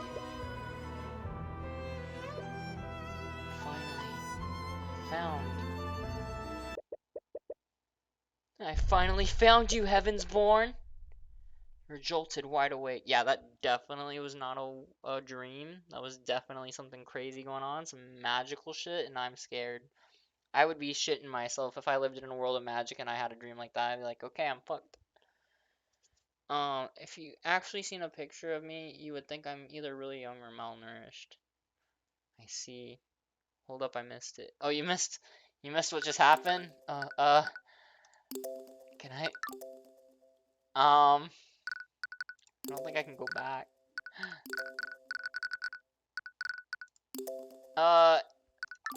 If you go on this, if you click on the stream, you can like scroll back, but like other than that, yeah, it happened really fast. It was like I clicked and then it scrolled across really fast and it just happened just like bam. But yeah. Okay, you're jolted wide awake. You can't exactly remember what that woman said to you. Whatever her words were, they sent a piercing chill down your spine. So he doesn't remember being called the Heavensborn. He just remembers seeing her in the dream and saying something to him. Your breath is heavy and your heart is beating at 100 miles per hour. Sigh. Calm down. It was just a dream. At least that's what you try to tell yourself. Yeah, that's the beautiful thing about us not living in a world of magic is like when I think of irrational fears, they're actually irrational, right? Like me ending up in the middle of the ocean getting chomped on by sharks. Now that I say it's definitely not entirely irrational. My irrational fear was the one cute. No. She kind of looked like she kind of looked like the Hex Maniac, but if she wasn't as cute. Like Hex Maniac is a cutie. This chick was not cute. She just looked kind of creepy. But that's the vibe she gave me. It was like a creepier Hex Maniac. Oh man. What was I gonna say though? But yeah, like my irrational fear, of just waking up, going to bed and then waking up in the middle of the ocean getting chomped on, I remember, I'm not just gonna instantly teleport into the middle of the abyss of the ocean and get chomped on. But in a magical world, well, it wouldn't be as irrational now, huh? Please, just let me explain. I don't want to hear. Okay, so this is bad. So there was an argument that happened the night of his murder too, so that makes it look even worse. You hear the voices of Celeste and Flintheart ring out from downstairs. Must be extremely late. What could they possibly be arguing about at this hour? I want you out of my house. Ow! A dead silence lingers in the air before you hear someone rush out of the tower. Whoever left slams the door behind them. What's that? It's none of your business. You only met those two today. It'd probably be best not to get involved in their affairs. And as you tell yourself that, a brief image of Celeste's smile appears in your mind. Damn it. You slowly make your way out of your room. The hallway is nearly pitch black. You can barely see a few inches ahead of you. You have to watch your step to avoid tripping. You run into Flintheart, who is slowly walking up the stairs. Even this close, it's hard to see his expression in the darkness. Sorry, I just heard. Right, I forgot you two were. George Trello. Is everything okay? So he's sad and he's upset. Sorry, I'm just going to. You awkwardly shimmy past Flintheart to head down the stairs. He doesn't move out of your way. It's clear his mind is elsewhere. You arrive at the dining room, but you don't see Celeste anywhere. Honestly though, it's hard to tell with how dark the room is. Celeste? Are you still here? You don't receive an answer. You remember hearing someone slam the front door earlier. Your eyes are drawn to the tavern entrance. Celeste? No answer. Celeste, where are you? The merchant you spoke with before steps out from his shop holding a lantern. He appears to be irritated by all the noise you've been making. Oh, you're that kid from before. Do you have any idea what time it is? This isn't the city. You can't just make a bunch of noise like this. Right. Sorry. I was just looking for Celeste. Who? Celeste McCoy? She's Flint Hart's daughter. Merchant's expression becomes a little bolder. You know them? What do you want with that bastard? That damn mage. Oh. So that's why he didn't want her getting mixed up with other mages. I guess she's a mage? Well, I guess, yeah, she has an arcane art. She has the transmutation. So what's wrong with her, though? Like, why are they upset? I don't know about my elementary school where it was like the upside down rule. Interesting. Yeah. I'm also curious about this. What? Those two probably woke up half the street with all their yelling. Oh, you keeping us up too. If I hear any more noise, I'm going to call the town guard. Before you can get a word in, the merchant walks back into his home in a huff. Look around, but you still don't see any sign of Celeste. You decide to continue searching. I can't believe I said those things to her. She'll never forgive me for this. I see your temper is as short as ever. You! Honestly, how do you live in this darkness? Look, so... What are you doing here? And how dare you bring that witchcraft into my home? Busy lately. Your little rallies have gained quite a lot of support. Too much support for my family's liking. And what? You came all this way to convince me to stop? You have my word. If you stop spreading dissidence, no harm will come to you or your family. Ah, your word is as good as the dirt you lick off of King Oliver's boots. As if I'd ever trust the words of a murderer like you. Lenore, please. As someone you once called a friend, I'm only going to ask you one time. Friend? Friend? I'll be dead in the ground before I ever call the likes of you a friend. Get out of my house. I don't have time for your nonsense. Fortunately, I don't think you'll have much time for anything. Gah! Damn it. Damn it! Lenore, you fool. How could you just listen to me? Oh, and this is where that one image came from. Rudolph, I require your assistance. Yes, sir? Scaled Lord, what did you... Killed him! Okay, so is it gonna go back to the court? Because, like, we saw all this now. Now we're caught up. Alert the town guard. Tell them that you saw his daughter fleeing the scene. I'm sure their neighbors heard them arguing with each other. They'll immediately suspect her. Once soon. You've been searching for Celeste for a while. How long have you been outside? 2 hours? 3? However long it's been, it's clearly taking its toll on you. Where is she? What am I going to do now? You hear a faint voice. Could it be? Oh! As you peer behind an old tree, you finally find her. She looks just as tired as you are, probably even more so. Her eyes are puffy and red, but she's doing her best to hide it with a smile. I've been looking all over for you. Sorry. I'm guessing we woke you up. Yeah. Is everything okay? It's nothing. It was just an argument. From the way she reacted, this is clearly not common. You suppose that it's none of your business. You decide not to pry further. Have you been looking for me all this time? I have. Thank you. But I'm okay now. You should head back. What about you? I think I'm going to stay out a little longer. You know that you should mind your own business, but I'm sure whatever happened between you two is nothing you can talk out. It doesn't happen a lot, but sometimes Miss Mora and I get into fights too. No matter what happens, we were always able to talk through it. Let me read through something really fast. Sorry.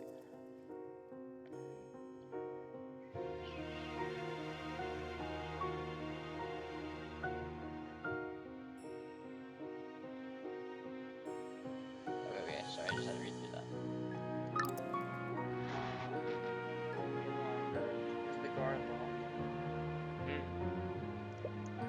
Sorry.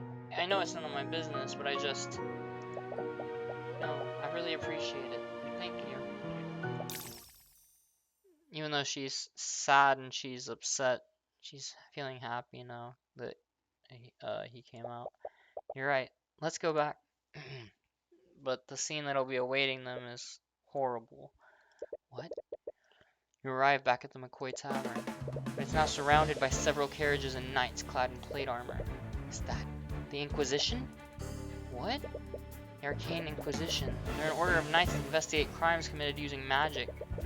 As you say the word crimes, you and Celeste share a glance and come to the same realization. Both of you rush towards the tavern, but Celeste outpaces you by a large margin. What? No! No! She reaches the tavern before you, and before anyone can stop her, she takes a look inside the inn. Whatever she saw makes her cry out in anguish. She drops to the ground in tears. There she is! Celeste McCoy! By the authority of the Wyvern Guard Crown, I'm placing you under arrest. Occupation Knight, age 64, Cane Art none. Upon seeing Celeste, one of the knights steps forward and grabs her. Surprisingly, she's able to break free from his grip and tries to push further into the tavern. Noticing the commotion, 3 other knights rush to grab her and begin dragging her away. She kicks and screams against them, desperately trying to break free. Even between the 3 knights, it's taking all their strength to subdue her. What are you doing to her? What is going on here? Tyrion! Miss Tamora approaches you. You breathe a small sigh of relief when you see that she's okay. Miss Tamora! Oh, I should have known that he was one of yours. You stay out of our way. Miss Tamora, what's going on? Why is the Inquisition here? I'm surprised myself, but from what I understand, Glenhart McCoy has been murdered. Murdered? Would you like to save your progress? Yes. We're gonna save over that. Nice. Okay. You follow the Inquisition back to the city where Celeste is being detained. According to Miss Tamora, Celeste was the prime suspect in Flynnhart's murder. I know, right? Like, I was supposed to go to bed already, but now I'm like wanting to play more.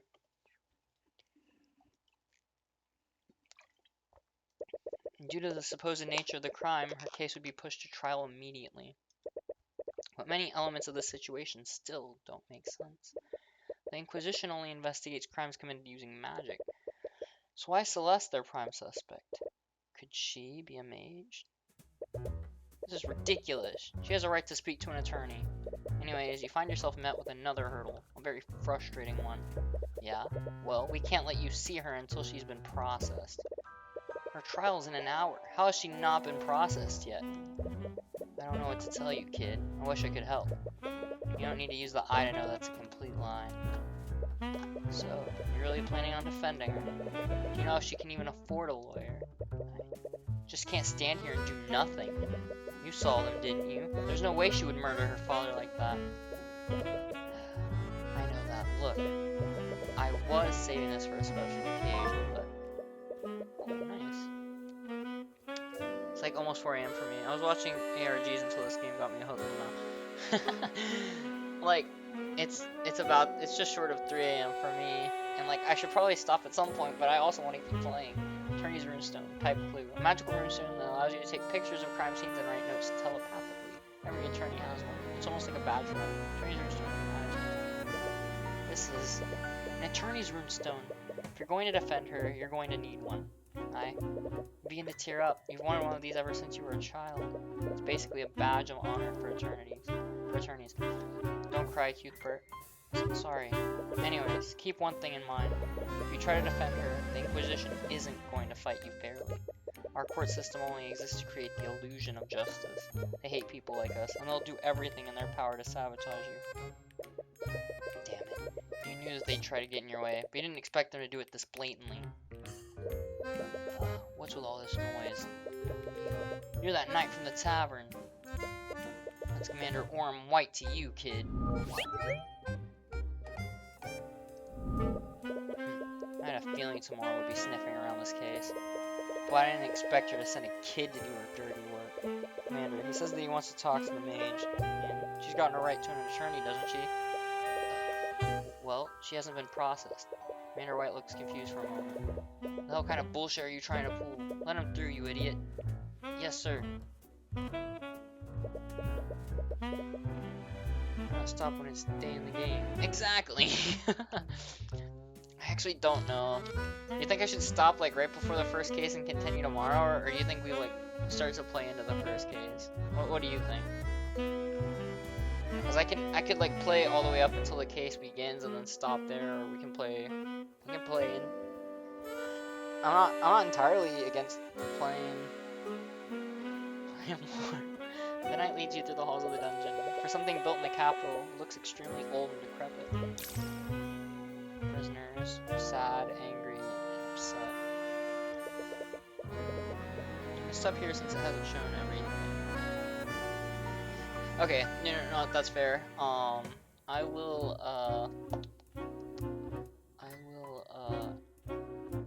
export this to YouTube. I'm gonna be hiding this, VOD.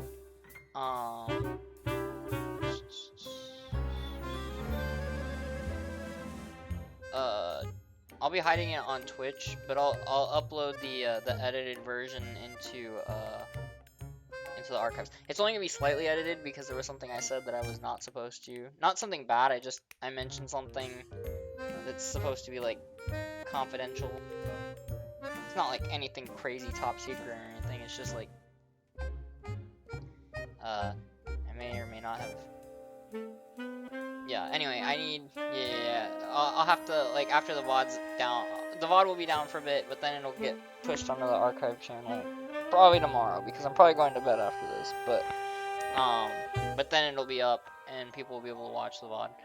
I'm probably gonna cut the, I'm probably gonna make an actual video for the, on my main channel for the first game I played at the beginning of the stream, like, for the first 2.5 hours.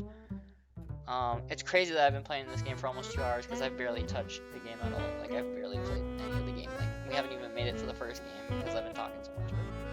But, yeah, I think this is a good place to save. Like you mentioned, tomorrow I'll be streaming this because I actually am really enjoying this. Let's go ahead and start to wrap this up. But yeah,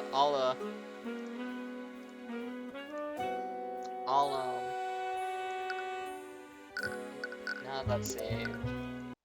I will. Well, good thing that bot's in, because the bot just absolutely shattered someone's dreams of typing in here and saying something crazy at the end of the stream. Probably should not put in the type stuff. The type stuff?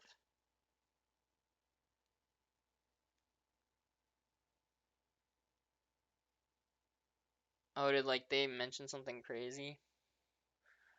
Yeah, this VOD will get immediately privated, but then, probably by tomorrow, before I even stream tomorrow, the edited archive should be on there, and the edited archive will be on there, and it might take a little bit for the actual Bad End Theater video to go up on the main channel, because that's gonna require some actual editing. But yeah. Person type.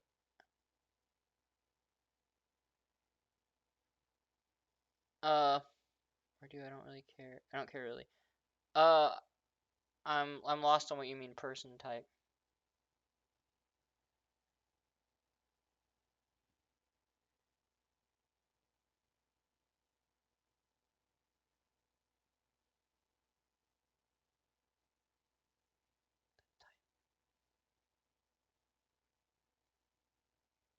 Type of people.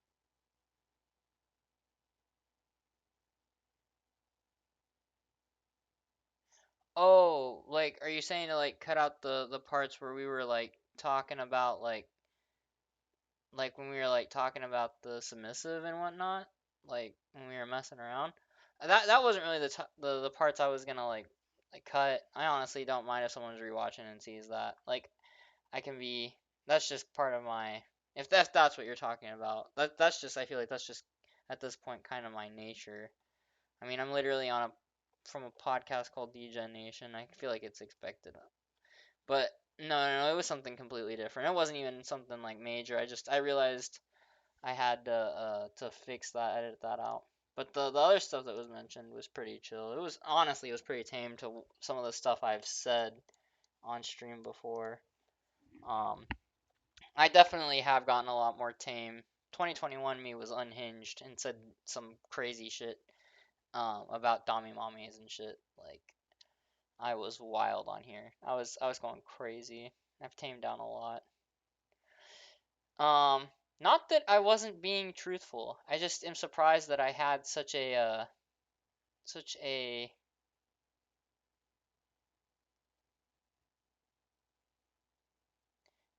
I feel like predisposition isn't the term I'm going for, but like yeah, that I leaned so heavily into it. Yeah, 2021 me was crazy. There's still clips of 2021 me. Like I'm not entirely different or anything. It's just that you won't get that same level of truthful and honesty, I feel like, unless I'm drunk nowadays. Um, Mostly because I've I've grown up a bit. I've matured a little bit, okay? So I can still be like you saw, I'm not entirely different, you know. I still was mentioning stuff. I just yeah, matured a little bit. Um Matured a little. Yeah, a little bit, okay? It's not all gone. But yeah, I'll end the stream here. This is probably the length of streams I want to start making again. I'm actually happy with the length of this one. I want to start making longer streams again. Like I could have just ended it at the 2.5 mark, but like honestly, I'm trying to get back into like the the swing of things of like making longer streams. And honestly, I like really enjoy doing this. So yeah, tomorrow probably around the same time, maybe a little bit sooner because I started about 10. So maybe a little bit earlier than that, maybe around the same time, I'll start streaming the second part of this game. Uh, and yeah, that'll be it for today. As always, thank you all for joining me. Today was a great stream. Like honestly, one of the most fun streams I've had in a while. Like I really enjoyed all of it. Yeah. Honestly, it really was. All of this from the first game I played all the way through that entire playthrough to just messing around talking about that game and just having a conversation. It was all great. This is like what I miss about streaming, and like this is was a really fun stream, and I'm hoping we can swing that into tomorrow and it continues. Um, but yeah, I'll go ahead and end things here. I hope you have a great rest of your night. Um, yeah, and